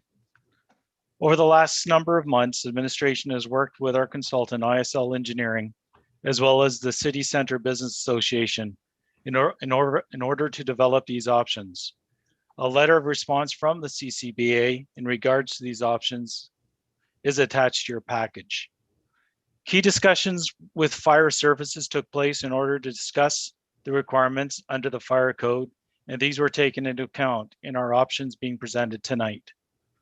Each of these options will see a revitalization in our city center that will include underground, water, sanitary, storm, and shallow utility work. I would now ask Mr. Lavasseur to join me in this presentation, and we'll be tag teaming as we go through it. And I'll share my screen. I apologize that it's a PowerPoint. I mean, it's a PDF and not a PowerPoint. All right, can everybody see the my screen now? All right, so we have the McLeod Avenue streetscape options. I'll be doing the first couple of slides, and then I'm going to hand it over to Mr. Lavasseur to talk about the options.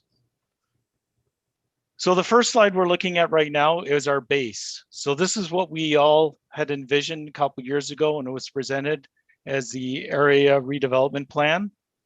A number of issues have come up, as I mentioned, talking with fire services. We've worked extensively with them, and we've come up with our options that's kind of a bit different from what's presented here. One of the fire code recommendations that we could not ignore is the 6-meter clear width requirement that fire vehicles need to have access at all times within laneways. The reason for this is, as you can see, here's a firefighting vehicle here with their outriggers out, and they take approximately 6 meters of width. So that was one of the recommendations that we could, or one of the code requirements we couldn't ignore. And so all the options allow for this clear width requirement. So now I'm going to hand it over to Mr. Lavasseur, and he'll talk about, this will be option 1. Thank you, Mr. Hussey. So as Mr. Hussey presented the base case or base scenario, it was evident that there was some fire code regulations that we had to come up with some options to work around in order to keep a median within the plan.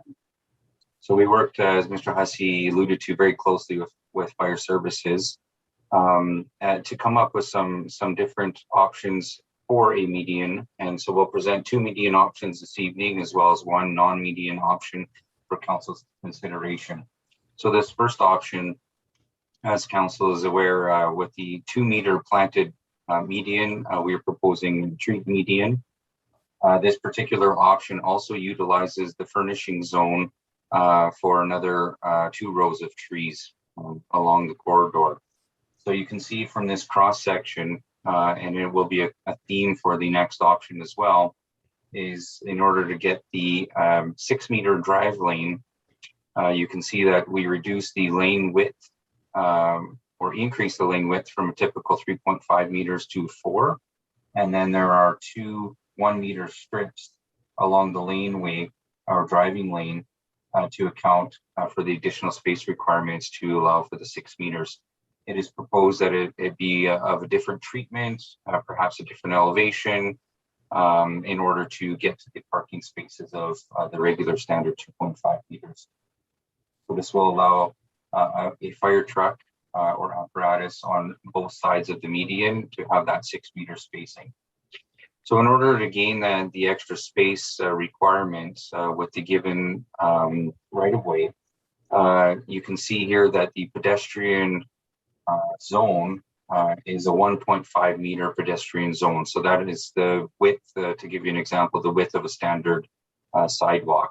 And so from that perspective, there is still room within the furnishing zone to allow for trees. But if you go to the next slide, Mark. This is an overview of what that would look like. So you can see Columbus Park on the right side of the drawing, and then trees along the entire stretch on both sides and along the median. And the next slide will show sort of what the view of the sidewalk would look like. And as you can see, with the inclusion of the trees, that it will be a fairly tight space in order to walk through that area.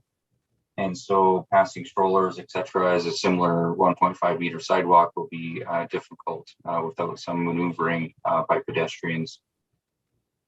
So that is this first option one. Right, and just to jump in here to give council an idea of the cost, the order of magnitude right now is $6.3 million to do that work.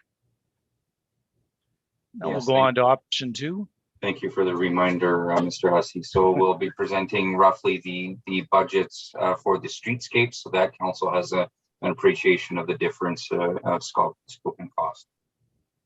So the second option presented this evening, again, we'll start from the median, has the 2 meter planted median, and the same treatment for the driving lanes, same treatment for the parking lanes, and then the same treatment, except for the furnishing zone is strictly for streetlights and some additional type of furniture, as opposed to trees.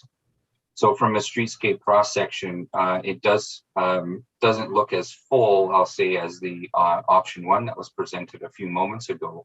But as you get to the overhead view,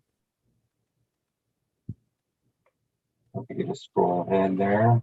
Yeah, so thank you. So in the overhead view, as you can see, there are still bulb outs or bump outs at the intersection where additional trees could be located. There is a small section at the mid-block crossing where some more trees could be located. And then again, similarly at the other end of the scope of work, you would see some more trees in that area. So from that perspective, there is still some greenery attached to this option, albeit the cross section that was, presented didn't show the trees as a general note. And if we move on to what that looks like on the ground, you can see there isn't much difference in regards to the width of the sidewalk itself, but by removing a majority of the trees along the sidewalk, it allows for the additional space to be utilized in the furnishing zone.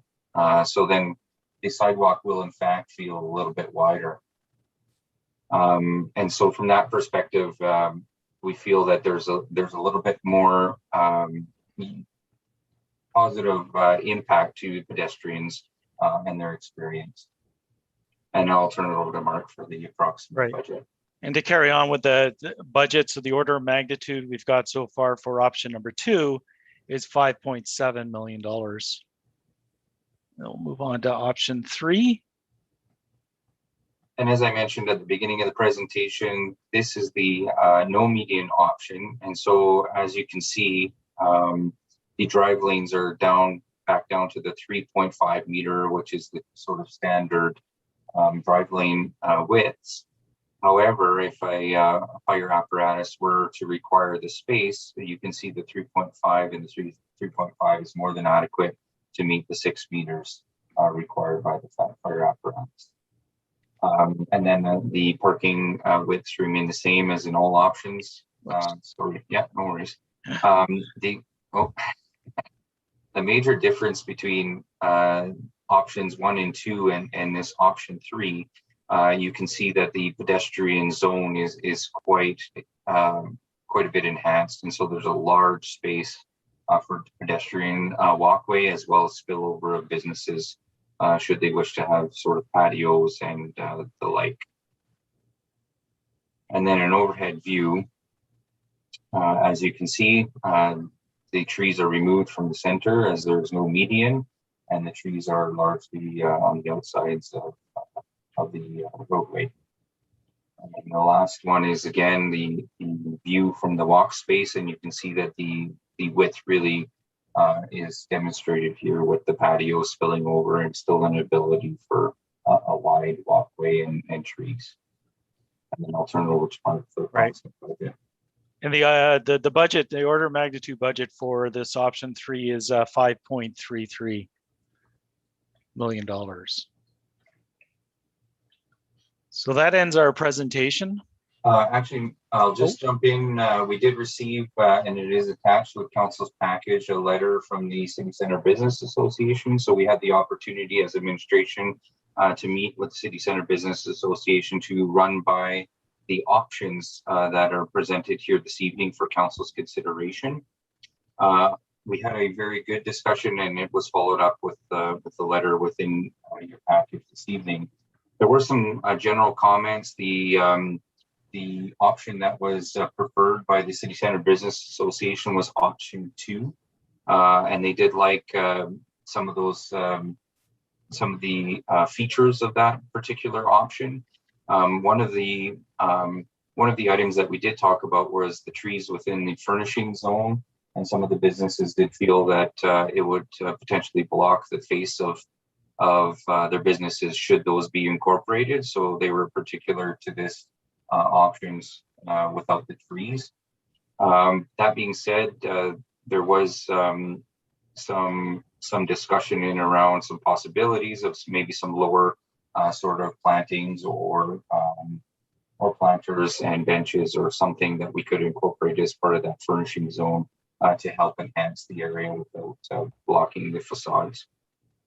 The other thing I would like to mention is one of the areas that they had talked about as a group was an option to power the median. So to have some power available for future lighting of the median, lighting of the trees, etc. So we are looking at incorporating that as part of this option. And I believe that was the key points or key takeaways from the letter that City Center Business Association provided this evening for the package this evening. And with that, we'll end our presentation and answer any questions that council. Okay, thank you very much for the introduction of the item. So with that, I will call for one of my colleagues to make a motion, and then we'll open it up for debate. Councillor Stevenson, ideally situated to make this call. Great. Thank you, Mr. Mayor. I'm happy to make this motion that option 2 be approved as the preferred McLeod Avenue streetscape for detailed design and construction in the city center. Okay, thank you very much, Councillor Stevenson. For that motion, as I said before in the opening, it was a long awaited review, and we're looking forward to the debate and finally deciding, giving direction to administration on which plan this council will proceed with. Councillor Acker, go ahead. Thank you, Mr. Mayor, and thank you so much for the presentation. I love being able to visually see what the different options are and appreciate all the pictures that you provided. One thing that shocked me was the CCBA preferring option 2. I would have thought option 3 would have been more preferential for the ability to have patios and expand the pedestrian part of their office and buildings and retail. But looking at their letter, I like the look of option 2. It looks nice. It saves a little bit of money from the option 1, and I actually think it looks better. I think too many trees, would impact the pedestrian use, and I think we all want to have more pedestrian use of our downtown. It's part of our mission statement for there. But you didn't touch on part of their letter. They were talking about relocating the streetlights to the median. Is that a consideration, or is that not something we want to do? Through you, Mr. Mayor, thank you for the question. Yes, thanks for catching that. We will look at something of that nature. However, I do have to caution, with the only location for trees being in the median, I would hesitate putting streetlights. We would have to look at the traffic or the lighting patterns. If you're having streetlights on both sides, we can take care of some of that shadowing. But as the trees grow in the median, you might end up having some black spots in that area. Right. And I'll just jump in on there through you, Mr. Mayor, to Council Acker, is that as already pointed out, it's a safety concern. Street lights, having them on the sidewalk side provides more of a security for pedestrians. And like how Mr. Levasseur just mentioned, the medium.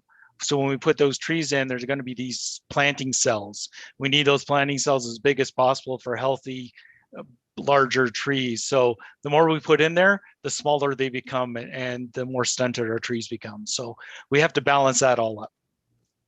Makes sense to me. And I'm happy to hear you're looking at putting electricity down the median. I think that would look fantastic, having our downtown core lit up with some trees or some lights on the trees. Yeah, so I'm in support of option 2. I think it's great. It looks good. I think it's going to really revitalize our core and bring people down there. So happy to support this. Thank you.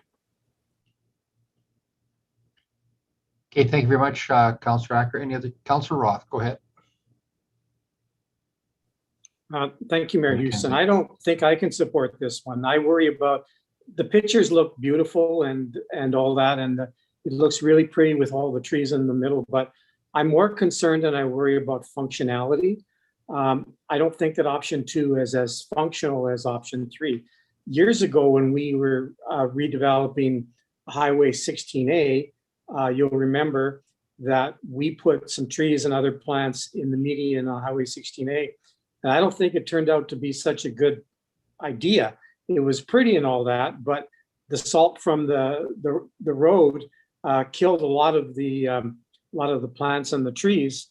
And then the RCMP had also later said, now this doesn't apply to McLeod Avenue, but the RCMP did say that it was difficult because there was no place to turn around, like for example, from King Street to Pioneer Road, or to Century Road rather.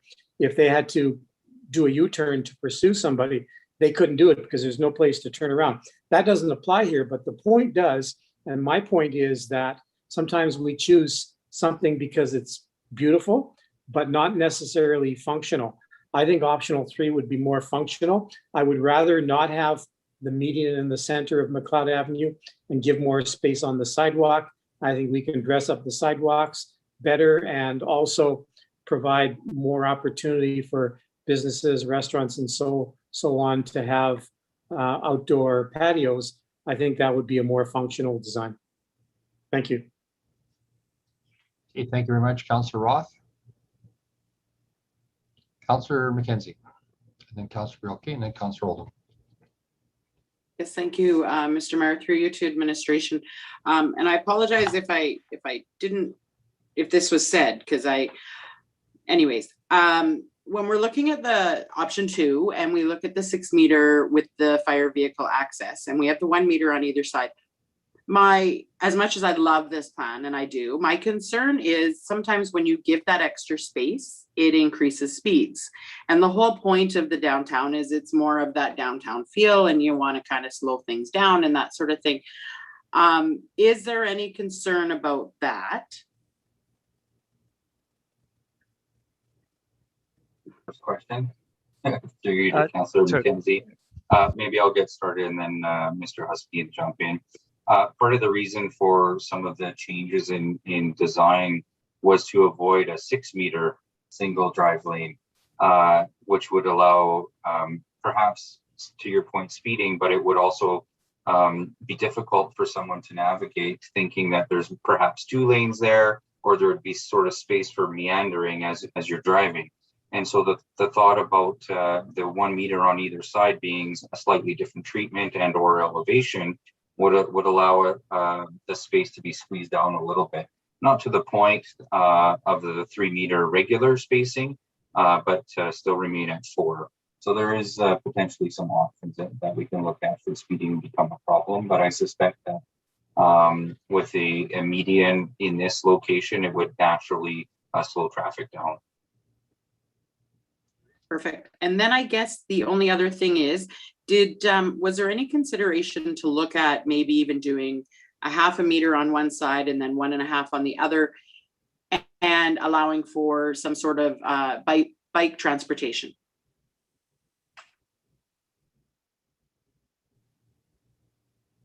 Through Yeah, go ahead, Mr. Weston. through you, Mr. Mayor, to Councillor McKenzie. There wasn't. We haven't looked at splitting the two sides up. We've kind of left it on that even terms, but it's definitely something we can consider as we go forward. I mean, this is our initial design, and as we get more detailed into it, those discussions can happen. I might just add that there was some earlier conversations and discussions as we were trying to accommodate the 6 meter fire requirement. We were having some initial thoughts or discussions around having one side bike lanes, center median, and then 2 drive lanes that would accommodate 6 meters. But with that, there was a little bit of the median wouldn't be in the middle, it would be off to one side and wouldn't provide the same effect. So this is where we landed on a more symmetrical approach. Perfect.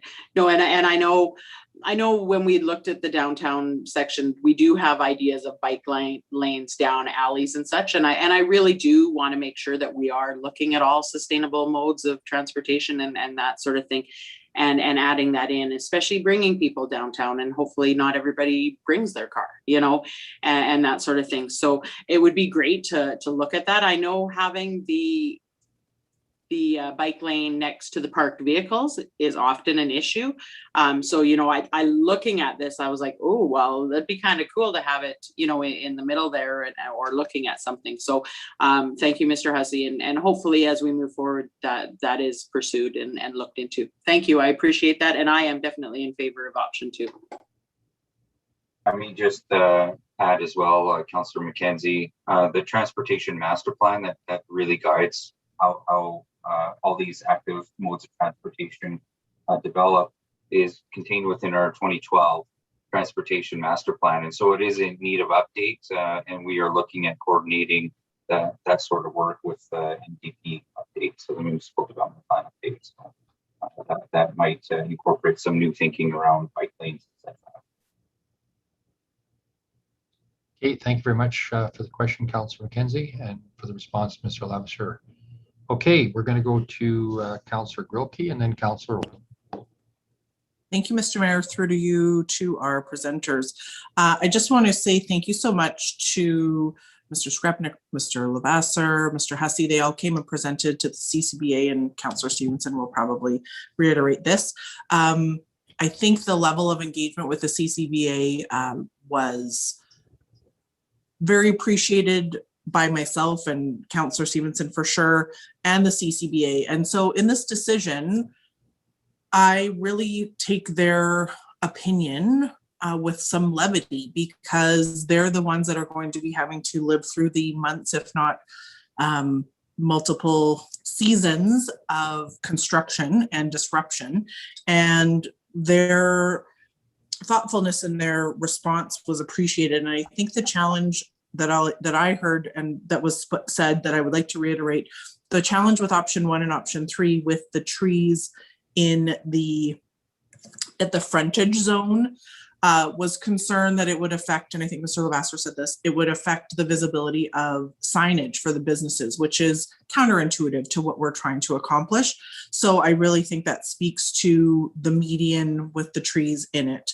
And that was favored by the CCBA, not only just for its aesthetic, but how the options that it gives them for their street markets when their streets are closed, when they're doing maybe a night market, or to light them up at Christmas time and for different events. And I think the real levity needs to be paid to their input. And because it is the middle option for price wise, I think it is an easy it's an easy yes for me that we've supported the CCBA, we've engaged them. It's a price point that we can live with, and it's our end users' favorable option. So I'm full support of option 2. Thank you, Mr. Mayor. Okay, thank you very much. Appreciate the feedback on that. Okay, we're going to go to Councillor Oldham. Thank you, Mayor. This is an easy one for me. If administration is recommending this and the CCBA is recommending this, then I don't see a reason to not support it. Really pleased to hear that we're going to be considering some of the items from the letter as well. I had a question around that, but that was answered in the presentation. So very happy to support this and look forward to the work getting started. Thank you. Okay, thank you very much, Councillor Oldham. Councillor Stevenson. Great, thank you. I would say that the CCBA and its members have put so much thought and work into this. I know that when we meet every month, this is a huge discussion. It's a standing item that shows up on the agenda, and just the amount of work and thought that they've put into this, I really do appreciate their perspectives, and especially from the business owners when they speak about their vision for a revitalized city center. And ultimately, that's what we want to do, is revitalize this area and attract new businesses into the city center. And, you know, I've always thought of the city center as the heartbeat, as, you know, the heart of our community. And so it has to have a bit of a different look and feel, I think, from the rest of them. And I think that's why, you know, the median itself will make a significant difference in terms of what that look will feel like and what it's able also to do in terms of, as Councillor Grilke mentioned, some of the activities that they wish to put downtown. But, you know, there's already talks about them, you know, doing all sorts of things with lights and being able to string them across. And you can't string lights across, I don't think, without that median. It's just much too large. And I'm not standing out there for 30 days holding up lights just to make it work and stuff. It's much better to have a median. And a couple of months ago, I think there was a visceral reaction from the CCBA when there was consideration for options that didn't have any median in them. And so I really took that to heart to understand what their concerns really were and what they were trying to get out of this. And I think from a functional perspective, from an aesthetic point of view, that administration and the teams that worked on this nailed it. They found that happy medium that I think everybody can live with and move forward. And we still have that unique main road that runs through the city, but also has some good functionality to it, which is what the city center and businesses wanted, and what Councillor Grilke mentioned, that they wanted to make sure that their signs could still be seen, and, you know, there was good visibility and stuff like that. So I really do think that all the concerns and questions from both sides were taken into consideration. And when this was presented at the CCBA, it was unanimous, I think, from the get-go. It was very, very obvious that people were really happy with option 2. And so I was very excited. So was Councillor Grilke, because we were like, oh, phew, we liked option 2 too, so we don't have to like be at odds. So we were very happy to see that everyone was coming around to that same vision. And I think tonight we have that opportunity to see it through to its end, and we can start some construction. So I'm very, very happy to support this option. Thank you. Okay, thank you very much. And I think that pretty much concludes the questions and comments. Just want to reflect back a few years ago. I want to talk about a former female councillor that was a business owner in the city center area, Louise Baxter, and she kind of kicked our boots and told us to get our stuff together and get this done. It's been a number of years working on it, but just wanted to reflect on her passion for the city center area and stuff, and all the work that everybody's done on it. Great stuff, and I'm certainly supportive of option 2. I think that lands on both. Does save us some money in regards to not as many trees, and just hopefully making sure that this all has got electrical in the middle for lighting and having, you know, the similar. When you were showing the streetscapes and stuff, you kind of showed the median going just from Columbus Park to King Street. Is that the case? Or does the center median go further west? To you, Mr. Mayor, it does. It reflects on the other side too, because that's from Main to King. That's what we're looking at, and then it goes from Main to Queen. The same idea. Okay, fantastic. I just need to make sure that on the redevelopment of the city center, that we go on the west side of Queen Street as well, because that is the only other little small section that has the stone sidewalk. And we've had the business owner there for probably 4 or 5 years asking us to fix that. And I know it's a very small section, but it's just across the street. It's near the boxing club. That's where so let's make sure when we're doing the Queen Street or up to Queen Street that we capture that last little sidewalk that's over there too. I hope that is captured in the redevelopment. I'd hate to see us stop there, because I've assured them that once the city center revitalization gets done, your sidewalks will be fixed. I know we've poured, anyway, that's neither here nor there. I won't belabor that anymore.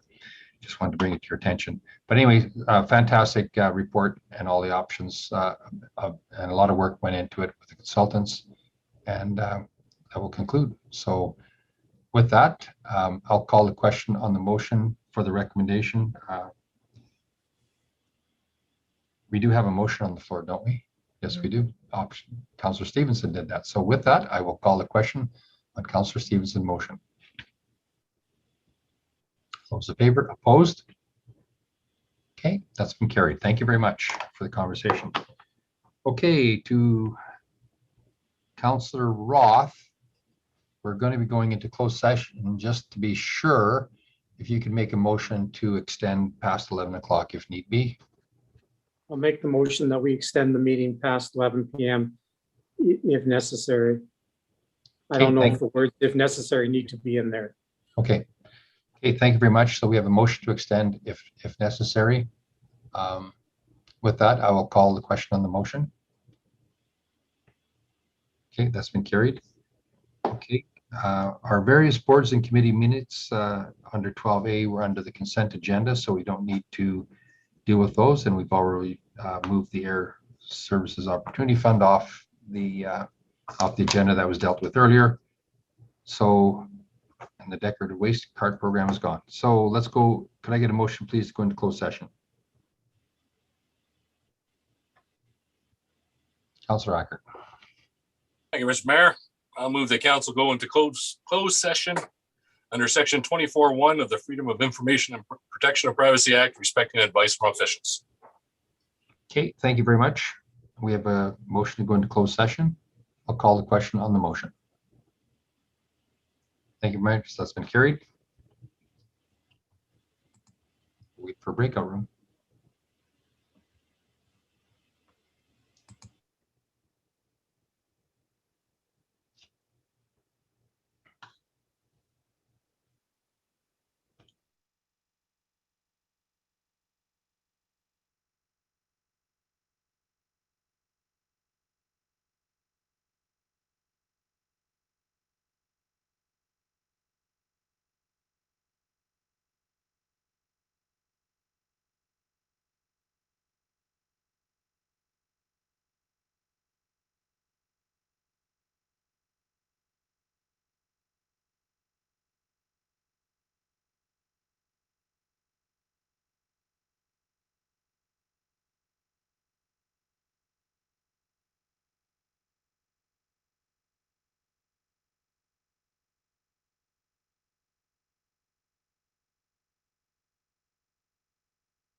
Excuse me, Mr. Mayor.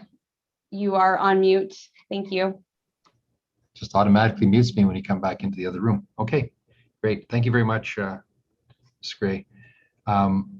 Just wanted to say we've completed the conversation in closed session. We are back in our open meeting, and we're under business item number 14, which is business arising from the closed session.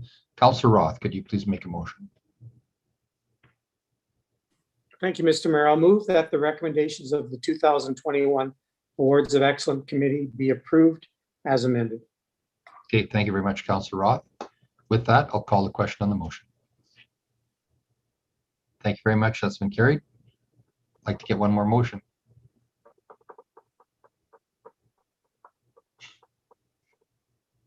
Councillor McKenzie. I'll move to adjourn, Mr. Mayor. Okay, thank you very much. We have a motion to adjourn. Councillor McKenzie, thank you for that. Thank you very much, everyone, for a great evening tonight. We did a lot of incredible business as a city. Thank you very much. Call the question on the motion. That's been carried. Thank you very much. Good night, everyone.